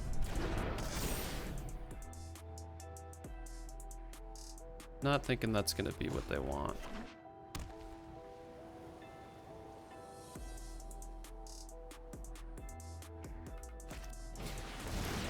Okay, all the glitters. That's kind of gonna hurt. They're gonna gain 7 life now. Another Feed the Swarm or Vraska's Contempt would be primo right about now. Oh, JK, they got another one. Okay, I need to draw some cards.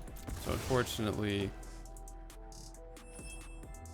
cool, mermaid princess, or not mermaid, elf princess gotta go.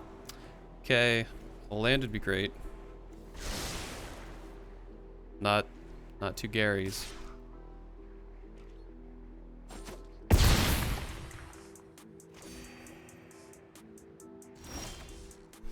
Ooh. So the only thing that stinks is they're obviously gonna crack one for some protection. Oh,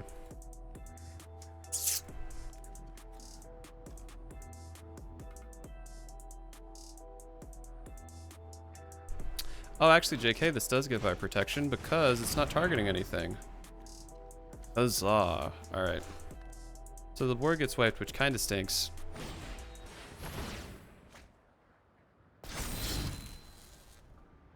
Oh, okay. Well, if it's gonna just get indestructible... Oh, it's getting exiled. What are you... What are you doing? Indestructible does not get around exiling things because it's not dying. Friendly reminder. Fortunately, they got a lot of card off of that though. Great.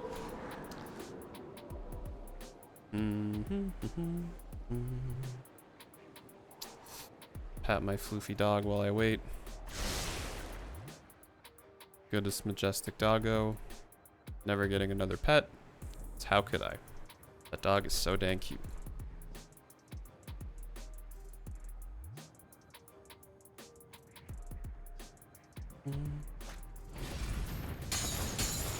Cats greater than dogs. Okay. I like you, Legacy. We've been off to a good start. Don't come in here saying some controversial stuff like that. I'm personally not a cat person. I like cats and dogs. Well, I just said I'm not a cat person. I like cats and dogs. Just that's too divisive. I'm having a good Sunday. I don't need to get bogged down with that kind of stuff.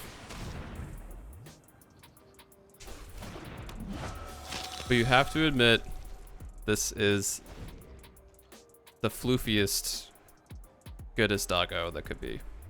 Sorry, it's fine. I don't really care, but I'm personally more of a dog person than a cat person.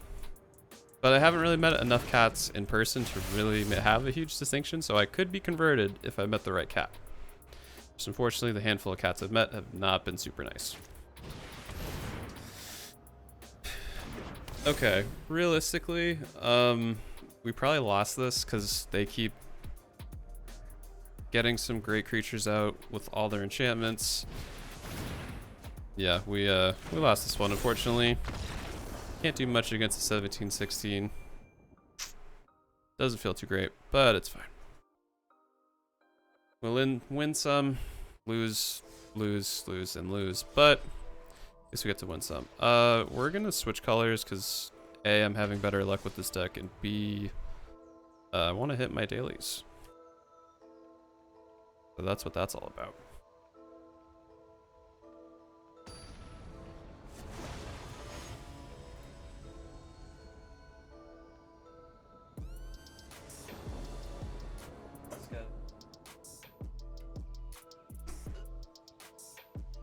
Otter time. Okay. Sand's okay. We got some removal options, but we don't really have any creatures, so I'm gonna mulligan this.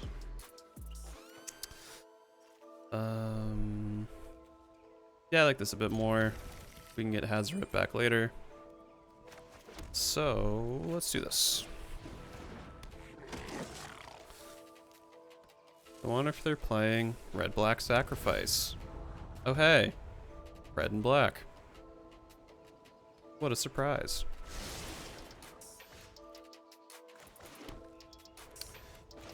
We'll go a bit wider first. They're probably gonna have Claim the Firstborn, which is gonna steal something anyway. So I'd rather have more things out than not enough. Wow, okay. Someone has started listening to me and started playing Blazing Volley in their deck, because that's the first time that's happened. Well, we can still get in for 5 damage, which is nice. Not as ideal as we didn't get wiped. Hopefully we can keep this momentum, get the dub. Also, their name is keyboard only, so does that mean they're not using a mouse? Can you play without using a mouse? I know you can hit space to go through Pestilent Spirit. What is this person playing? Just playing some big ol' spooks as soon as October 1st hit? That would be awkward. Yeah, I would think so. Cause like I said, I know for it's blocked by me, but my camera's flipped. The thing that's down here, I know you can hit with the spacebar. Or actually, I guess it's easier. I could just the thing that my camera normally covers. I know you can hit spacebar to go through that, but I'm not sure if you can make card selections with your keyboard. It'd be nice for accessibility, but yeah. Okay, so we're gonna exert Crop Crasher so they can't block. Swing on in for another 5. You'll love to see it. Ooh, okay. Oh. Wait, 2 damage. Divide as you choose among 2 targets. Wait, how did that kill the Crop Crasher? I feel like that's a bug. Because if they split, it wouldn't have been able to kill the Kenra. I feel like I missed. Oh, because Pestilent Spirit gives Death Touch to spells. Oof. Oof. Okay.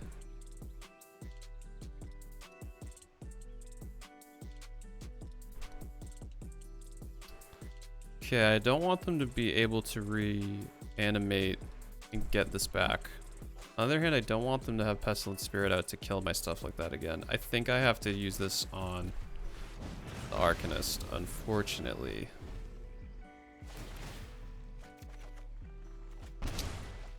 Okay. Oh, we drew into Hazoret. Okay. Feeling a bit less spooked. Oh wait, did they just kill me? They just killed me anyway. Cool. So I'm glad Rakdos Menace discovered Pestilent Spirit's really good. That's a shame.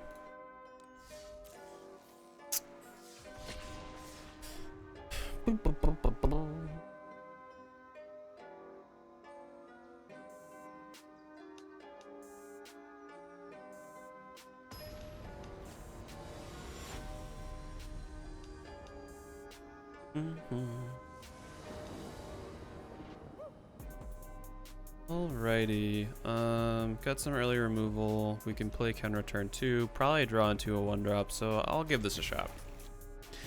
We'll give it the old college try. They're probably playing either elementals or they're gonna be playing Rule Stompy, one of the two. Hey, elementals, look at that. Alright, well we're gonna shock that right away. Because heck no, you're not getting any value. Okay, normally I'd like to wait till a creature's out to use Kenra's ability, but we're just gonna swing in.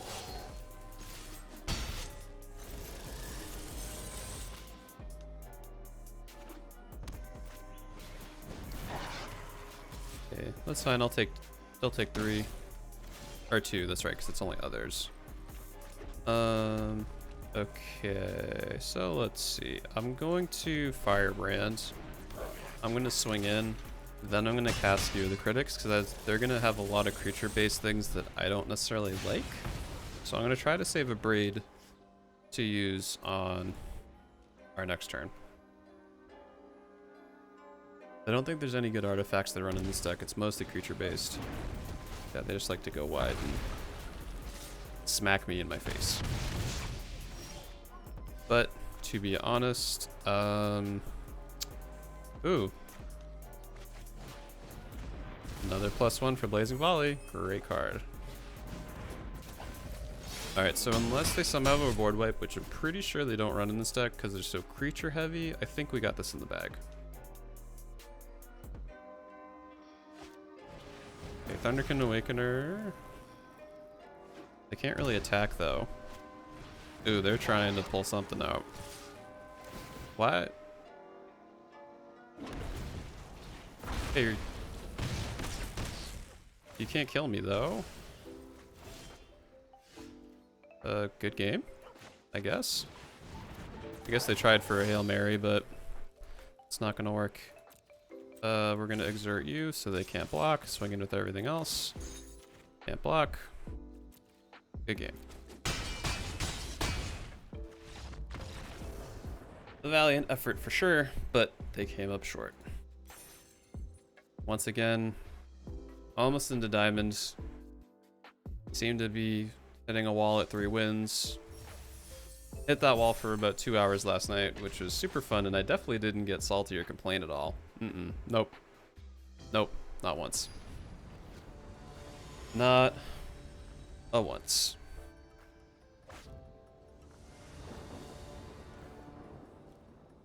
Scooted at all? No. Since that stream like a week ago now, actually I think it was a week today, I've not seen Scoot Swarm at all, which is kind of nice. I'm not complaining. I'm assuming they're making their way up through a Mythic or they're stuck at Bronze. Because since the new season hit a couple days ago, I've not seen a single Scoot Swarm. And I hope it stays that way. Because it's not fun sitting waiting for triggers to resolve for 30 minutes while they end up just not swinging in with the Scoot Swarm at all. This hand is okay. It's too slow, I think. Our opponent's on the play, we're on the draw. We're gonna mulligan. Okay, this is much better. We'll put Queen Hazaret back. And ooh, Soulscar Mage. So are they, is it prowess or are they -1/-1 counters? I did see a pretty cool -1/-1 counters deck with the Ozolith back when Amonkhet first came out that I've wanted to build, but no wildcards. Okay. Looking like they're just mono red, which is fine. I'm gonna save the Skewer the Critics for the Bone Crusher, so let's do this. Actually, wow, I don't know why I did that. That's a big old misplay. I should have just played the little Screeching Goblin, Fanatical Firebrand, instead of Blazing Volley. Literally no clue why I did that. But it's fine. It's fine.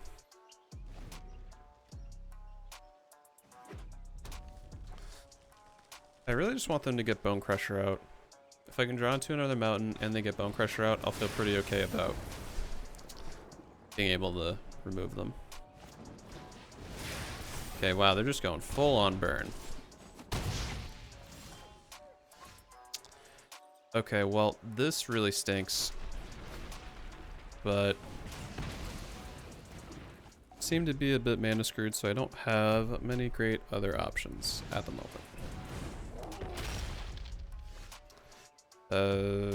Not really the land I needed, but I can make this work.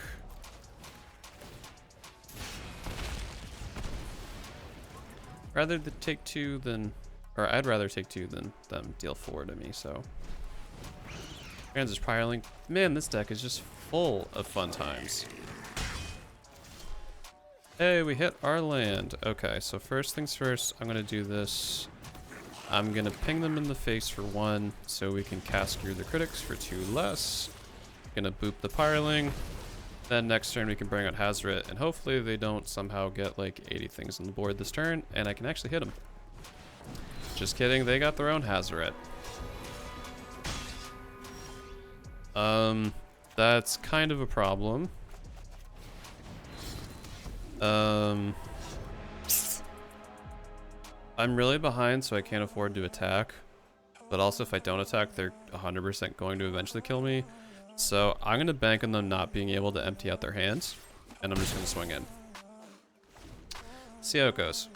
Definitely going to pay for that by dying, but at least I tried. Yeah. Okay. I mean, they didn't even need the G2 Lava Runner. They could have just paid 3 to discard a card anyway, but for shame.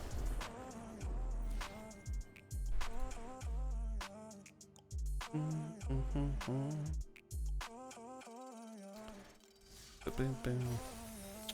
gonna check quick to see if my package is here, because I certainly wouldn't mind doing an unboxing while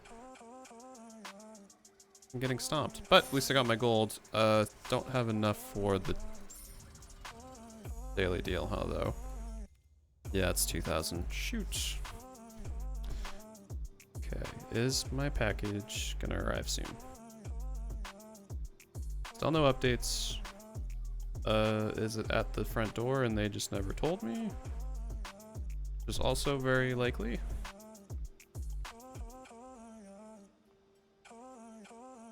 Okay, no, it's not anything. Cool.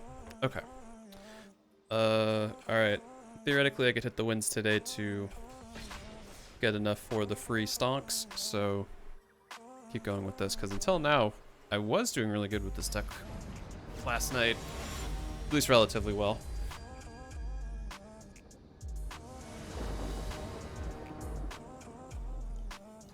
Okay. This is probably the closest thing to a perfect hand I could ask for. I wish that this was another land or a 2-drop, but I'll keep it.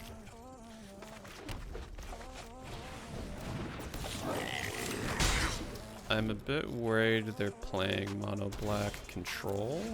Oh, just kidding. Probably more Rakdos. As if I've not seen enough of that today.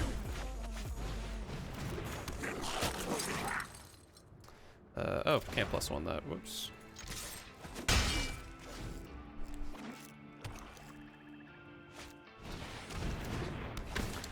Rick's Mighty Reveler.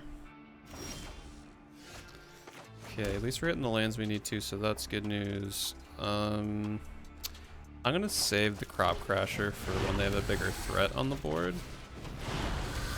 For now, I'm gonna just kind of hold back.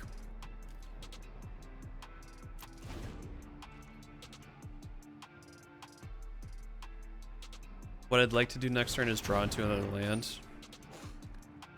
And then tap their Firebrand, deal 1 damage. hit Blazing Volley. Or if they swing in, that'll be even better, but look at that. In the immortal words of Merchant, magic is easy, just draw what you want. So we're gonna hit Blazing Volley, then pump up our goblin friends, swing on in, and hit him for some big damage.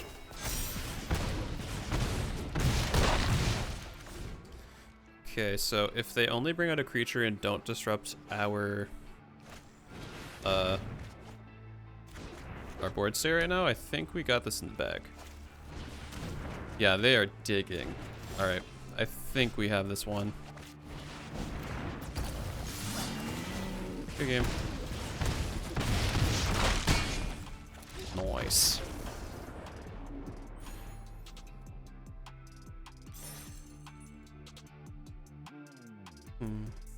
Did I have fun in the match? Of course I did, I won. I'm curious what that metric's actually tracking. Like, are they just wondering how overall happy people are? I tend to almost get that exclusively when I'm winning. So not sure if that's the best statistics they're looking for. Ooh, this card's gonna be nutty in Commander, especially with decks that want to ramp out. This is nice. The MTG Goldfish guys joke that's how they determine bans now. Honestly, I wouldn't be surprised. Actually, I would, because if that was the case, Uro would have been gone a long time ago.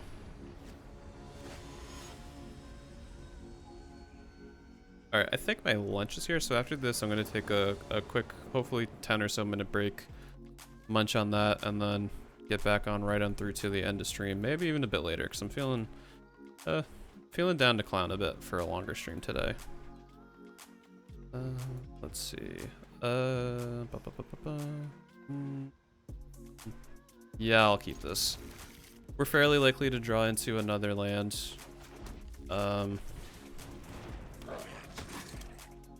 Yeah, I feel pretty good about this. Grafsticker's Cage. Someone hates Uro, and I don't blame them.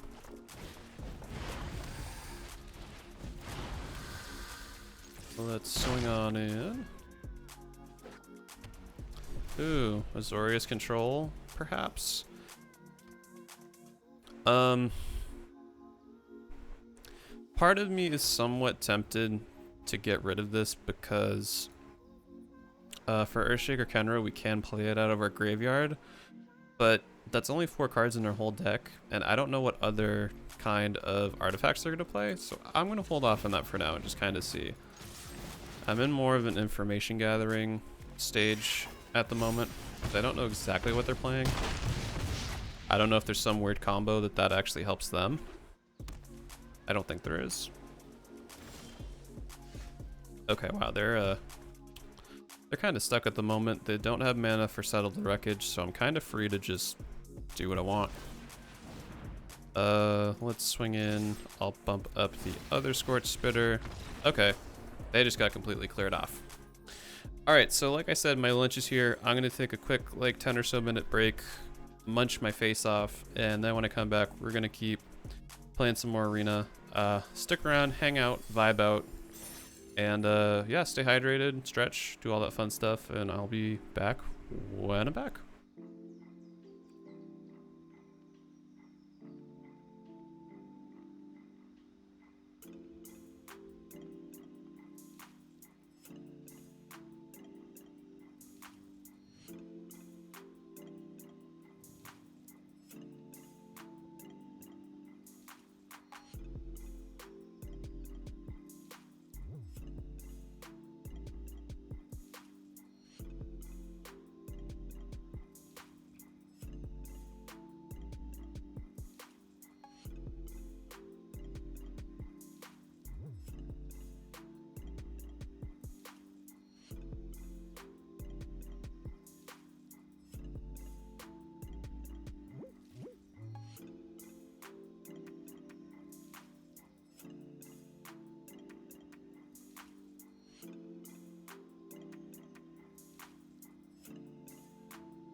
Alrighty. Let's, whoa. Oh, arena crashed. Fun. What else is new? Let's close out. Come on. Are you not even in my processes anymore? Hello? Oh, there we go. Let's try this again.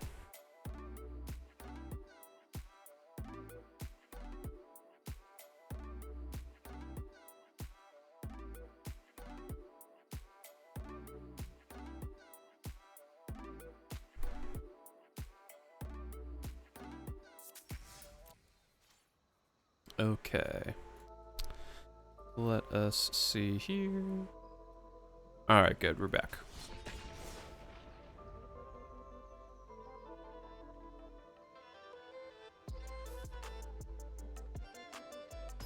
Welcome back. Thank you. It is good to be back.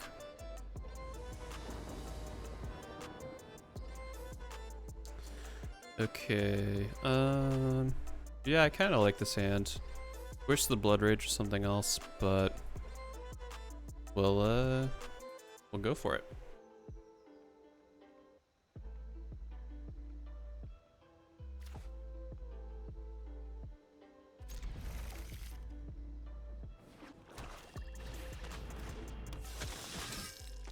Okay, Knight of the Ebon Legion's a little bit of a problem.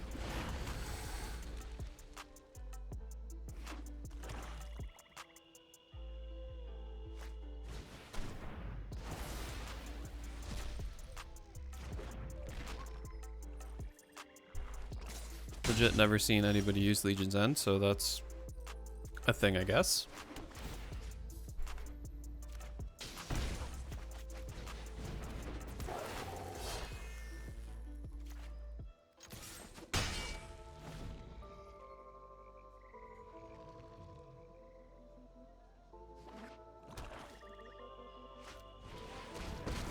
Oh, they're mono black vampires.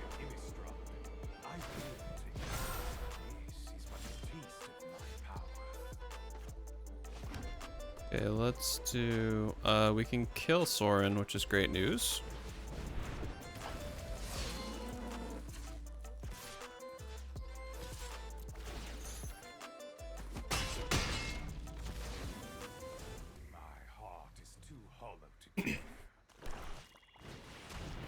Ooh, Sanctum Seeker.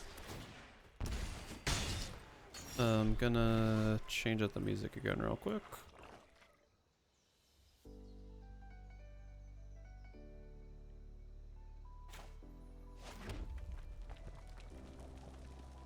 Okay, so what do I want to do here? I want to... Let's, I'm gonna skewer the critics, the Ebon Legion, because that's gonna end up getting way too out of hand.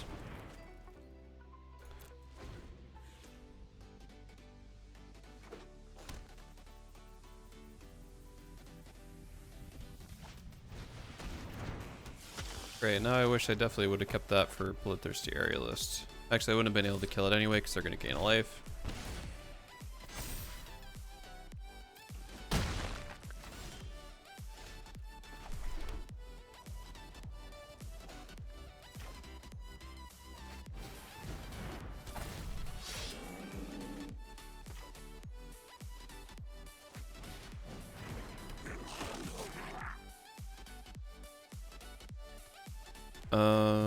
I'm gonna hold off a turn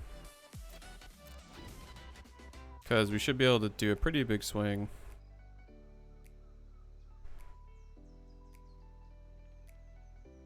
Oh snap, I think it's here. Okay. After this, I'm gonna run outside real quick, get my package that just got delivered, and we're gonna open up some Zendikar set boosters, baby. Okay.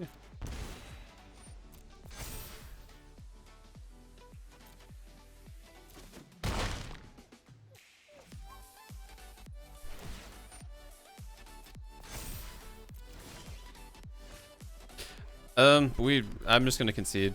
honestly, I'm just excited to open it. So I'm gonna be right back in a couple seconds. I'm not even gonna, I'll change the overlay, but I'm gonna just not go AFK. Well, you'll see me leave, but I'm not gonna actually leave. So I'll be back in like 2 seconds.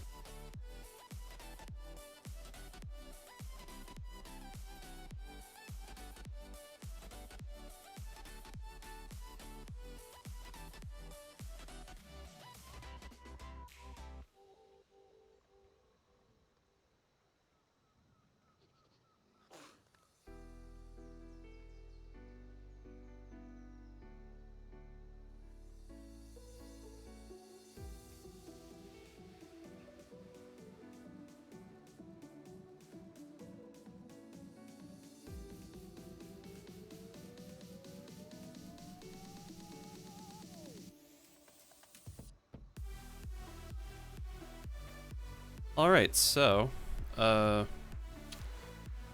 just exit out of Arena just so we don't have that annoying background noise. Let's see. Oop.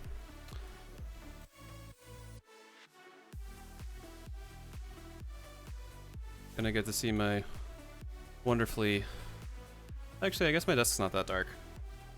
Let me just carefully X-Acto knife this open. I usually try to clean my desk a bit first, so apologies in advance for the slight mess. But I'm just gonna... Dude, that's a neat keyboard. Thank you. This is an ortholinear keyboard. If you want to get specific, this has some boxed jade switches. Has a copper switch plate and little extra accoutrement on the back. But yeah, this is my little baby. I love this keyboard. I got 2 more that are just like it. Once you go ortho, in my opinion, you can't go back. But that's not why you're here. Boom. Okay. Let me get set up. Not gonna have my keyboard, so let me just go view. Oh, I'm unprepared.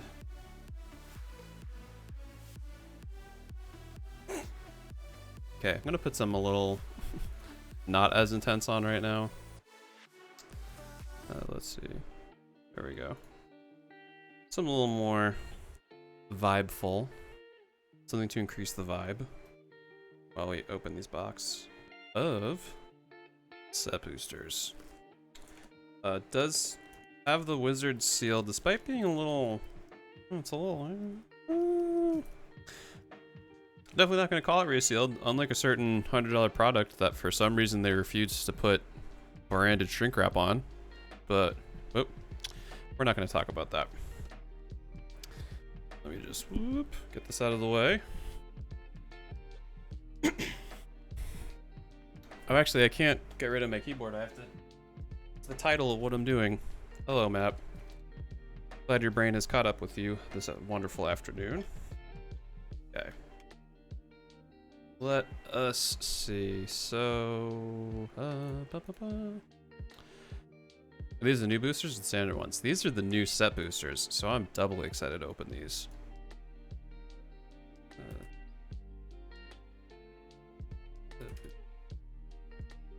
So like the list, yes.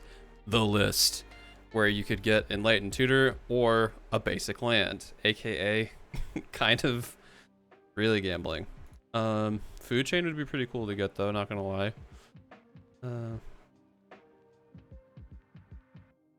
Let's see, alright. Title has been completed.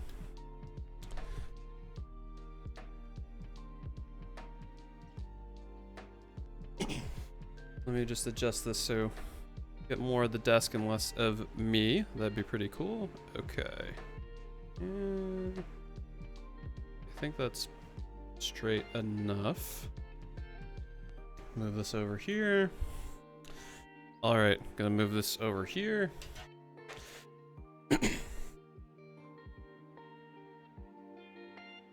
Okay, this is kind of bugging me a little bit, so you're gonna go around the other side behind my head.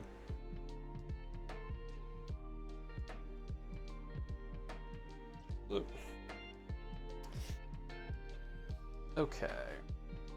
All right.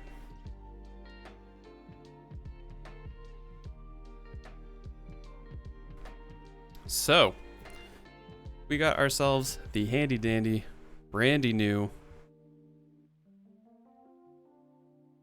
That looks more flat, but that's fine. Let me just whoop. Sorry, I'm extra anal about my desk because I am a gross slob and keep things everywhere. Anyway, here is the set booster box for Zendikar Rising. This is a brand new product, never yet attempted before. This is the illustrious NC02272 box. Extra trace to ensure that we get the best list openings. Not really, but sounds cool and like I know what I'm talking about, so I'm just gonna say that anyway. But yes, this also comes with an expedition box topper. Open for Cavernous Souls. That would be really nice, especially because I'm rebuilding my Merfolk deck. Okay. Let us see what we got here. Trash box. Actually, do it this way. Funny if it was just empty box of nothing. Ah. Okay. Ooh, packaging. Oh, it's like extra tall too. That's pretty nice. Like I said, of course, we got an expedition box topper. I'm gonna save that to the very end for some great anticipation. We're gonna put all these stacked up high. And yeah, we're gonna see, hopefully we get some good pulls. So I don't know the order of these, so the first probably stack or two are gonna be relatively slow, as I'm just kind of looking through, enjoying what we're pulling. I know there's an order. I know these also include the list. These also include some new art cards that have, I think, a 25% chance to have a gold stamp. There is some rad art in the set, so I'm pretty happy about that. Where's my phone? Go over here. Heck it. Okay. Move my microphone a little out of the way. Actually, I should move this over so I can actually see. All right. Let's see what we got Crackle-Lack in. Set booster number 1.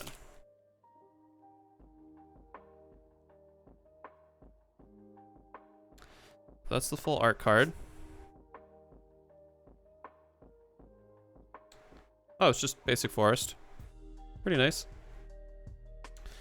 We got a plains. Retard bug catcher. So it's art card, land, common, common, common. Then we get into the uncommons, Fearless Fledgling. And I think they said it's something where the uncommons are technically like combos. So like they're specifically printed to be able to work together. So we get Fearless Fledgling and Roiling Regrowth. Which I guess this does technically combo because, you know, landfall triggers and searching for lands. That's what they like to do. We got 2 uncommons. Or 3 uncommons. I guess Skyclave Pickaxe kind of fits into that too. Blackburn Rogue. Okay. Tuk Rebel Fort. Weird that we got another common. Okay.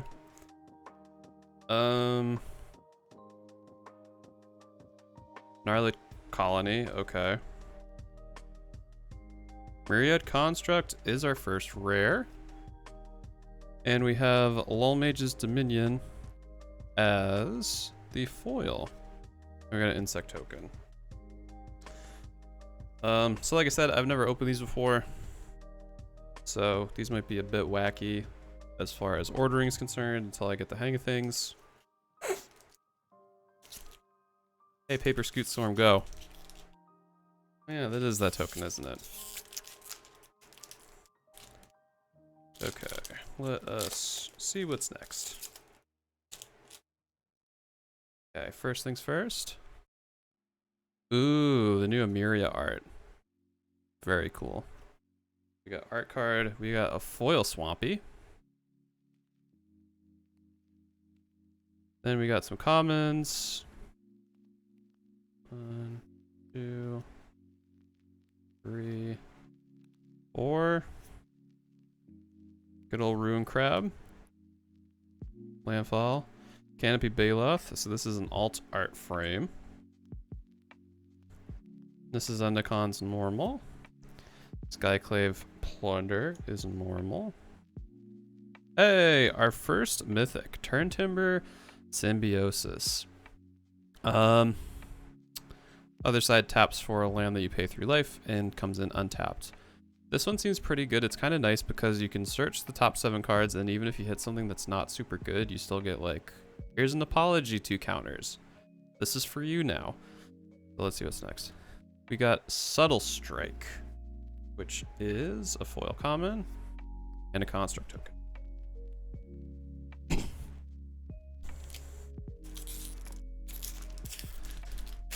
All right, let's see here.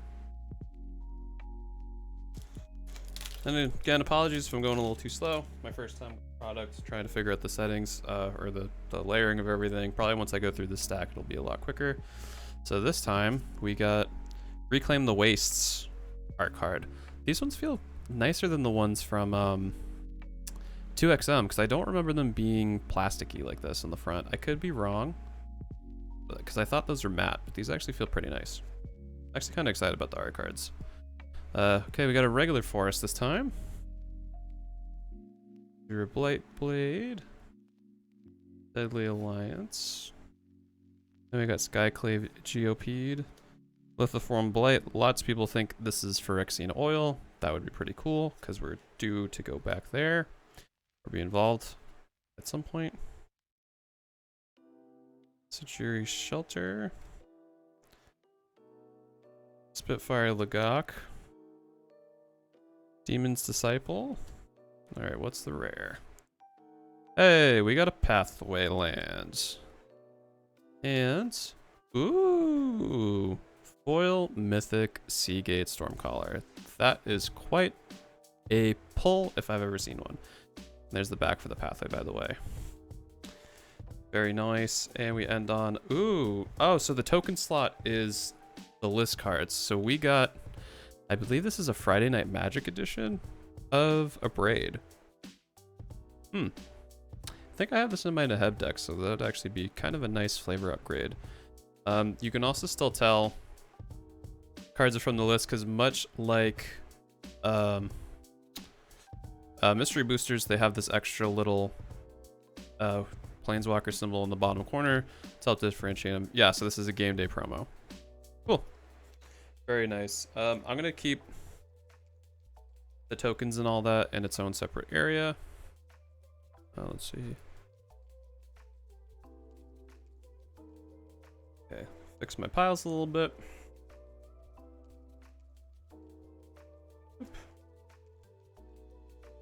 Okay. Honestly, I'm stoked about Seagate Stormcaller foil. That probably is going to be my hit of the box. Obviously, there's a lot of other cards I want to. Omnath would be cool despite everything going on with Omnath. I'd want to build a very fair and balanced deck, so please let me unbox them. That would be cool. Don't really want to do broken stuff, but it's not up to me. It's up to the set boosters. Okay. So let's see art card.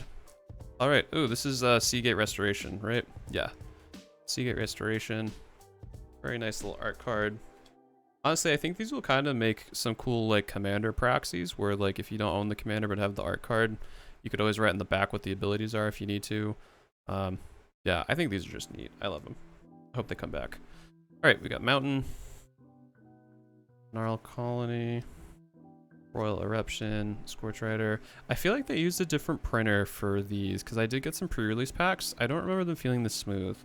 I wonder if the pre-release packs went for through the US printer and these went through the Japanese printer, but these feel nice. Very nice. Field Research, Fearless Fledgling, Akuma Warrior, Inordinate Rage, Red Worm. All right, what do we got? Hey, another Leyline Tyrant. Got this from my pre-release pack and immediately threw it in the head because this card is sick. Absolutely sick. And what's our foil? Royal Eruption. We got regulars and then we got foils. I got a Drake. So I'm kind of curious about the overall pull rates of things from the list. I'm sure it's relatively low. Yeah, it'll be interesting to see how we shape up after this box. Ooh, this is one of the, yeah, Celestial Colonnade. I actually adore this new art. I got one of these from a Ultimate Masters pack, and that art was cool, but the new art for Celestial Colonnade is just ridiculous. Ridiculous. Okay. We got Swamp. So I think what I'm gonna do is I'm gonna consolidate a lot of the commons and uncommons just because these feel like they're kind of disjointed. Like, I get they cannot be, but just for the sake of organization, that's how I'm gonna do it. Whoop, whoop, whoop, whoop, whoop, whoop. Where are you going, cards? Okay. Gonna go here, gonna go here. All right. So we got more. I'm gonna keep doing this way. Trina's Silencer. Highborn Vampire.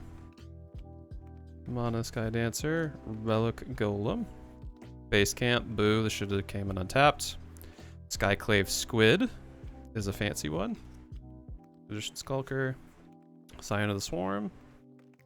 Zareth San the Trickster. So in this slot, oh, never mind. I thought this was the one from the Commander Precon. Yeah, this one's pretty cool. It's all right. And we got Turn Timber Ascetic. This is the really rare slot. And then what do we got? Angel Warrior Token. Wait, actually, I'm curious. Oh, okay. So the back of the list cards are normal Magic cards. Because I was going to say, how do you not see what a list card is? But I guess that makes sense. Here's our foil.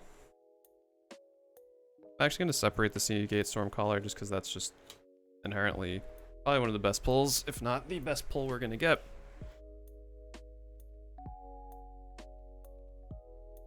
Fix this up a bit. All right.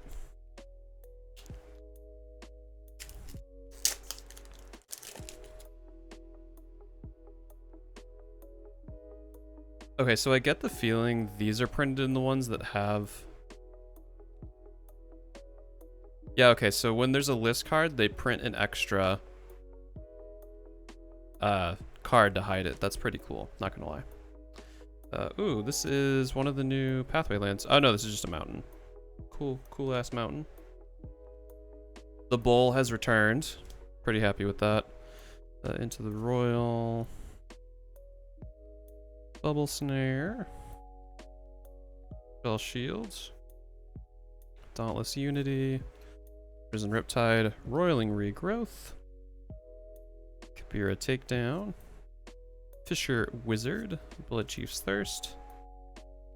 Cragplate Baloth is the rare, aka Carnage Tyrant on steroids. Akoum Hellhound is the foil, and we saw we got a card from the list. Let's see, a little slow. Oh, wait, no we didn't. I lied. Whoops.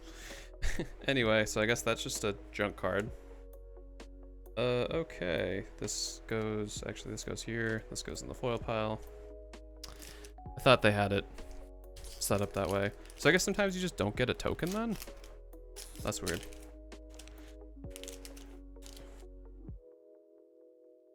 Okay, we got, ooh, this is Scion of the Swarm.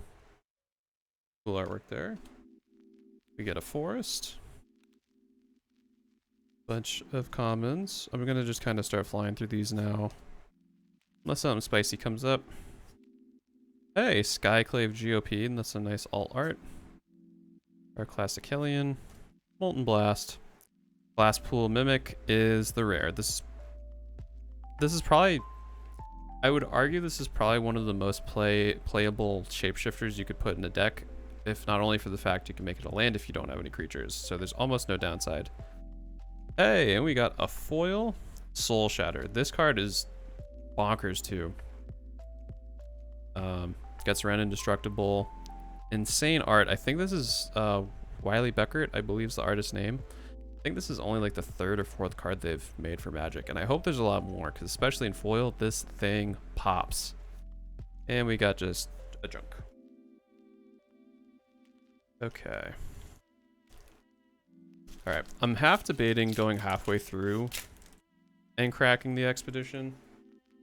Curiosity is getting the best of me, so I don't know if anyone has any opinions.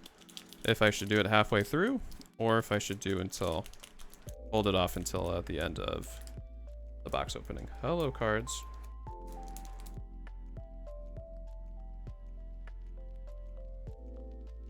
Be you, man. I can't be me because I can't decide. Well, I guess we'll just feel it out and see how it goes. Cool merfolk art. Ooh, I love this mountain artwork. This is probably my favorite mountain from the set, to be honest. Okay, let's just fix our piles a little bit. Whoop. Okay. Got a mountain. Synchronized spellcraft. Sizzling barrage. Tuk rebel fort. Subtle strike. Oblivion's hunger. Iridescent horn beetle. Kazul's fury. This card's sick.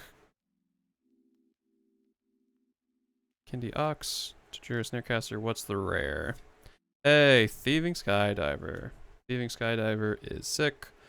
This is going to be a commander staple for anything that's running blue. In fact, you can pay 3 and steal a mana rock permanently. Is insane.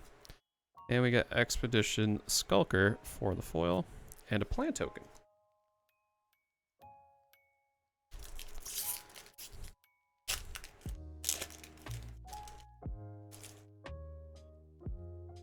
Okay. Still have not had a stamped art card yet. Murkwater Pathway. Got a cool swamp. Dave and Sellsword. Art and Electromancer. Sneaking Guide. Expedition Champion. Dauntless Survivor.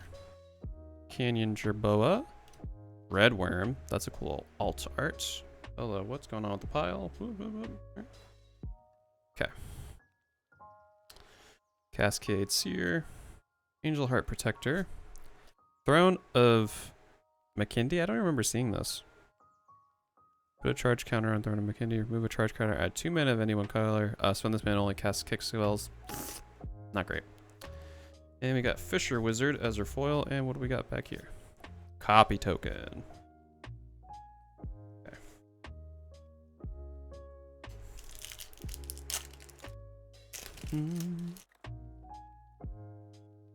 Okay. We got Core Celebrant. We got ourselves a nice Bowl Island again. Aggro Constrictor. Rule does Mucklord. Scale the Heights. Mind Drain.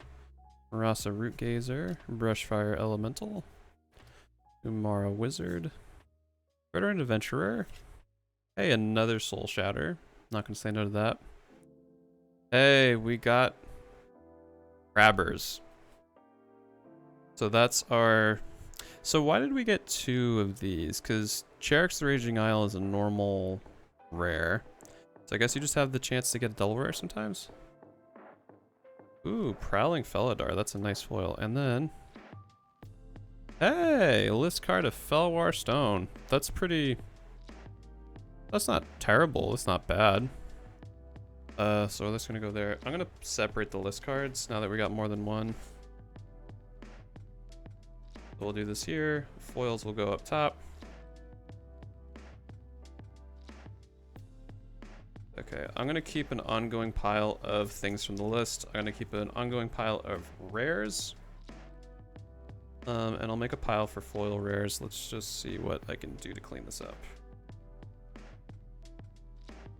I'll keep islands and all that going too. I'll just put that over there. The table to my right side. Okay. Is there any other rares in here that I want to take out? Yeah, there's that for foil rare. Mage's Domination, that's okay. So I got 2 really good foil rare pulls, in my opinion, halfway through. We'll put you pile for tokens can stay. Okay, let's see. Those are the list cards. All right, I think we are down to clown. Keep on going.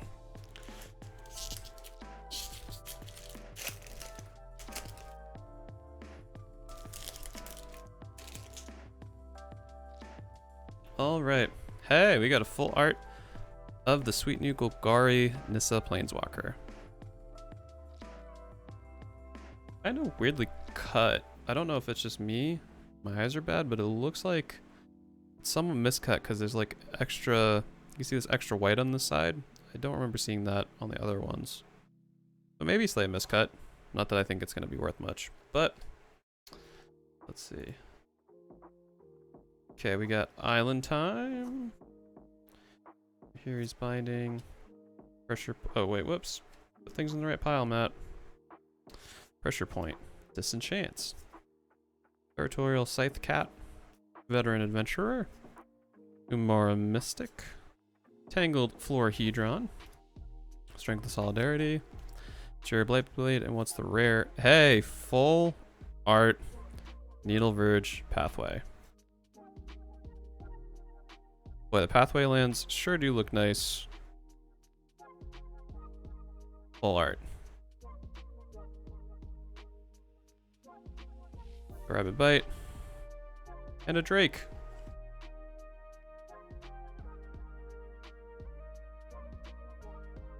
This is the foil. Oh, I don't have a new foil pile, huh? We'll just do it here. That's fine. Actually, we'll go back to what I was doing before. Foil. Rares go here. This goes here. This gets tidied up. All right.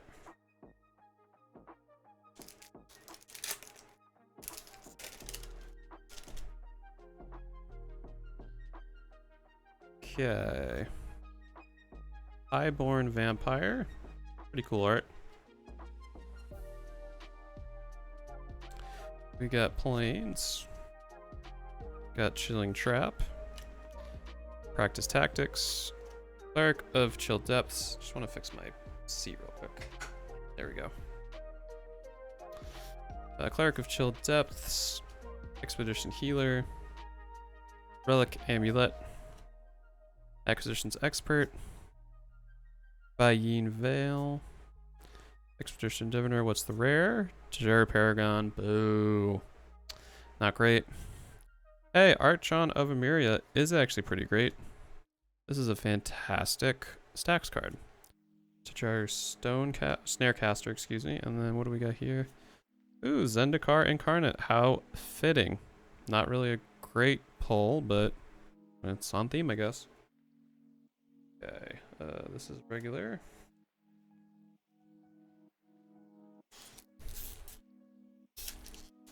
Let us go up and about.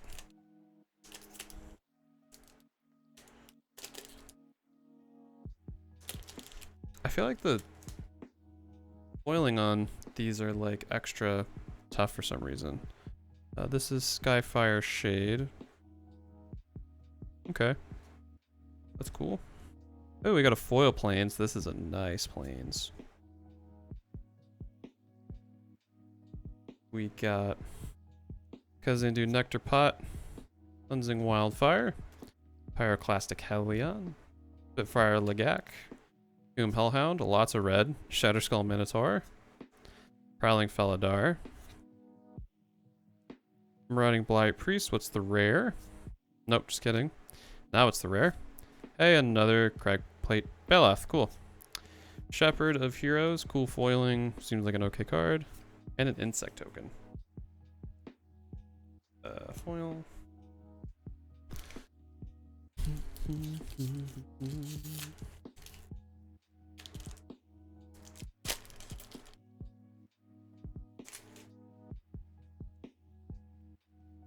We got Commander Trap in a card, unless you are playing Nathroi, which is Scourge of the Skyclaves. Art's really cool, though. Okay, we got a Forest. Angel Heart Protector. Shepherd of Heroes. Marauding Blight Priest. 4 Celebrants. Seagate Banneret. Soaring Thought Thief. Spikefield Hazard, a great card to get rid of Uro if you have it in Arena. Scorch Rider. Hey, Zagras, Thief of Heartbeats. And Coralheim Chronicler. Garamauling. Hey, we got 3 rares in that. Holy crap. This is going to be kind of a staple in Commander, because 3 CMC instant murder is pretty cool. The fact it's a land on the other side is great. And we got a copy token. Oh, that is some nice foiling. Very nice. That's going to go in our good foils pile. You get to live with all the good foils. Alright, you know what? Screw it. I'm not waiting around. We're going to crack open the expedition. This is not foiling, but I'm hoping we hit something cool. If I had to pray, if I had to put some good energy into this, I'm really hoping for Cavern of Souls.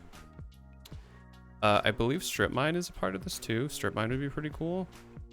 But I think Cavern of Souls is the one, or Ancient Tomb. Ancient Tomb would be sick. Okay. Let's see what we get. Oh, just a little piece. Okay. Oh, I thought there was like a hole in the card for a second. I didn't realize it was just a piece of foiling. All right. Let's see what the expedition is. Scalding Tarn. Hey.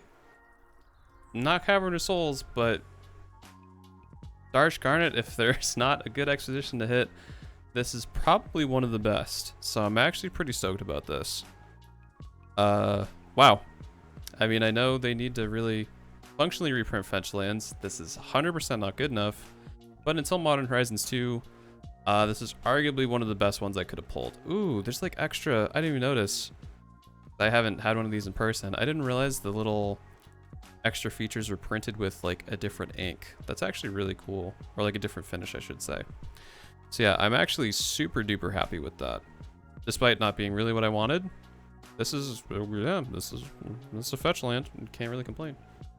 Right, some type of etching. Yeah, it looks like they, I'm assuming it's kind of similar to like how they printed the shiny stuff on the art cards. They probably just have a way to do it so it's like printed in layers. So first they do just the regular card and then they do a second layer of the shiny stuff. But that's still super cool.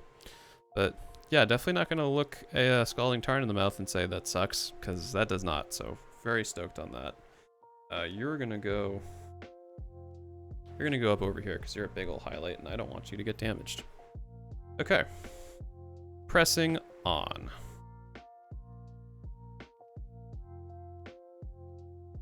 Fix my piles. Keep on going. I mean, arguably the video is going to just be downhill from here unless we hit something crazy in the list, but curiosity got the best of me. I'm glad it worked out.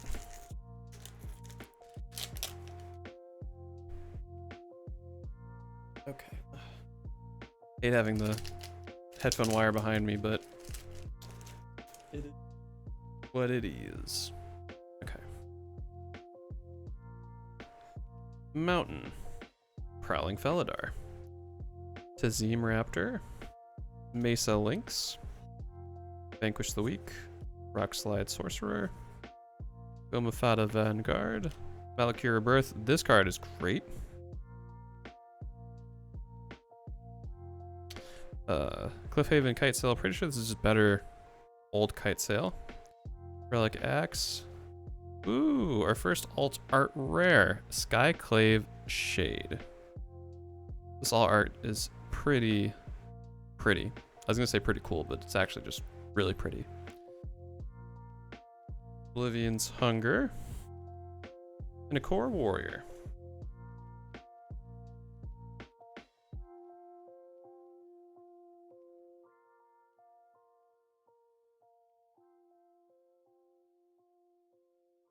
Okay. Let's see.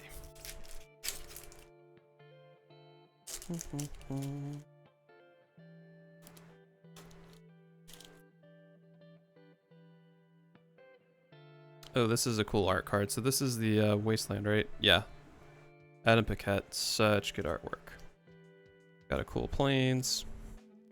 Veteran Adventurer. Mara Mystic. Shatter Skull Minotaur. Rockslide Sorcerer. Gomafada Vanguard. Thundering Spark Mage. Fearless Fledgling.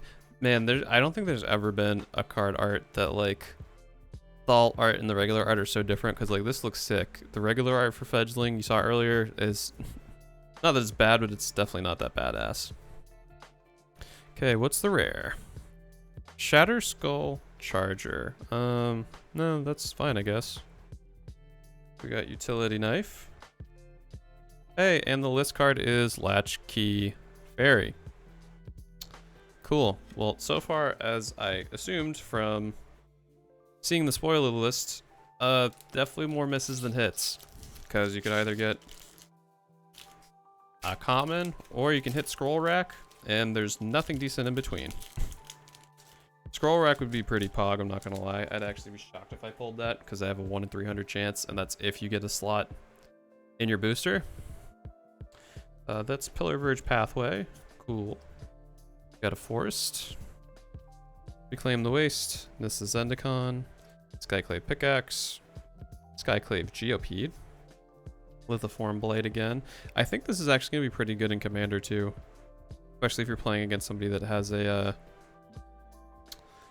like a Gaia's Cradle or some really good value land, because you also draw a card off of it too. So I think that's kind of a bit of a sleeper. Celindy Vision, you saw me when I was building my deck earlier. This is a sweet, sweet card. Royal Eruption. Twin Ascetic. What do we got for the rare? Coveted Prize. Yet again, unless you're somehow building a deck that just happens to have the party in it, this is just worse. This is just a worse tutor, in my opinion. If you can get it into 3 mana though, it's pretty decent. Okay, and we got Highborn Vampire.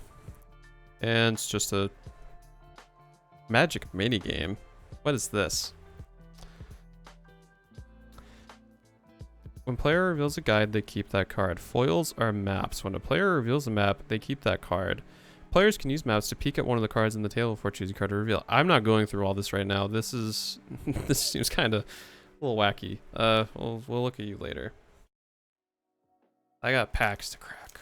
I don't got time for new game modes. Maybe they'll have a captain card in there. Who knows? They probably don't have a captain card in here, realistically speaking. Okay.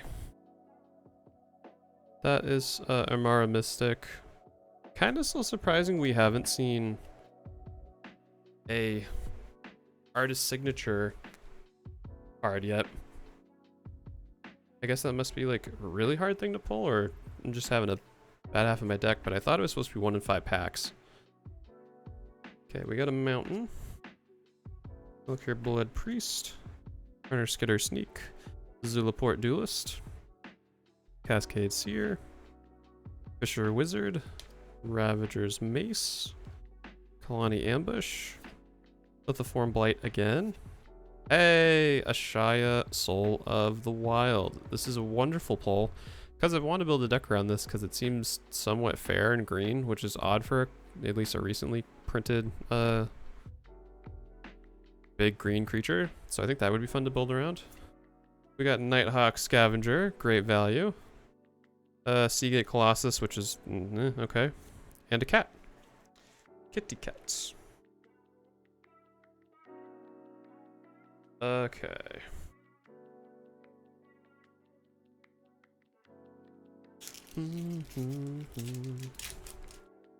I'd say so far, compared to draft boosters, aside from being somewhat confusing or confused on the order of how things come out, I'm pretty happy with it. Black Bloom Rogue. More cool art. Hey, a nice foil Whirlpool Island. But yeah, besides kind of being confused as to how the whole ordering of everything goes, I'm quite liking how these feel. They're a bit more exciting. I don't ever play draft. I shouldn't say really don't play draft. I never play draft. So these are definitely the boosters for me.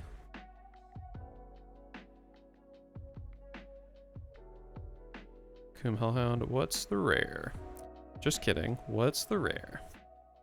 Hey, Kargan Intimidator. I love the coward mechanic, and I hope more cards get printed with it soon. Lithiform Blight. Hey, a foil one. I have wanted to make a mono black control deck, so that'll be fun.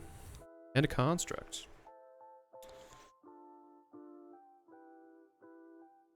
Okay, so we're just about a third of the way through. Like my suspicions before, I think the list is honestly, I would have rather them have expeditions in the set boosters than have that thing called the list. Because at least the pool for expedition, while you're 100% less likely to get any, at least if you get one, you get like maybe a so-so one.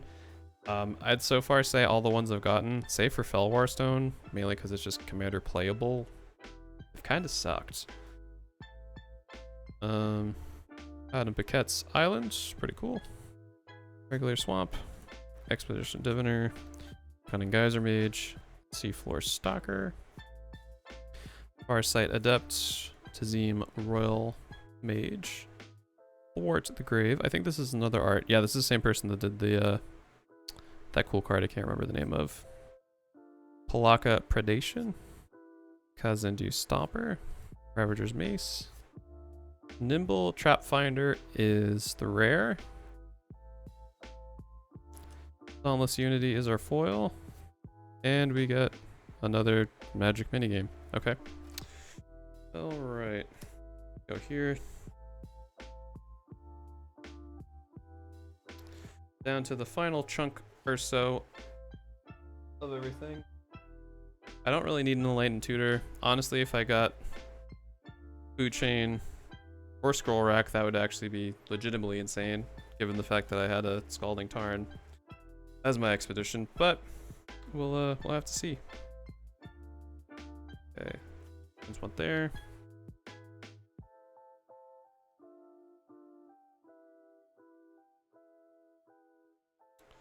Okay, those are our foils so far. The list cards. Okay. Let's get cracking down to the wire. Oh.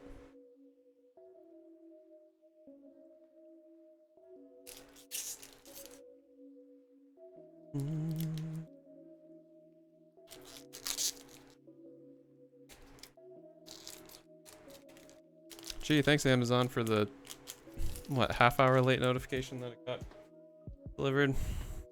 Hey, we got a signature card. This is Nahiri, Heir of Ancients. So it's definitely like engraved. That's pretty cool. Honestly, that's kind of rad art to get if I was going to get one signed. I think a Planeswalker kind of fits it better. So that's pretty cool. It'll remain to be seen if these are actually like end up being valuable or worth anything, since this is the first time they've ever done something like this. But I think it's still pretty cool. I'm going to keep you up over here next to Scalding Tarn, because I get the feeling it might end up being a one-a-box type of scenario. Utility Knife. Oh, there go my piles again. Swoop. Put you there. Put you there. Put you there. These go here. Great. Okay. Venture awaits. Fair Supplies. Deliberate. Burger Visionary, Iridescent Horn Beetle, Kazandu Nectar Pot, Zulaport Duelist, Ruin Crab. Hey, another Archon of Amiria. This is Zendikon. Hey, and we got a Blight Sickle for our card from the list. Yeah, I feel like the list was a good idea in theory, but the fact that like the special card is a common from Morrowind is kind of like underwhelming. I kind of honestly would have just rathered a token at that point. But at least the tokens, some of them are new and I might need them. That, not so much. So yeah, I don't know.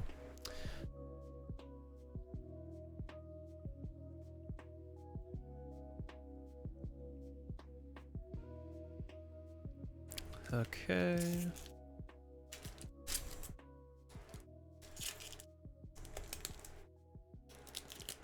Yeah, these packs definitely seem tighter than normal boosters. I'm having a hard time tearing them apart. Obviously, I don't want to bend them. That'd be pretty counterproductive. Hey, we got a full art of the alternate art of Jace. That's very nice. I feel like specifically the alt art of Jace and the alt art of Nahiri being signed, I don't know why, but I have an intuition that those are going to be kind of the Chase signed cards, because I feel like in the normal cards you can't see any of this extra stuff going on. So, I mean, the detail in these are just insane. So I feel like these signed are going to kind of be the big ones. Okay, we got a Foily Mountain. Shepherd of Heroes. Actually, as we're getting close to the end, I'm just going to kind of plow through these because we know what most of these are. If I see something crazy pop up, we'll look, but... Okay, got another Paragon, unfortunately. Another Fire Legak, and an Illusion Token.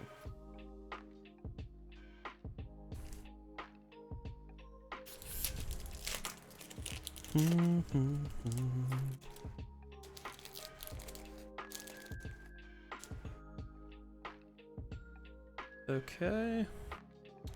That is Tazim Royal Mage. We got Island. Nothing crazy here.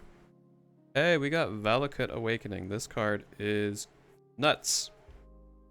Because the fact that you can just wipe out your hand at instant speed, draw everything back, and it's also land on the other side.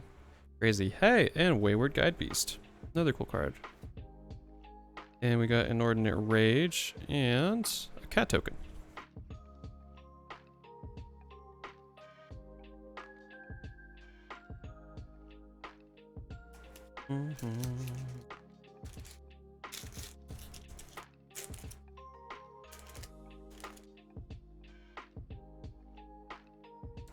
Okay, this is another land.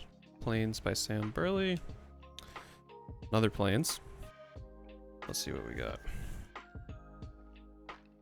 Good Recovery. I think this is one of the best MDCs, or MDFCs I should say, for Commander. Okay, we got Shadow's Verdict for the rare. Oh, I think this actually might be a pretty decent card. Remains to be seen, but got Red Worm. And How Tao Honored Physician for our card from the list. Boy, a lot of these cards from the list, or I'd argue all of them, are kind of complete misses. But again, was expecting that. And again, not to be salty, because I did pull a Scalding Tarn. Just putting that out into the universe. I don't think the list is that great of an idea.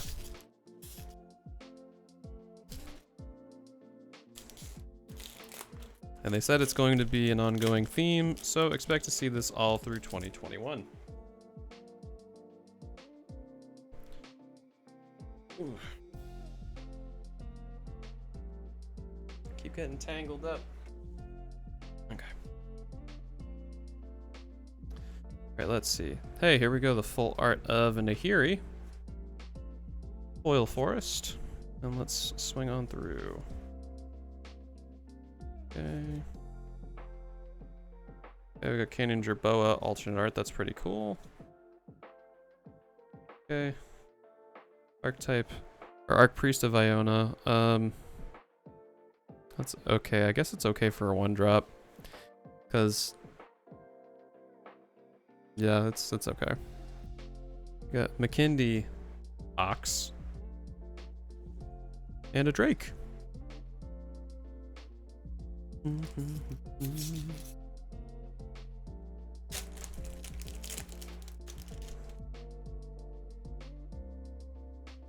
Okay. Nighthawk, pretty cool.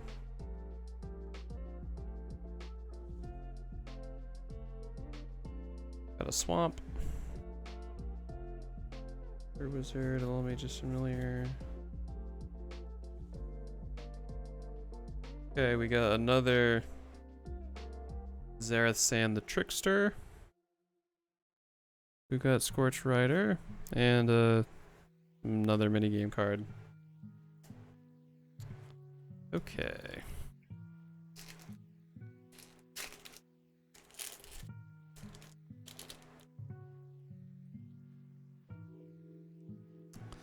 Okay, that's Aura, Skyclave Hierophant, the OG art, not the alt art. Got an island. Hey, Feed the Swarm. Kind of hoping for a foil one of those. If I already got it and I missed it, then big whoopsie doopsie, but I'm pretty sure I didn't. Song, Mad Treachery. Okay, we got another Intimidator. Again, love the coward mechanic. Hope there's more decks surrounding it. Hey, we got Morag, Fury of Akoum. This is definitely one of the mythics I was hoping to get the most. Really hoping for the alt art, but that's okay. We got Tazim Raptor and an insect.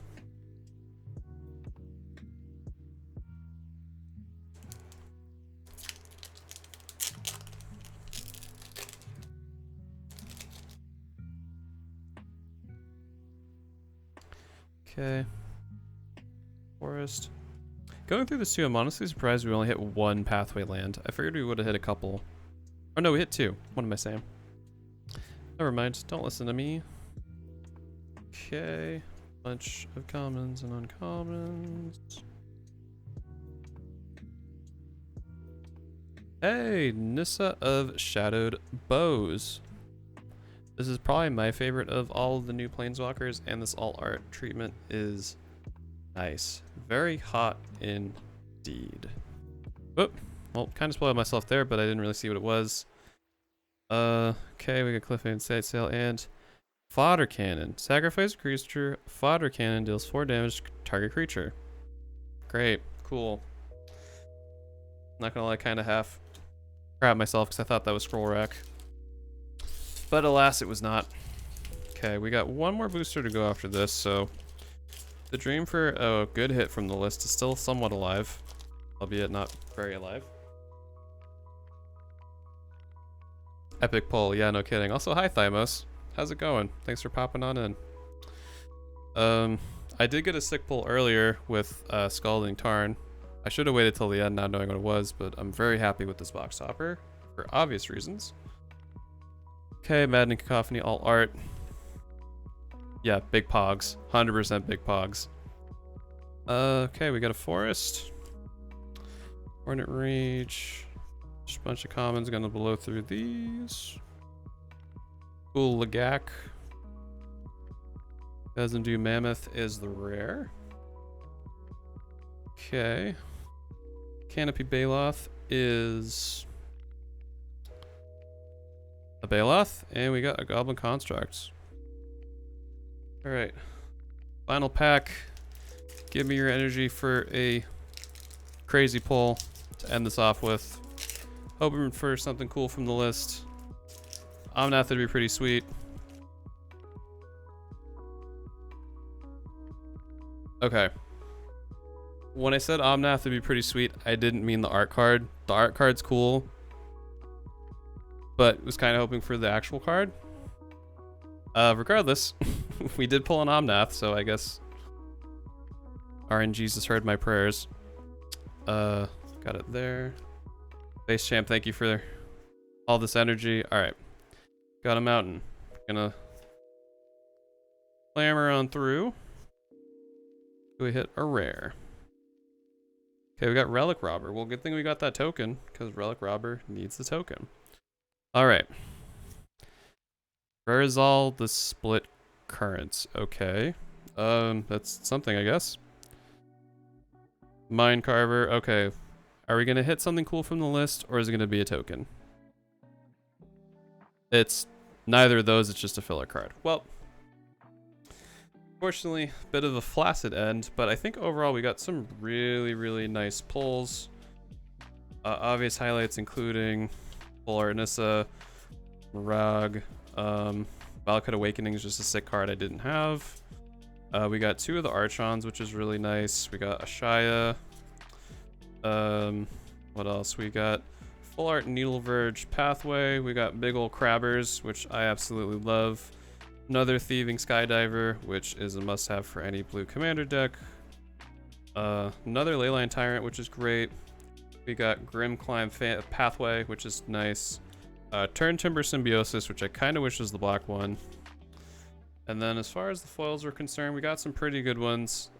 Harbor Mauling I think is going to be sick in any mono black commander deck. Seagate Stormcaller is definitely the best foil pull I had for the whole box.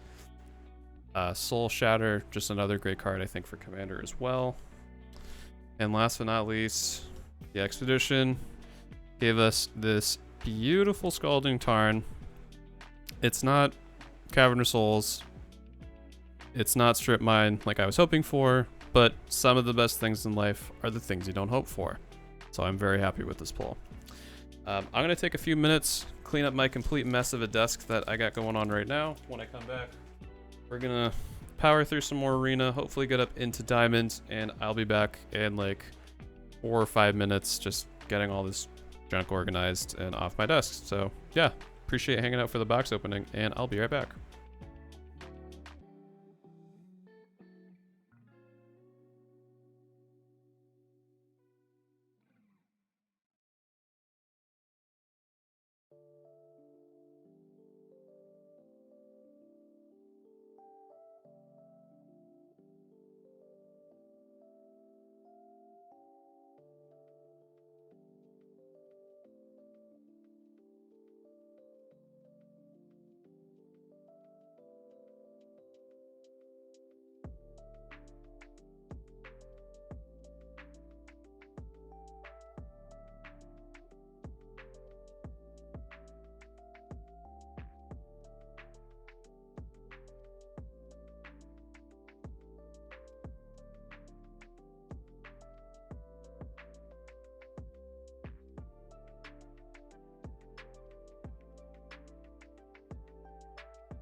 Alright, I have returned. I'm going to pop back open some arena.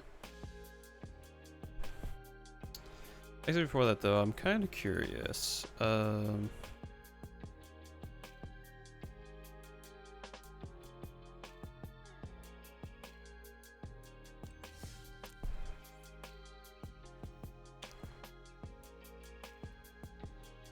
Z and E is the new ones. Got it.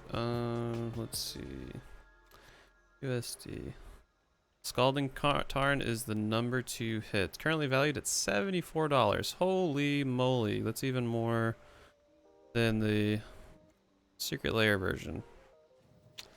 Pretty happy with that pull. It's only second to Mystery Rainforest, but that's by like a buck. Cavernous Souls is number 3. Yeah, so pretty happy with that pull. Now how much is Stormcaller? Seagate Stormcaller foil.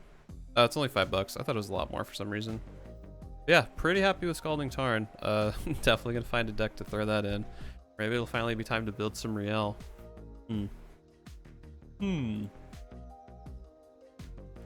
Okay. Let me change this back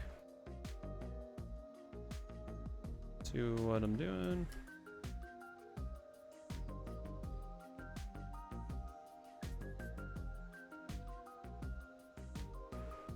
All right.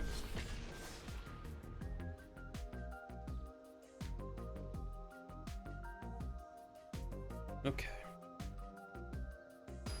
So yeah, all in all, pretty happy with the set booster box. I'll need some time to go through and actually see the quality of all the stuff I got, because I just kind of blew through it, but definitely got a lot of cards I wanted. It's pretty cool. Nope, don't like the sand. Like the sand a lot more. Yeah, compared to my expectations going in, I 100% knew the list was going to be just kind of a big waste for most people. Like, yeah, if you hit one of the many... Well, that was kind of a dumb move, because I just do this. Yeah, unless you somehow get the 1 in 300 chance to get something like a food chain, or a scroll rack, or enlightened tutor. See what else is on the list. List. Let's see. USD. Yeah, if you could possibly get an Emrakul, the Aeon's Torn. You could possibly get a Cruel Tutor, Scarecrow, Urza Saga, Phyrexian Tower, which is really cool. Progenis. So there's a lot of cool cards you could get, but I feel like it's kind of a... I'd argue it's probably a bigger gamble than actual expeditions, like from the OG Zendikar sets and whatchamacallit from... Oh, Phyrexian Obliterator's not great.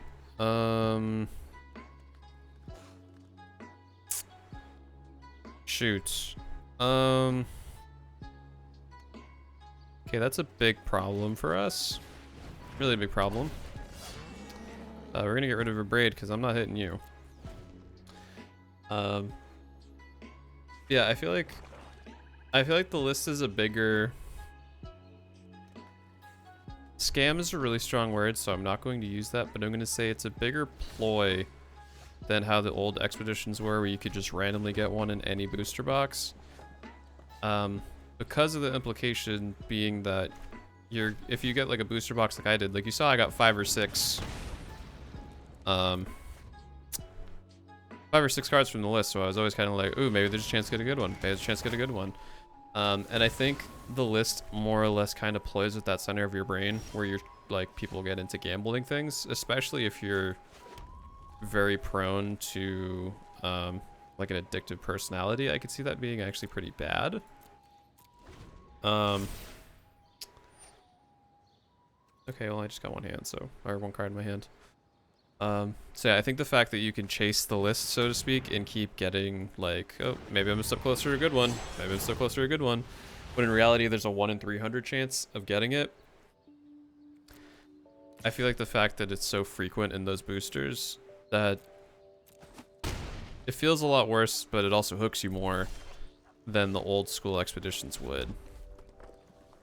Okay, so now I'm gonna actually eternalize and swing out, because that's what I need to do. But that's just my 2 cents. I'm not a licensed professional or anything of the sort, so don't trust me. And yeah, I don't know. The list is just very weird. Allegedly, the list is going to keep changing over time, so they could improve it to be a bit better. But overall, I don't think it's a good sign. Not that there's been a lot of good signs from WotC lately with regards to how Magic products are handled.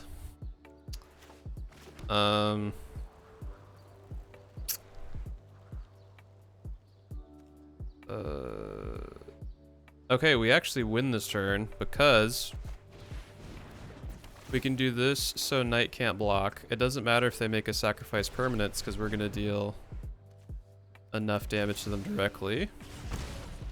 And we swing it with everything. Because they can't block all 4. Nice. Ooh. But outside of the whole list, I think how the set boosters are set up, as someone that doesn't play draft, I'm a much bigger fan. I like the fact that you can somehow get multiple rares. It's not super common. I think it only happened maybe out of that whole yeah, guaranteed foil and up to 4 rares is what it says on the box, but I'm pretty sure there's only a count of 22 or 24 packs instead of a traditional 36. I know it's less than a regular MTG amount, I'm pretty sure. Yeah, that being said, I think overall the feeling of opening those packs I like a lot more than regular draft boosters, personally speaking.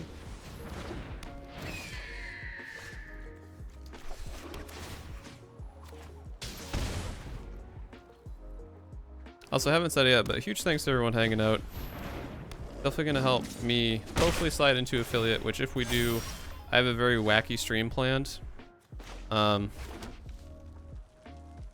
I'm not gonna say anything else, but I have kind of a wacky idea that's gonna involve me playing Arena for 10 hours straight. Wacky, wild, crazy, yes. Trying to think of a pun that wouldn't really give it away, but I can't. But yeah, it's gonna be interesting to say the least. I'll leave it at that.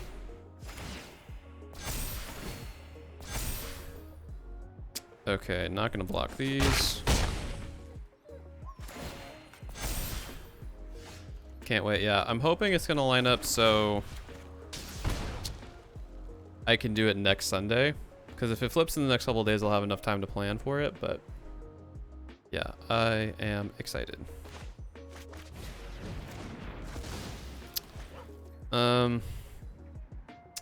That was kind of a misplay. I shouldn't have put down the Scorched Desert, because really I didn't have a good reason to. If I would have put down the mountain, I could have at least pumped Banneret at some point, but wasn't meant to be. Or right now I could have shocked the Pride Mate, and instead now they have LC'd out to give it protection, which is not a vibe.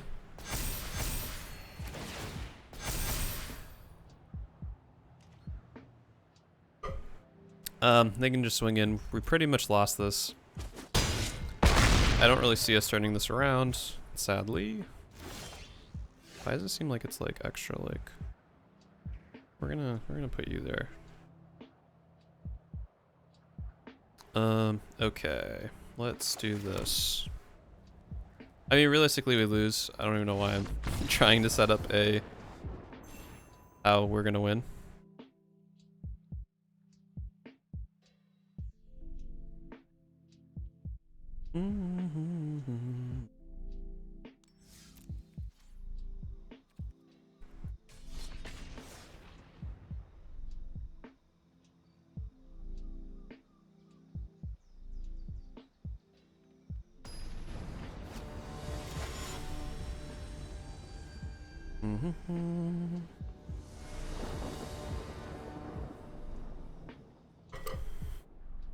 Nice to see a fellow Karn thespian. One of the few remaining.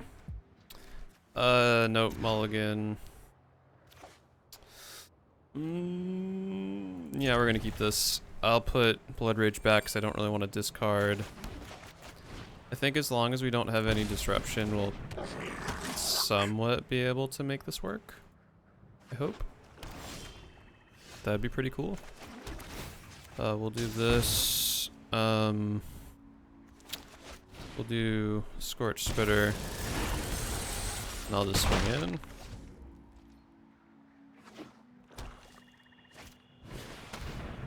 Oh, great. Well, Hazoret's gone. Fortunately, we have 4 of them, but still.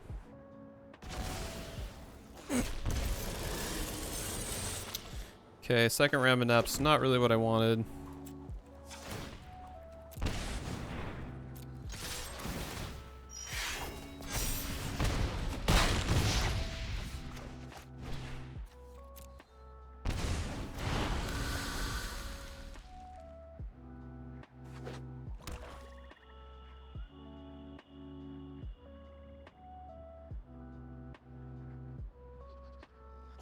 What, do they got extinction event?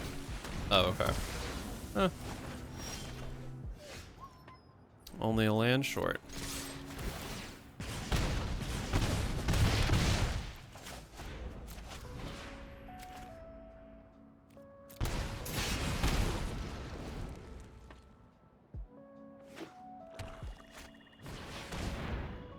Okay. I'd rather them use it there than on Hazoret, so that's fine. Nice, we win, we get a land. Good game.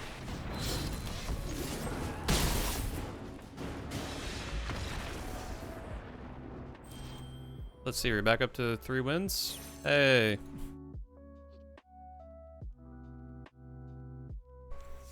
Okay.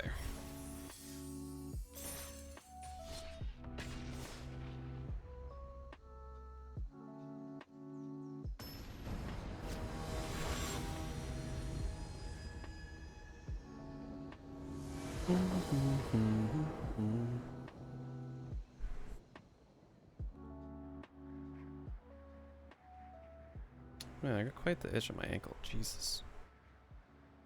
Jesus.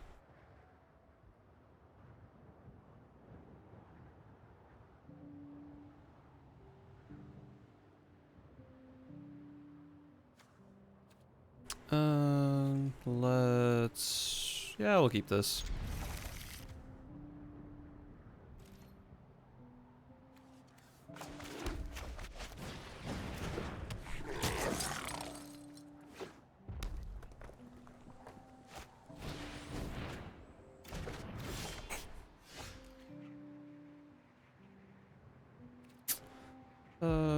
Yeah, let's have a little Skewer the Critics fun, why not? A little Skewer the Critics, you know, as a treat. Nothing too crazy.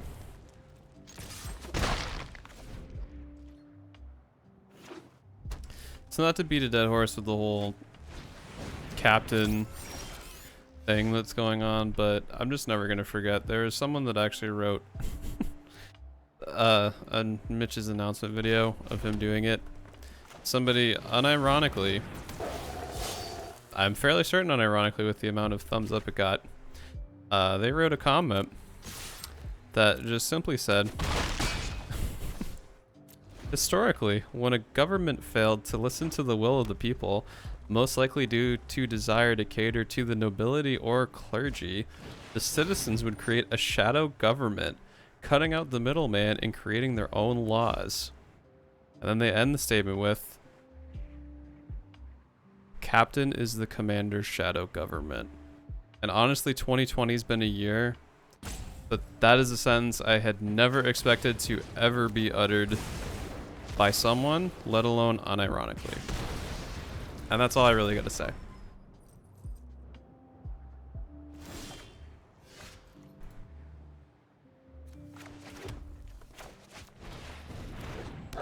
I'm just got nothing. That's just kind of wacky.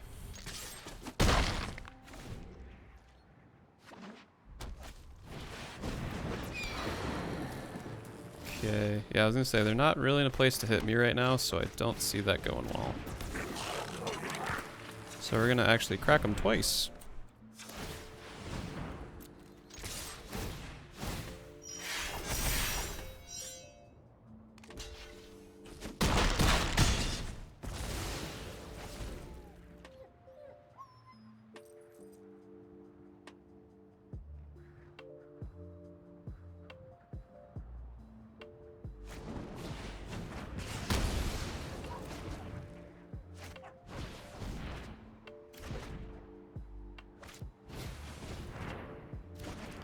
Okay, they're pulling deep for something that I don't think they're gonna find.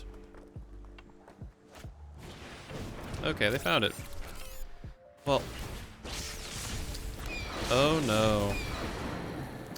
Man, Arclight Fiend is so good.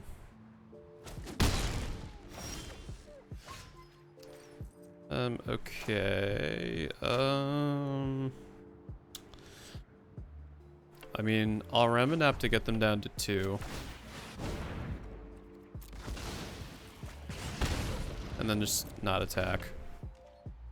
Because realistically, they don't have a way to win. We're gonna ping them down way quicker than they can us.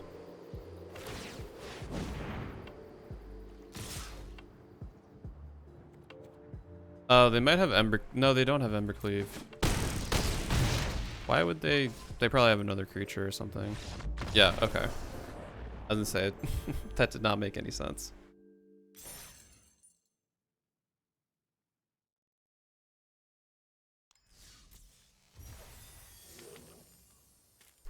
Ooh, let's see what we got. Chase Mirror Mage, alright. I was kind of hoping to get 1 copy of him, because I feel like this is kind of secretly a really good commander.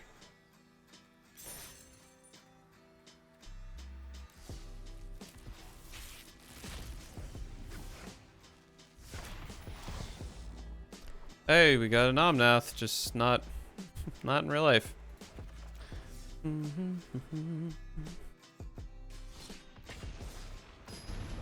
Honestly, I might debate using that just as a proxy till it gets cheaper.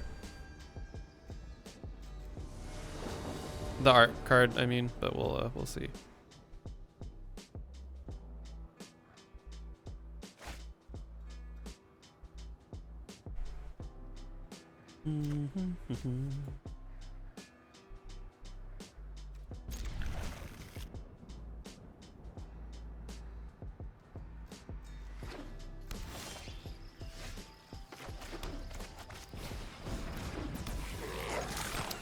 Ooh, they're playing Zerta the Dawnwaker. Guess that's why they have to play Irrigated Farmlands. Unfortunate for them, I'm playing a speedy deck. Very quick deck.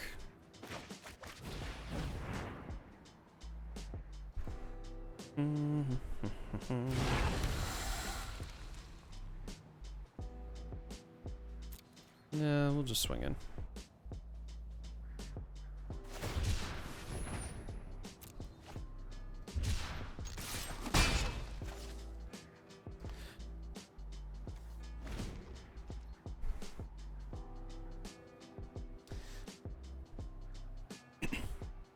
I'm kind of curious the effectiveness of Zerta. Like, sure, it cuts your cycling costs mostly in half, but you're on turn 3 and you haven't really played anything of note, and you still have to pay 3 mana to put Zerta in your hand. Yeah, I don't know. I mean, they could be running counter spells, or not. Definitely don't have Settle the Wreckage, so I'm swinging in.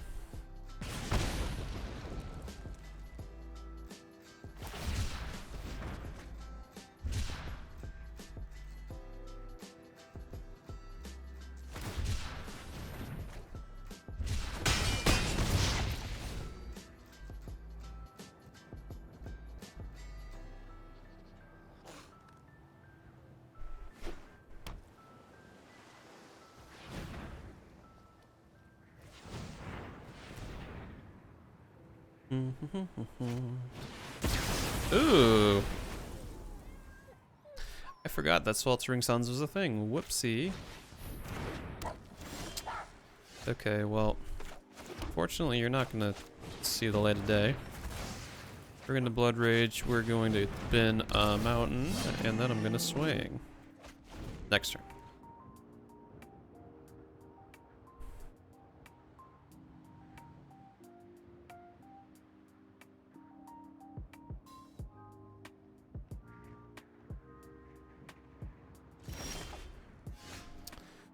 Okay, they still don't have Settled Wreckage, so that's kind of good news.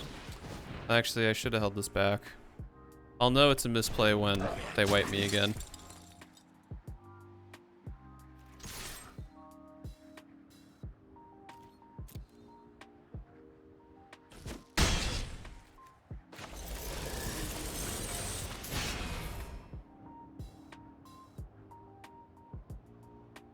Probably have, no, they wouldn't have Negate because they can't have Zerd as a companion.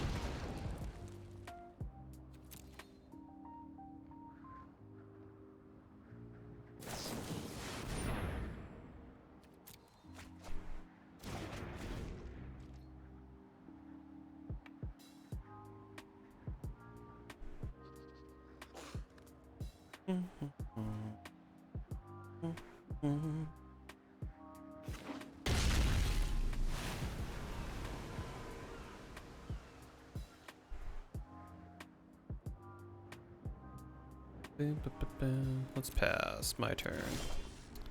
Okay, I think this is pretty GG, but let's be careful.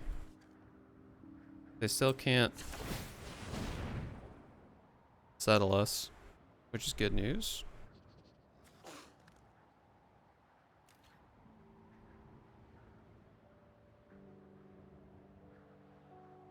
What are you doing?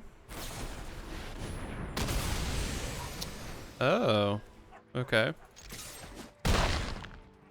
Well, it saves them for one turn at least.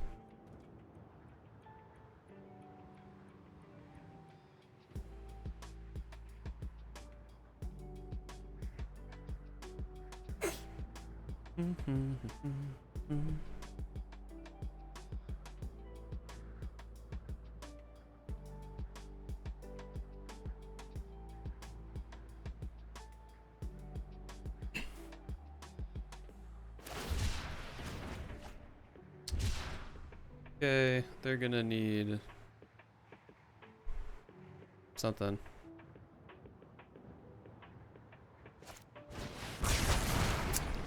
I guess that's something. Be great if I could get Hazoret. Okay, it's not Hazoret, but it's something. Yeah, I guess I'll do Banneret first.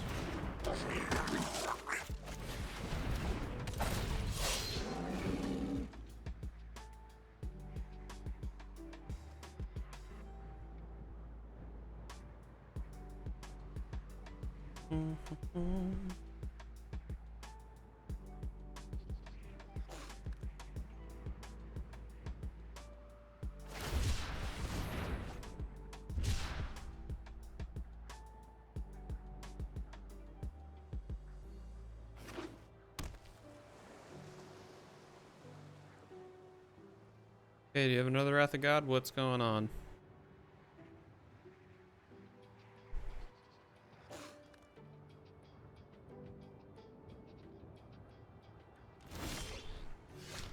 Okay, so we're gonna pump you up once. As long as we get in with somebody, we win.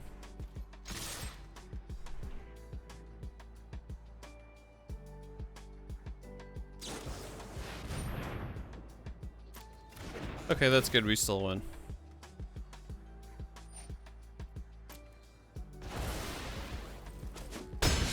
Good game.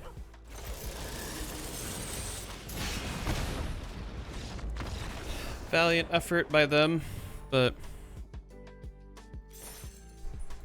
Alright, sweet. We're 1-1 away from me actually getting back into diamonds, which means I can play some more variety things because I am in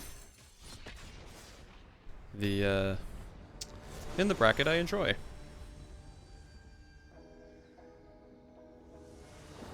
As long as Z major doesn't ruin this for me, I'll be pretty happy.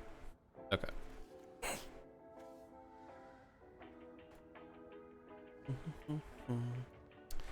Okay, let's see about...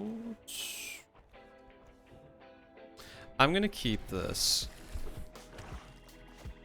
I probably shouldn't have kept this, but I kind of want to keep this. Also, I'm gonna save for the first time. Hello!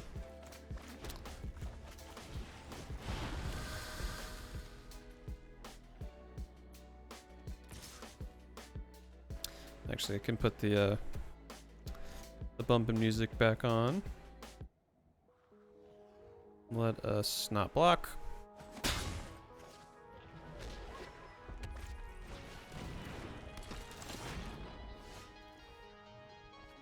Okay, I'm gonna hold on to Blazing Volley because I don't really want them to get value with Stitcher Supplier right now. So instead, we will Earthshaker. Make it so you can't block. Hit you for 4. Hell yeah.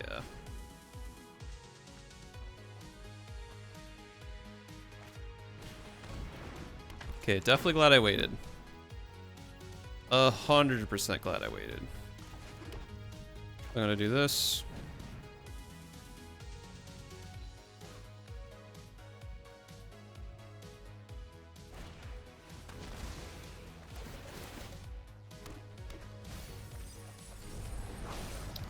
Okay, still hits them all.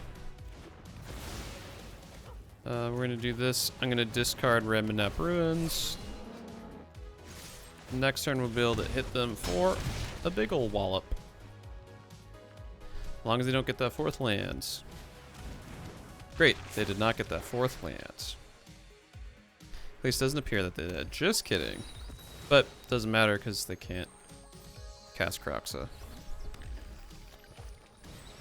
They can cast that Croxa though. Booey. Okay, so it's unfortunate we don't win, but at least we can get around Red Horde. 1 away.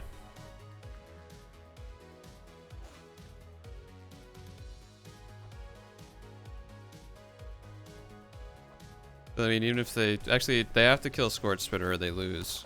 Because regardless of how many blockers they have out, I'm going to kill them instantly when Scorch Spitter hits.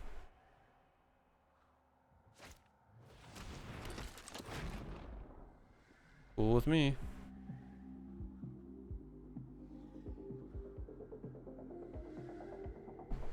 I feel like they're missing the part that Scorch Spitter just kills them. That's okay. I'm gonna let them think that they still have this in the bag.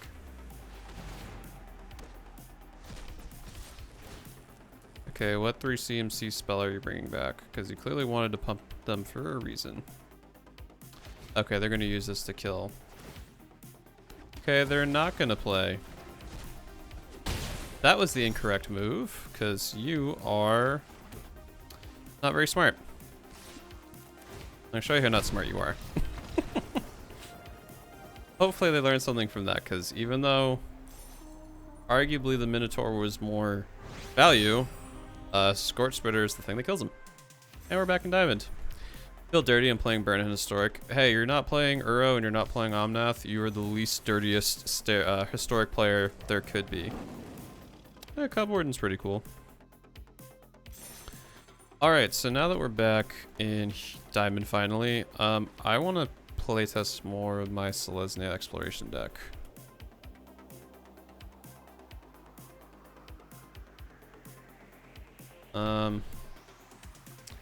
I've liked some of the matches I've had with it, but I feel like it's too in between life gain and counters, and they need to pick a lane, but I don't know what lane I want to pick yet.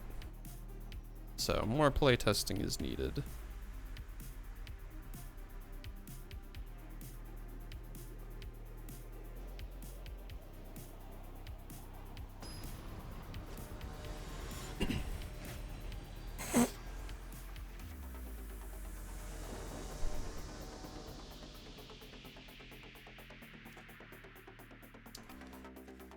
Let's see.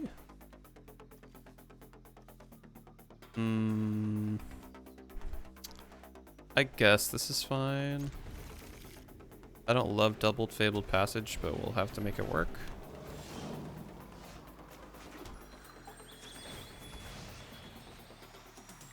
At least we can Griffin Airy turn 2.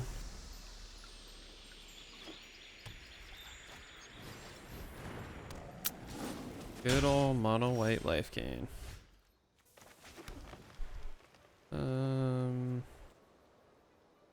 Yeah. Hopefully we can get a Wild Growth Walker. That'd be pretty cool.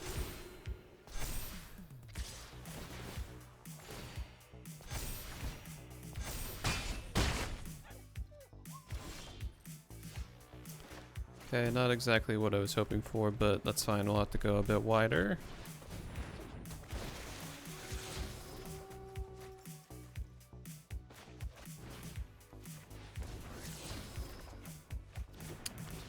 Okay, 2 lands in a row is not really what I wanted, but that's fine. Little bit of ramp.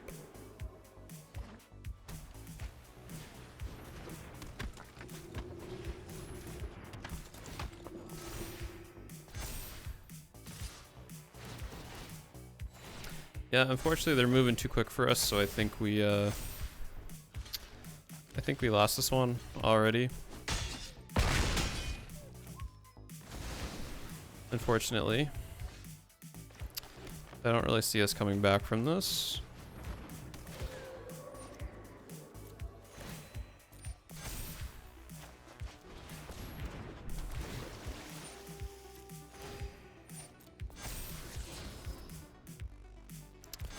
Of course, that's part of what I need. Yeah, we're dead.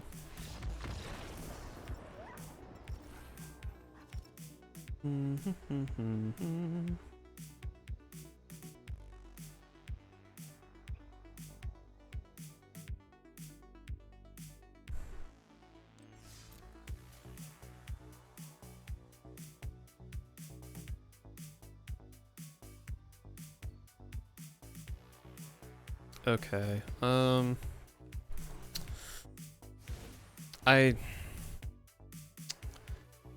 It stinks because I need like an 8 of. I wish I could play 8 Wild Growth Walkers, but that's not really a thing. Gain 3 life. Because 3 life's the threshold for being able to play Griffin Airy. Because the whole point of this is I'm trying to gain at least 3 life every turn. Have it enter the battlefield so it triggers Path of Discovery. Path of Discovery hits off a Wild Growth Walker, so on and so forth. I guess Bond of Flourishing would be pretty nice. I'll take out a Branch Walker, put one in, because we do gain the 3 life off of that too.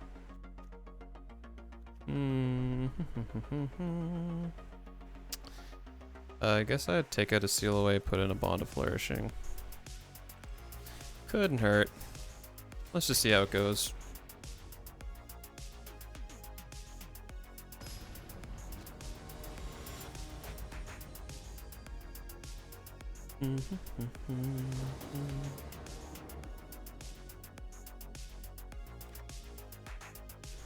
Okay, let's see. We got a lot of plays turn 2, so I'll keep it.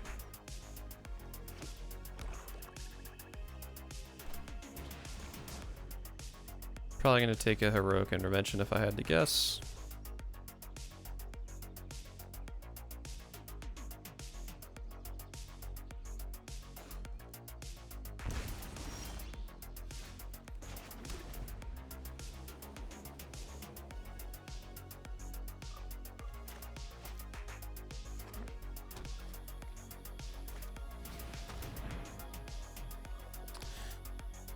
Hand Disruption is the worst.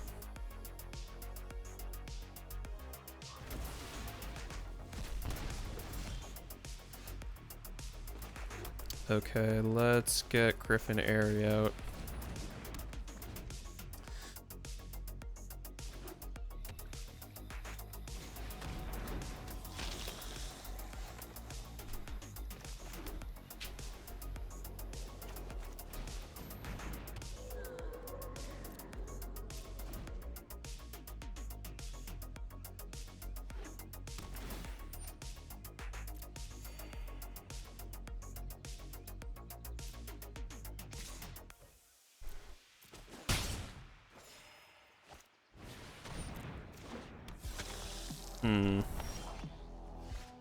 Hey, we got a wild growth. That's definitely something if we can end up exploring.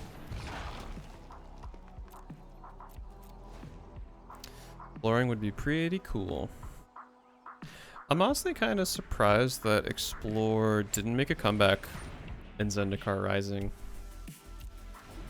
Because I feel like that set specifically, it would have been a really cool mechanic, seeing as, like, in the product placement, even the little announcement video, like, exploring and treasure hunting seemed like a big theme.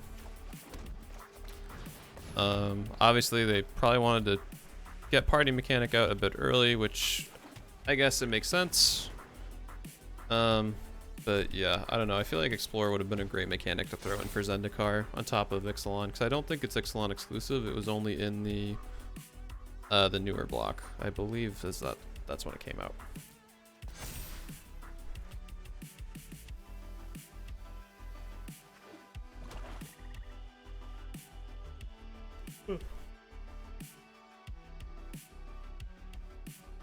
Okay, let's see. They can swing in, that's fine. I really just want something to help me explore, please. For the love of goodness sake. That's not something that can help me explore, and I'm dead. Cool.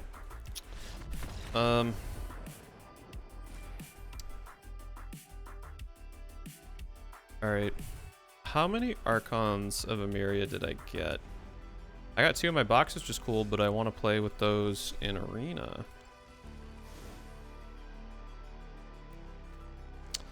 I only got 1. I do got 2 rares, which I guess is nice. Let's do Thoric.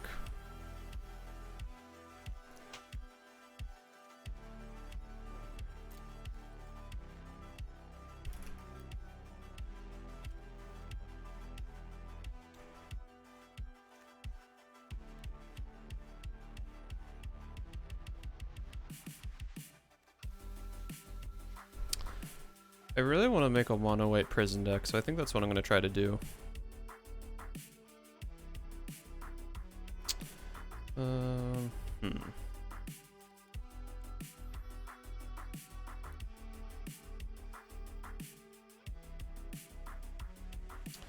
I think Speaker of the Heavens could be nice. Just as like a value creature. Containment Priest, yes. Might as well run you as a 4 of. Actually, let's do a 2 of, and we'll do a 2 of Ashes of the Abhorrent.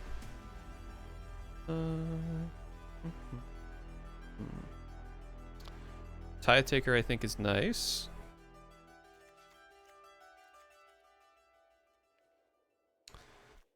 Non-creature spells cost 1 more to cast. I kind of like Idol of Endurance. I guess the only thing that sucks is if it gets destroyed, you're kind of screwed.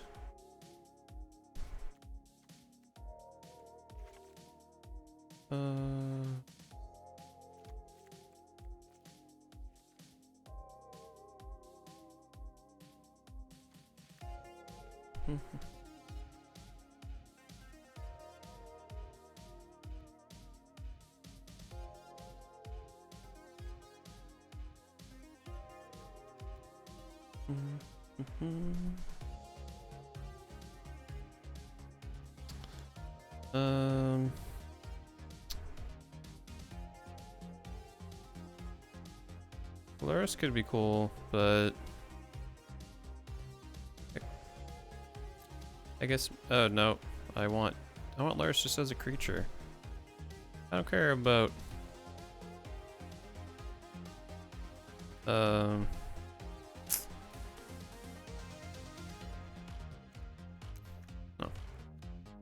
Yeah, because I can pay just wait for it, so it's fine. Legacy, yeah, Legacy's been chilling out. All the homies are here. All the warriors, as it were. Okay, let's look at...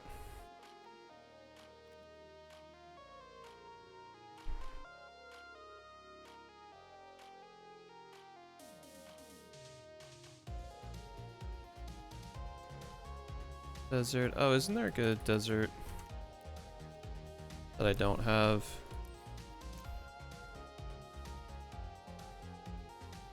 Creature you control, go 1/1.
Sorry, just looking at stuff about the whole, well,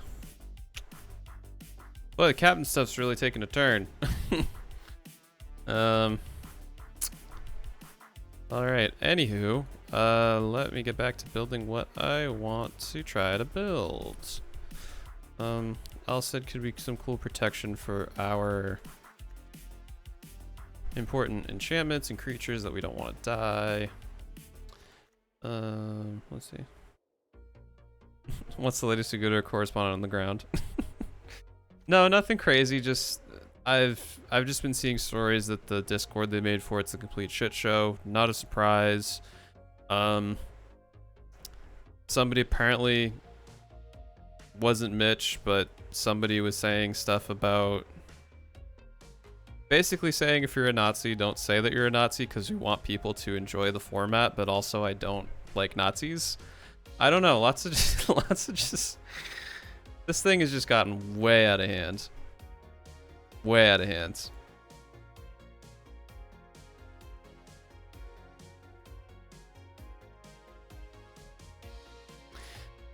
Just craziness. Crazy.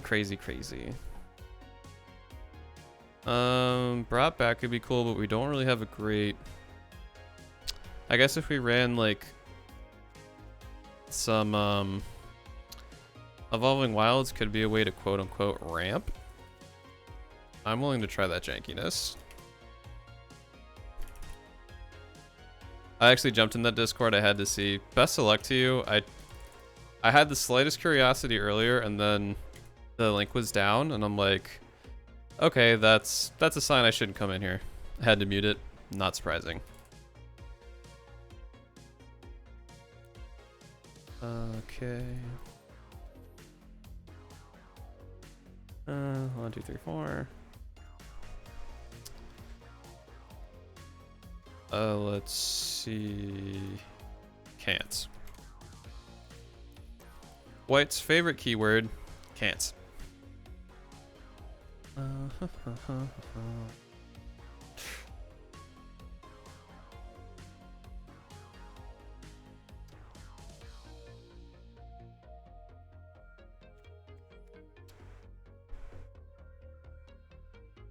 Potomac could be interesting for some land.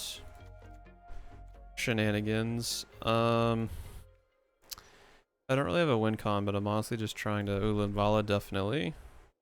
Wrath of God, one of would be fine. I like Mitch too much. I want to see him turn around this. Yeah, same. I honestly, if it was anybody in the whole commander sphere to do this kind of thing, he would have been absolute bottom of my list. So it's been kind of surprising to see how this turned out, to say the least. Okay, exile tapped. And I think I want to run Seal Away. Oh, okay, so I'm going to keep one Wrath of God. We're going to do 3 Settle the Wreckages, and then I'm going to...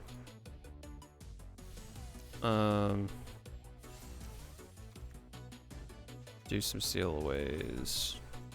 He was the first commander YouTuber I started to follow. Yeah, naturally, like everyone else, I found the command zone first. And then... Actually, no, that's not true. I found out about Merchant first. He did some commander stuff, and I was like, oh, what's this? And then I fell down the rabbit hole that led me to them, and inevitably I found out about Mitch too. Yeah. Who knows, maybe I'll pivot into some budget commander content more so than I was before, because clearly a lot of people are not happy with him at the moment. Ugh. Okay. Gonna cut 3 cards. Mitch to command zone for you. Nice.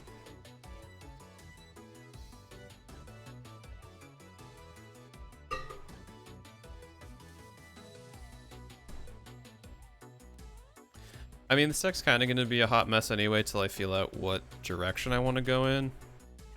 Can take out... Mangara's nice. Oh, I want Smothering Tithe. Don't I have... Yeah, I got Smothering Tithe. I don't need Mangara. I want Smothering Tithe. Not as a 3-of, but a 2-of. That should be fine. Luris I don't need. I'll run 1 Tomic to see how it feels. Mono, white, prison, question mark. Alright, let's see how this janky mess does. Mono, white, prison, play testing. Go to big ol' play testing, because I am not claiming this is going to be anything other than a complete hot mess. Mainly because our only win con is either swinging in with Linvala or approach Second Sun. That's about it. Maybe one day I'll be able to play Commander. It's actually fun. Yeah, and Magic Online is probably one of the better ways. I know there's Spell Table, which is fun if you have paper decks like I do. I've still yet to use it yet, but I've wanted to really badly, just haven't had the time. Yeah, MTGO is the digital best way to do it. I believe Cockatrice can let you do that too, I think. But I think digitally MTGO is probably the best way to go about it. But I love Commander. It's such a fun social game. Really just fun to play with friends, chill out, not take things seriously, unlike literally every single event that's happened over the past 2 days. It's basically the antithesis of Commander, IMO. But outside of that, yeah, it's a lot of fun.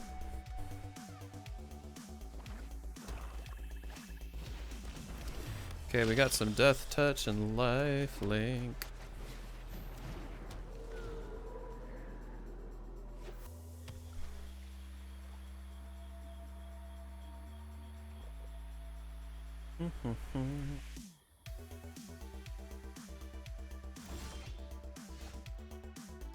Okay, I climbed back up to 2.84 of an average, so honestly I might just kind of stream until I hit my average of 3 and hit affiliate, because that would be pretty exciting. I'm not gonna lie. I'm willing to hang out on stream for probably another close to hour-ish. Let's do Ashes of the Abhorrent. I'm gonna swing in because honestly I don't want them to have Vampire of the Dire Moon out. They're probably not gonna block though. Okay, or they will. Thank you for the additional life.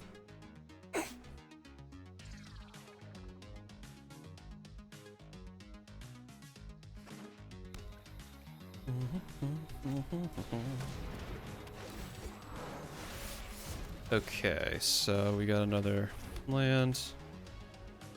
I'm not sure how much like reanimator type stuff they're gonna try to do, but I'm gonna put a Draenith Magistrate anyway. I'm surprised more decks aren't running Draenith, honestly, because from my understanding, it's kind of anti-Uro.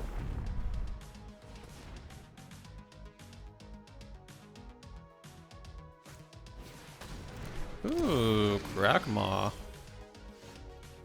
Alrighty then. Well, first things first. Who do I binding?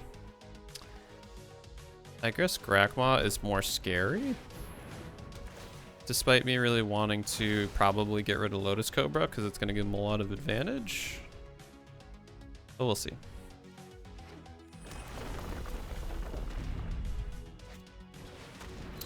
Oh boy.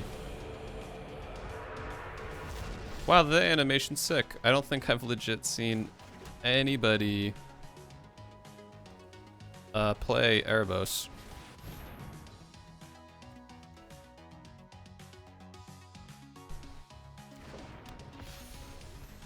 So unfortunately for us, Erebos is not a creature, so they can still activate the ability, but we will see.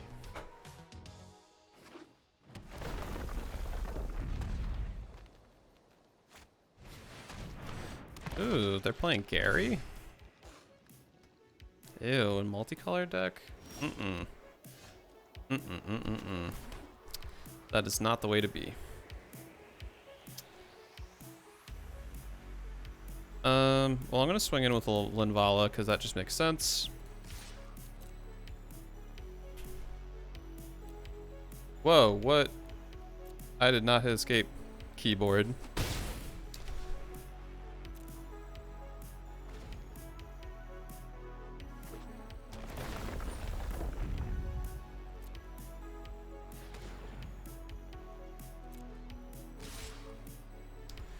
Okay, I want to get rid of Lotus Cobra because you're annoying. So that's the way that that's going to go.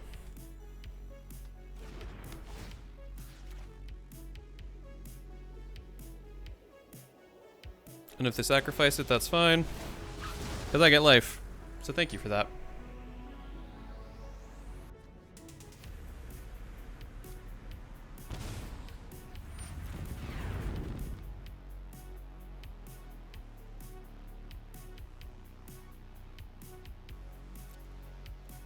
This side I will block you with you. Then I'll use Brought Back to bring back Draenith Magistrate.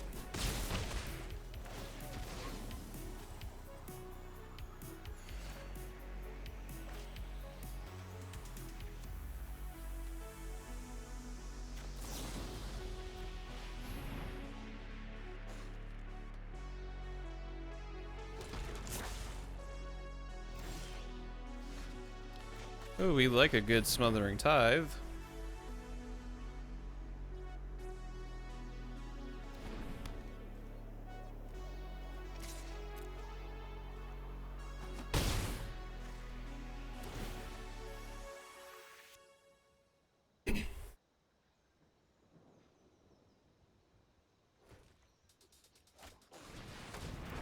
Okay, Elder Gargaroth, not a vibe.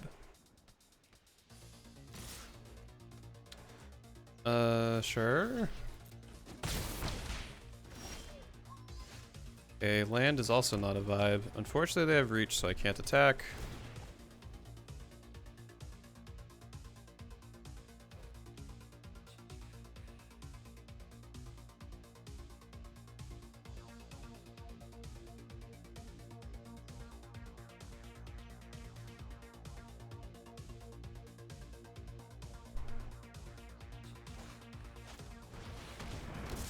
Ooh, okay, that's kind of spicy.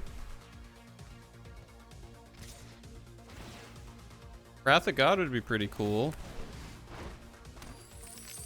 Thank you for the treasure. I appreciate the free treasure you gave me.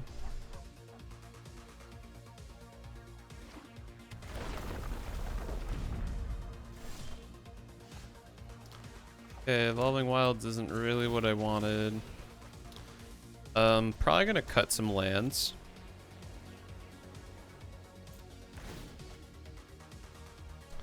Try to cram in more removal, because that's kind of not great.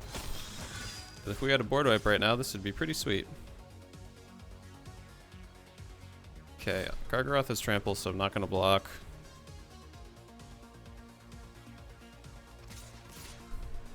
Okay, then why not just swing it with everything the first time?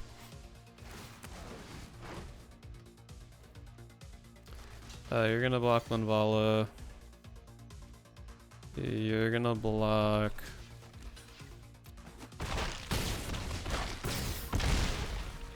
Alright, I got 1 life to live. Actually, 2 lives to live. JK.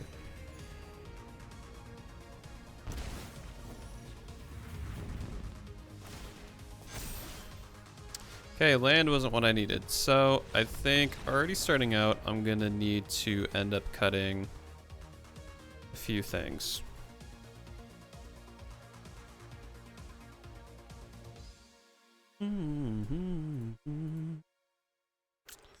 Okay, first things first. I think going down to 22 lands will be fine. Question is, what do I put in? We have a lot of 2-drops. What are some good 1-drops I could put in? I wonder. Oh, this song's a bop and a half. How many? 17 creatures, 16 enchantment.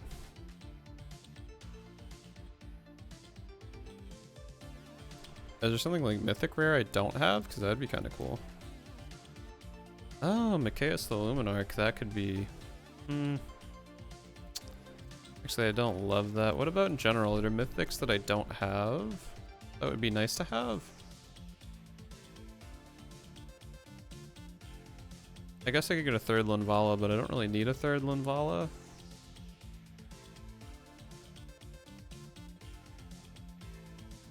Okay, what about... Oh, I just said creatures, that's why. I'm like, excuse me?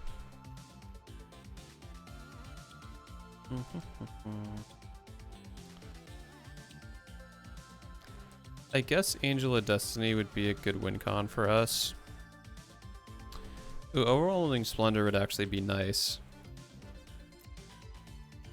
I'll do 1 Overwhelming Splendor, and I'll do 1 Angel of Destiny, and we'll see what tends to be the best feeling win con. Because right now we have 3. Overwhelming Splendor.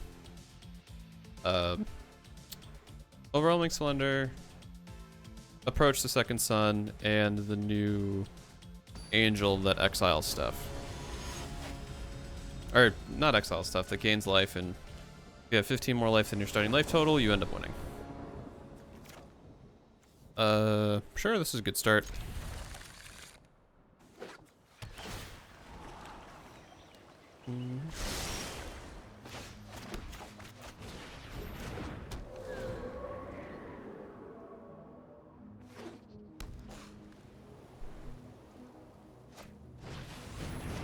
Oh, Birth of Meletus. That's actually...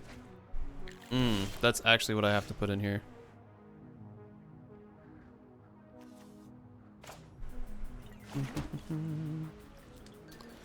Don't think they're going to be doing a lot of graveyard shenanigans, so... Actually, we'll put it out anyway. Heck it.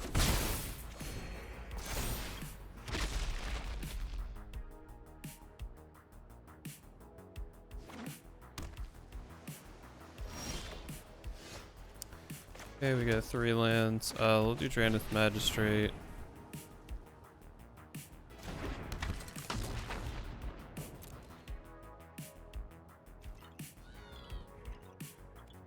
Oh god, they have the stupid Jace puppet. Why, Jace puppet? Why?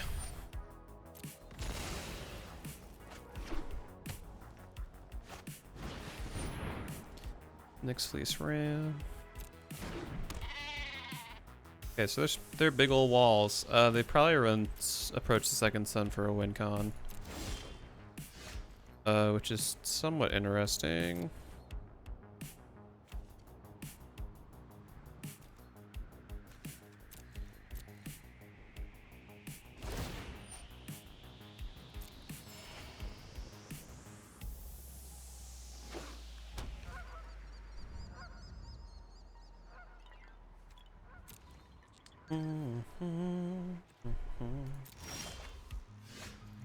Here we go.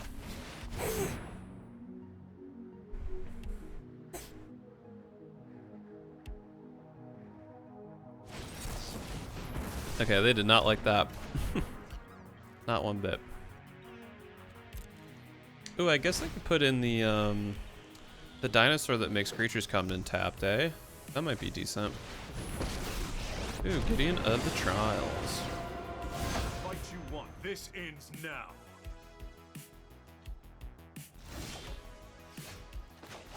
Well, you're not going to be controlling a Gideon Planeswalker for much longer, I tell you what. Cool, never mind. Just counter all my stuff.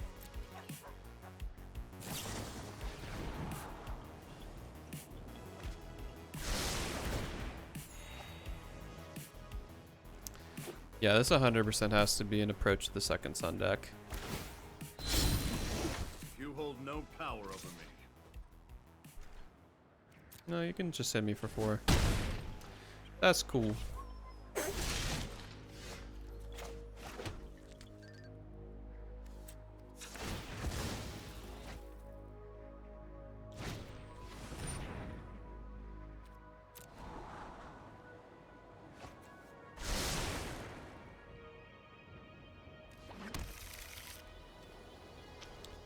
I mean, they're gonna counter Linvala, so I don't think they're gonna be able to do much.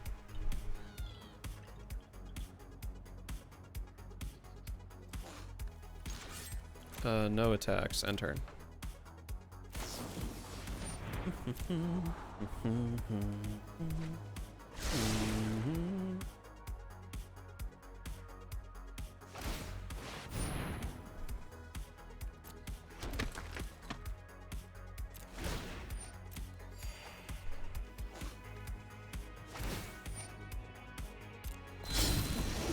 I don't think so. Okay, they still could have mana for stuff. Guarantee you they got a Dobin's Veto in their hand, but I gotta try anyway.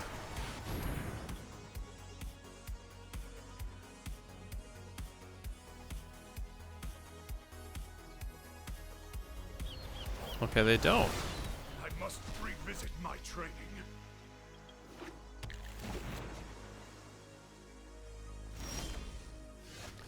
Okay, let's see if we can get Linvala crack-a-lackin'.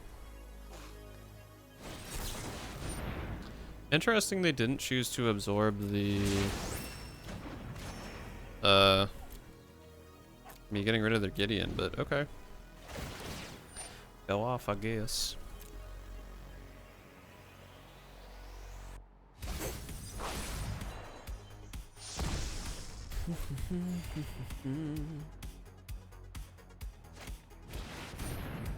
Oh, because they had another one, that's why. Gods of this world are worthy of service.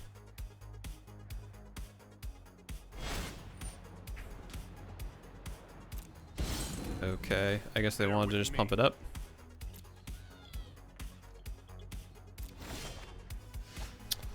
Okay, boy oh boy, I'm not liking the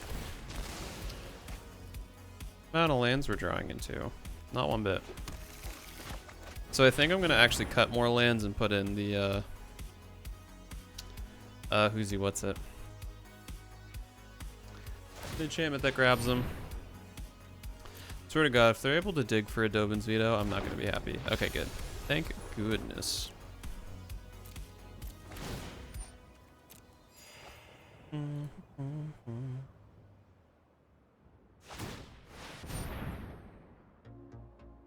Okay. Oh, there it is. I should put a Rune Halo in this deck to prevent this from happening.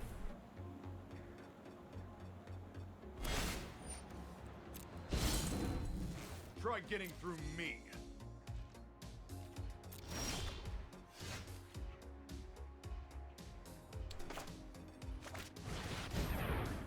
Gonna counter this probably. Nope. Okay.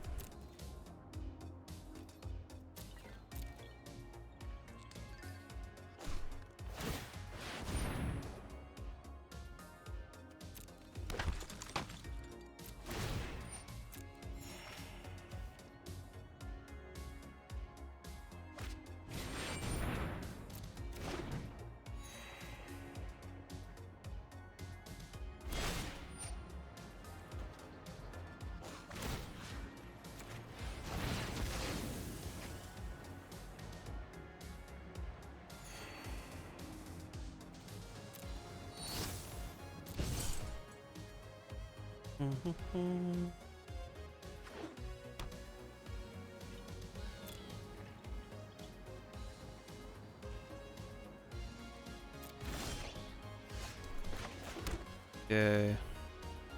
Yeah, I don't see us winning again. I don't think the Evolving Wilds are good enough to keep.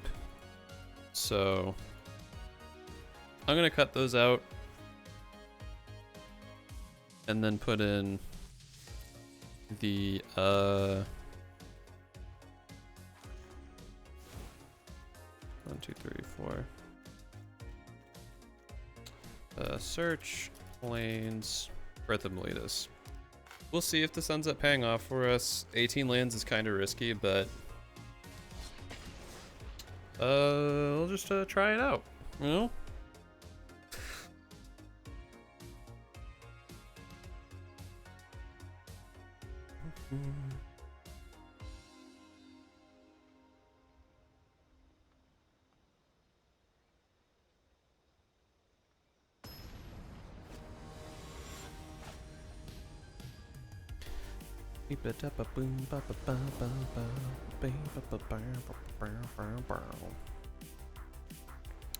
Okay, we got 2 lands. Decent start.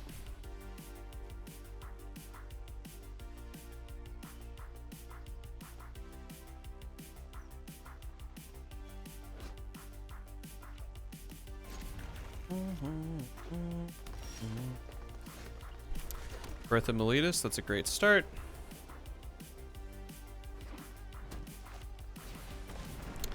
Okay, Elves is a bit of a worry. But that's fine. We'll start off with Birth, then we'll go into Drannith Magistrate. Then, I don't know.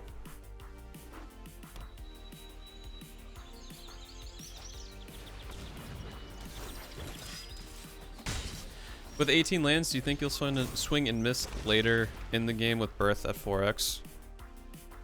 Probably. That wouldn't surprise me if that happens. But I don't know, I feel like our overall curve is so low that it's not going to really affect it too much. I mean, obviously there's situations, because granted, playing Birth isn't as good as playing a land. But yeah, I don't know. It's kind of a hard thing for me to quantize, qualify. It's a hard thing for me to know for sure, because I tend to know that more with feeling. What I'll probably end up doing is bumping it up to 20 lands and taking out 2 Births, but we shall see.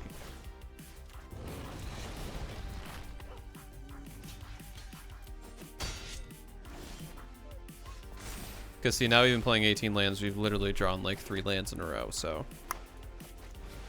Cool. But then again, I also know the shuffler is completely crazy in this game. So, I don't know. I'm going to probably play with this deck as is for a few games in a row just to see how it feels. What are you getting out? Oh, just Arc Druid? That's fine. Oh, 2 Arc Druids? Okay. They swing. I'm just going to let that through. It's fine.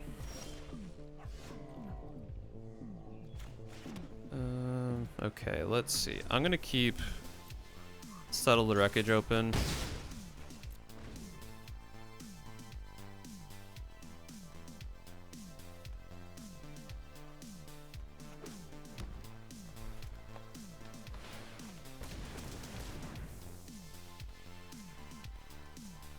They would be super sad on Settle. I know. That's the plan. Well, good thing we're not countering anything.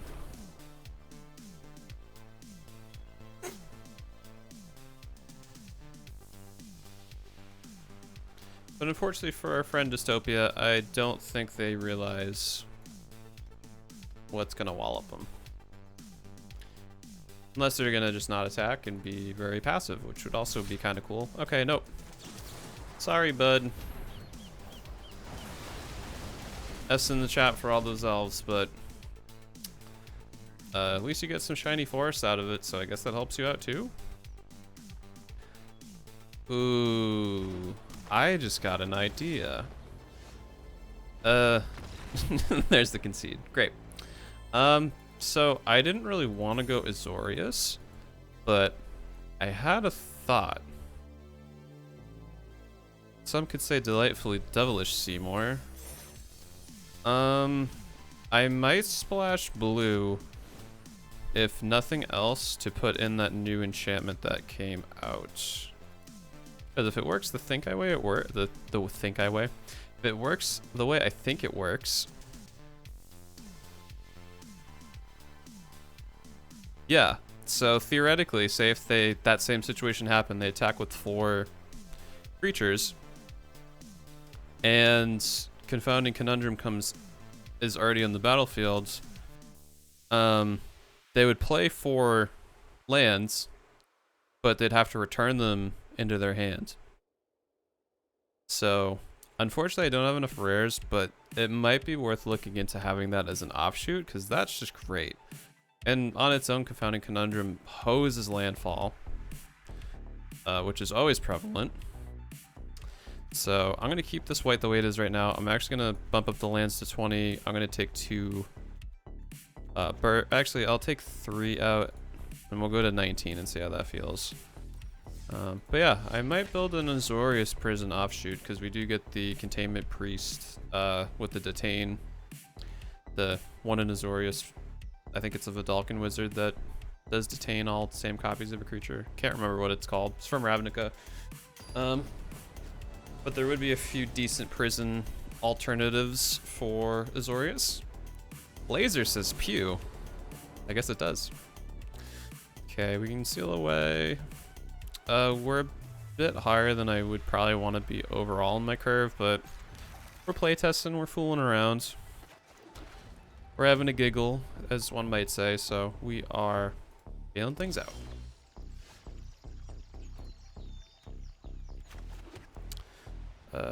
Overwhelming Splendor, that's a big pog.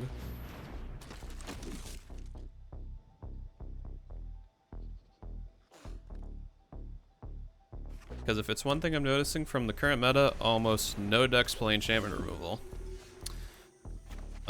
Which is kind of cool, especially for us. I'm going to attack because I wouldn't mind trading with Amara for this. They're not going to block, but it'd be pretty cool if they did.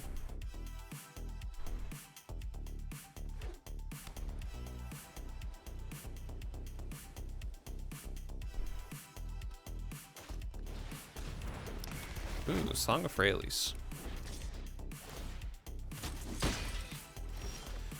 Okay, Breath of Meletus to the rescue, but actually we're going to seal away Mara because clearly they want the value and they're not going to get it.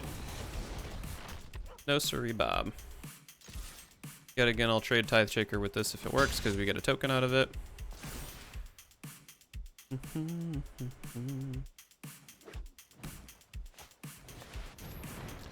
Ooh, Trostani Discordant. This person's playing a straight up Ravnica list.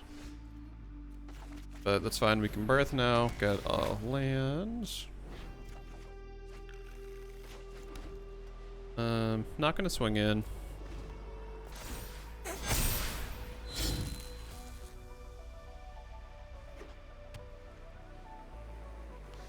Okay, this is a little scary, but I think I'm gonna have to just take the swing. As long as I can get into another land, I think we'll be okay. I hope. Yeah, they love their Amara, so... Okay, didn't hit another land. That's unfortunate. Okay. I think 20 is going to be the floor. I'll have to take some other things out to put in Bertha Miletus. Actually, realistically, probably 21. Because we do have some higher... Where is it? Here it is. Is that artwork done by the same person? Ryan Pancost. Ryan Pancost, okay, yeah. I was gonna say, it's very confusing because to me, for some reason, like, color palette wise, they look exactly the same. That freaked me out. Anywho, we're gonna take out 2 of these. We're gonna put into lands. Is there a 4-drop I can take out? Not really. I guess Smothering Tithe is a nice to have, but it's not like super value for us. It kind of is, but not really. Oh, and I wanted Ring of... Wait. Oh, Ruined Halo.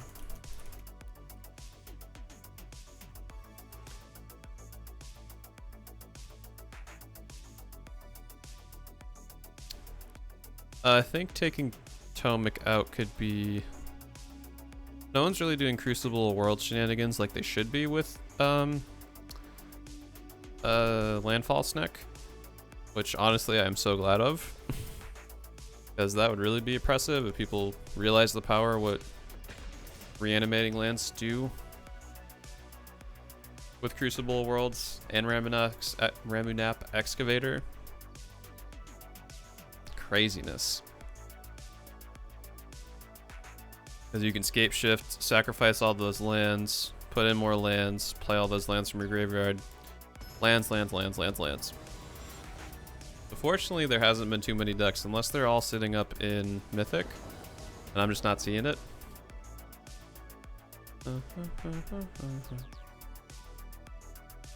Let's see. Oh, nope. No, I want... Check my... something quick. Boop. Okay. 2 landers, sure, we'll keep this. Got a lot of Alseeds, which is okay.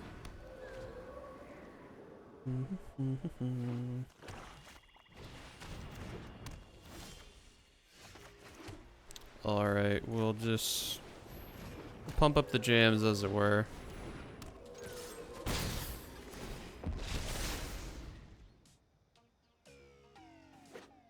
Okay, I'm gonna assume Dreadhorde Invasion's kind of a big part of their deck, so I'm gonna... Ooh, actually Death Baron's gonna be... you're gonna get removed post-haste. As long as they swing.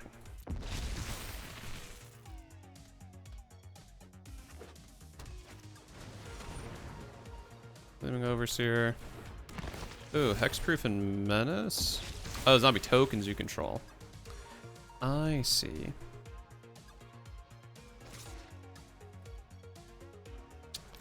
Nope. Swing on through. Okay, great. Archon of Emeria. Hopefully it gets through. And they don't. Main board, Spell Pierce, okay.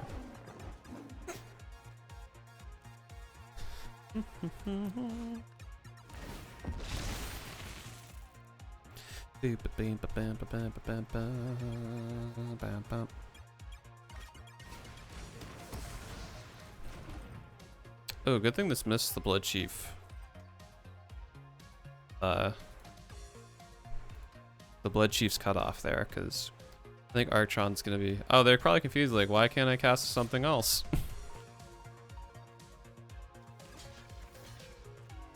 No, you can just swing in. One more land would be cool.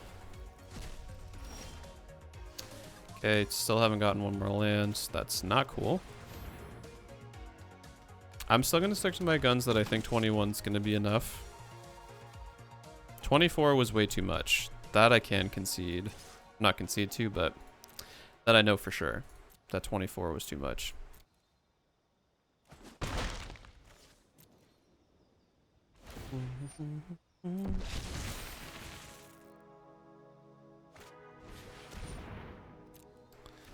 Okay, now this is a bit of a scary problem.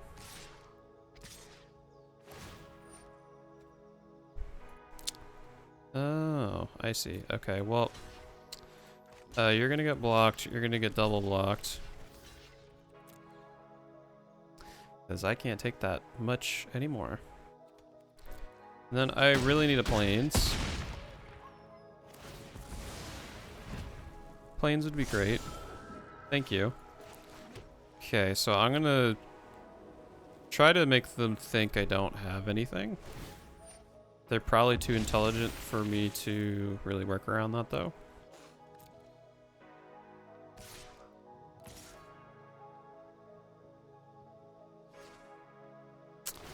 Okay. Well, I'm okay with doing this for one. Because I got two settled wreckages.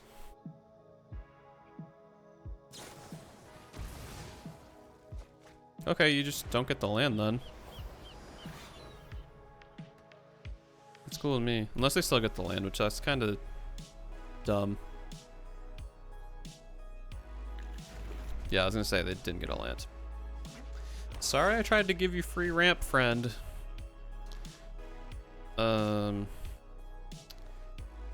So I think the Gleaming Overseer is gonna be a huge problem, so I'm gonna do that instead.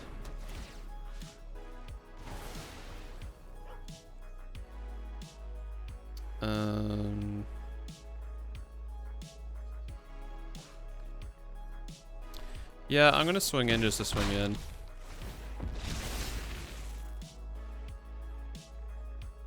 Put a little more pressure on him, if anything.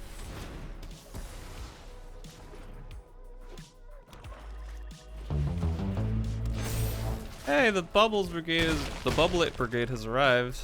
Nightmare Satan, what is going on? Thank you for that follow. Greatly appreciated. How are y'all doing? Thank you for the raid.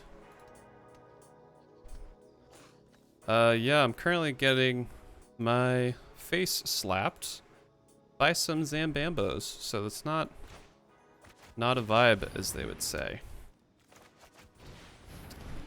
Let's get rid of one of you at least.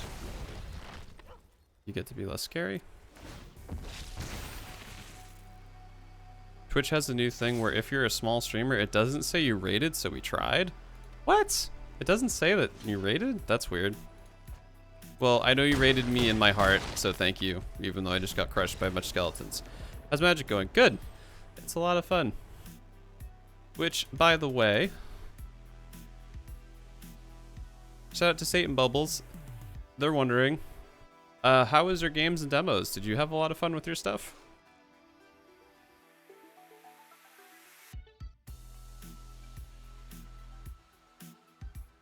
No. Thank you, Satan. Greatly appreciate it.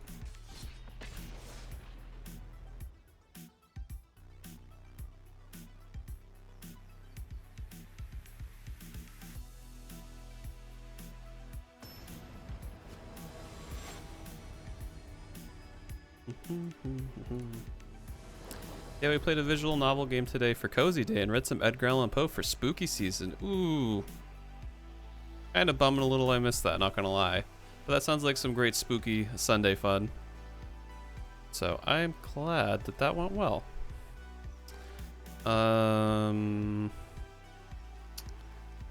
Yeah, we'll keep it. If I didn't have Bertha Miletus, I probably wouldn't have, because I don't want to get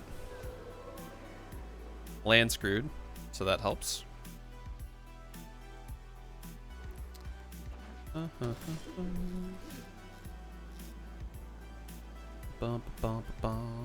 Okay, let's do Bertha Miletus.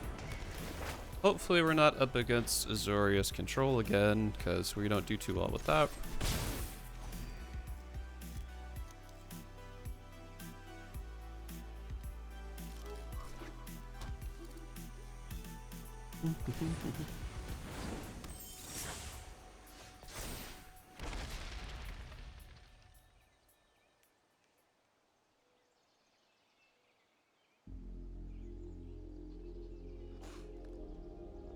I love watching Magic, but I'm too head empty to play it. I was like that for a long time first. if you're ever curious,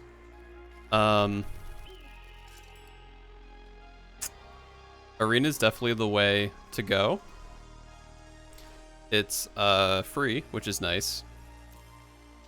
And they have like an unranked queue. I'm playing in ranked right now just because I played for a little while, a little while now. But yeah, if you're ever curious to try to get playing with Magic, it's super great. It really helps boil down a lot more of the complicated things with Magic and kind of focuses more on playing. So like it'll show you what you can play at what time. I couldn't recommend Arena enough for anybody trying to learn how to play. Okay, so we got Narset. Really cool. Sounds like a great way to learn the game, to be honest. It is, yeah. Before this, I'd say it's kind of hard. But yeah, they make it super easy now. And they have a Mac version too. Not that it works great, but they have it, so that's something. Okay, good.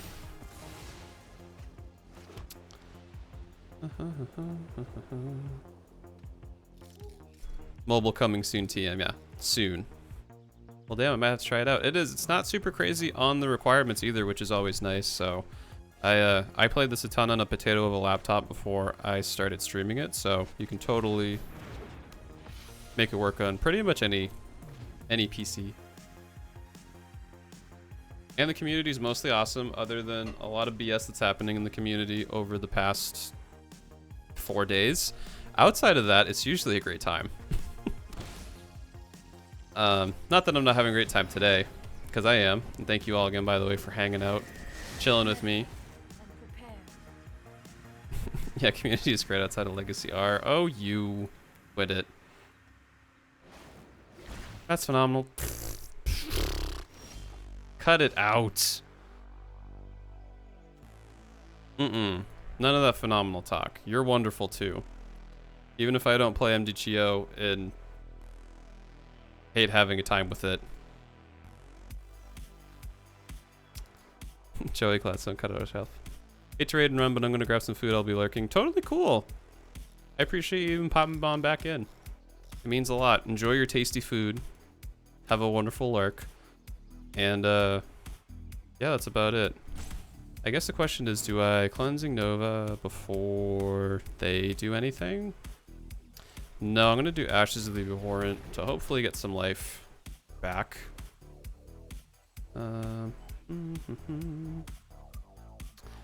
Can't seal away anything, so we are gonna not do anything. Kind of just hang out. See what they gotta do.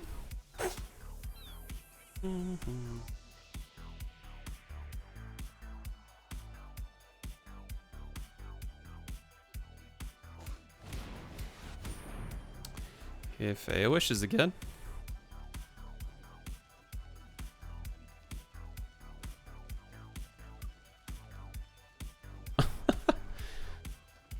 I'm gonna deck memorize my life for the week ahead. Good luck with the match back. Thank you, Nightmare, so much. I'll probably catch you on Ashley's Discord later, but good luck with all your organization.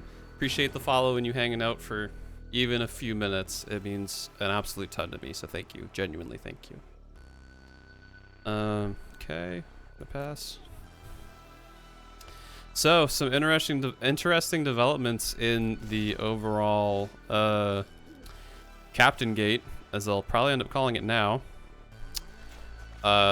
Mitch just tweeted, after observing and evaluating the situation, I am distancing myself from association with Captain before any further damage is done.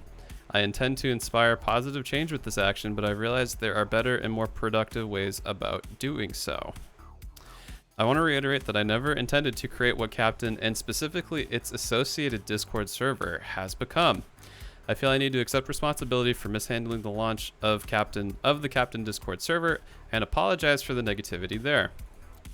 Sorry, I just want to make sure I'm not roping them for too long. Based on past experiences with my personal Discord, I never imagined that the server would create such a toxic environment. Thank you for the members of the community that have attempted to create a civil dialogue. I'm still committed to effecting positive change and am actively exploring other avenues for real positive change. I'm deleting the Discord and the video before further community damage is done. Honestly, kudos to Mitch. That kind of re-solidifies that I think he is definitely a good dude, and this thing definitely got way out of hand. Maybe in the future, it'll benefit him to not put a video out so quick. Like, because in a sense I can empathize with Mitch. Like, when all this stuff's happening, you have the idea, like, yeah, I'm going to start my own format. Like, we're going to call it something really cool. Like, a bunch of people will get stoked about it, and this, that, and the other. And just with, like, how the news cycles go with everything, it's hard to not feel tempted to try to just hop on something because you have an idea and you can do it now. Hopefully from this he learns to kind of take a step back for something that could be maybe construed as a hot take. And from there he can hopefully try to maybe sleep on some stuff before just hopping right on in and creating a whole new format that makes everyone go crazy. But huge ups to him admitting that he maybe jumped the gun and didn't think things through, and he's rectifying it now.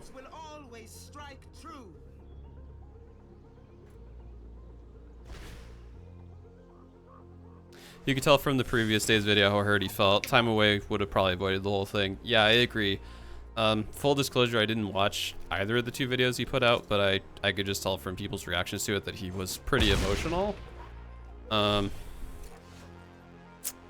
yeah, hopefully we end up, hopefully he learns from this, grows from it, you know. Like I said, I'm glad that he put out an apology so soon, because I feel like that kind of re-give me faith that, you know, he's still like a good person. He's not trying to be malicious with anything, you know, just like anyone.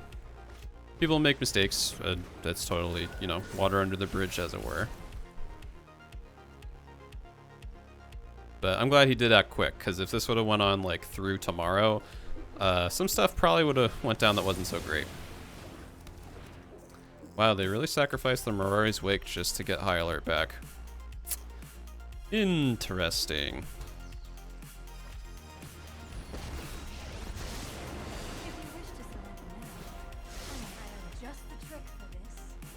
Okay. Alright, sure, I guess you just got another Cleansing Nova. That's cool. You know, the fact that they're in green, if they wanted to use Cleansing Nova to just remove enchantments, you're in green. You could do a lot more to benefit that. Boy, the bots are really trying today. 3 in a row. But fortunately for me, yeah, they keep sticking to the same script.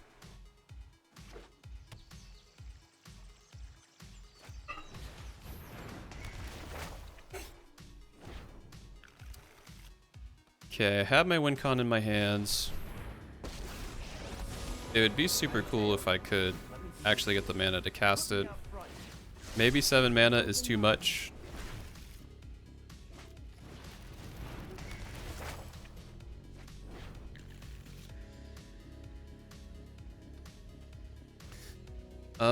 At this point, unless we draw 3 lands in a row, I feel like they're going to be too far ahead for us to really catch up on. I'm actually not going to block that. I'll take the 4. It's fine. Because we can just seal away. Seal away all our problems.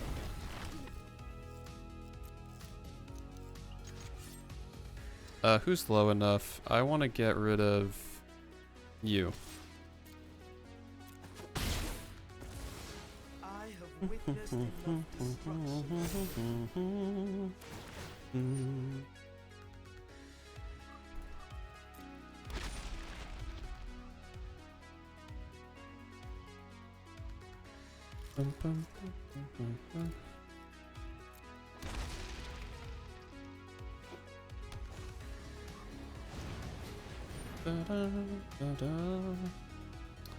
Resolve.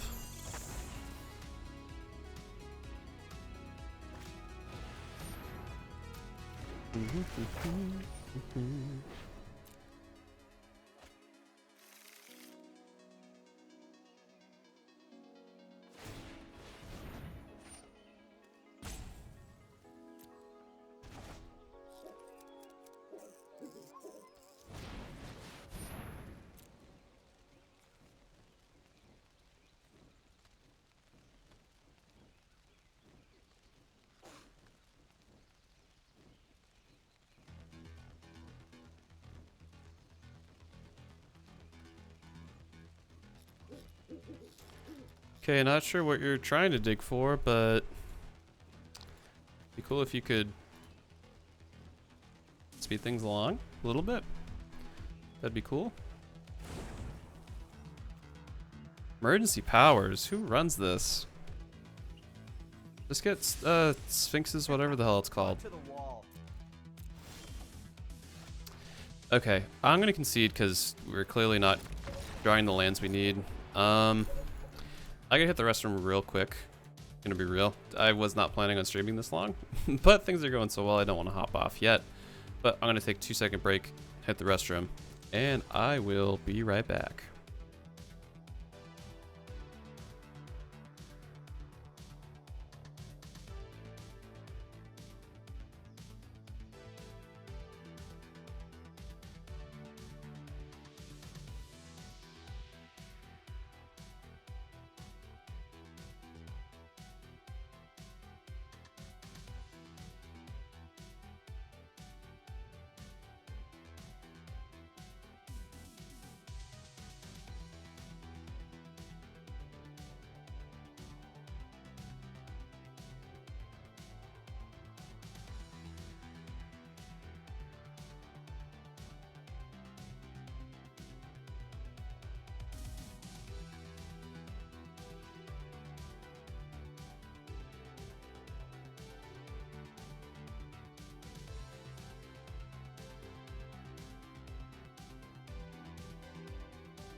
All right, I have returned. Let's all go to the lobby. 100%. Forgot to open my pack. Star Paragon. Just as not happy to see that card as I was to see it in my set booster.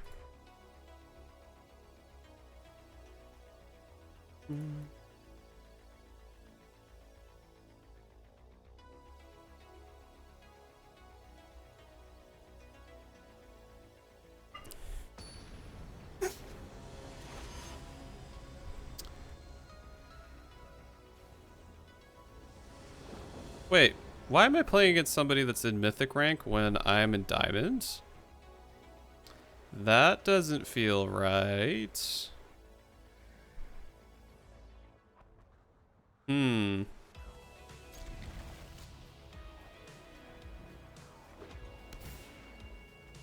Well, unfortunately, I'm playing my mono white prison deck. I am still playtesting, so that's fun. I'm about to get laid the hell out. Okay, we're just not gonna attack.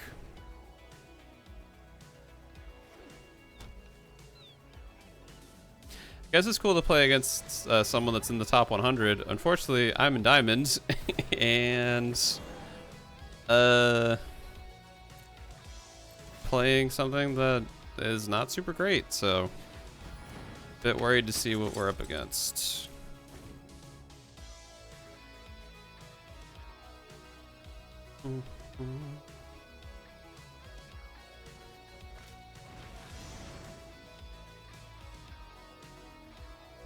When I was bronze or silver unlimited, I played a plat person as the final boss. Oh, Jesus. Is it because there's so little people playing right now? Is that why it would do me like this? I don't think that's the case, but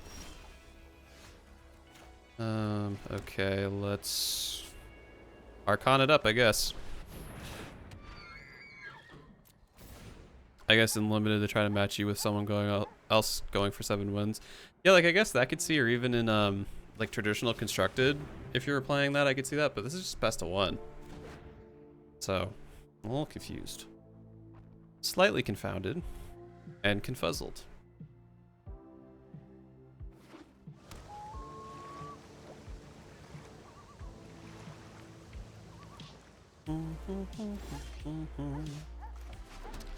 Okay, I'm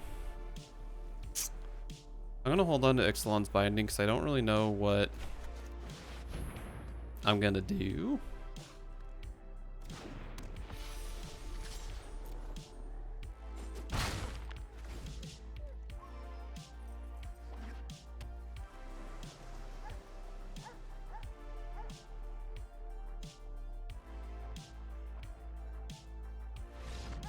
Oh, wow. I guess they conceded against little old me. They shouldn't have. Granted, my deck's probably not a whole lot of fun to play against, so I could see that. Well, that was definitely a thing. I need to change the cover art for this because that's just gonna throw me for a loop every time. Mythic Slayer, MatMcDonut. Yeah, sure. We'll go with that. That just rolls off the tongue.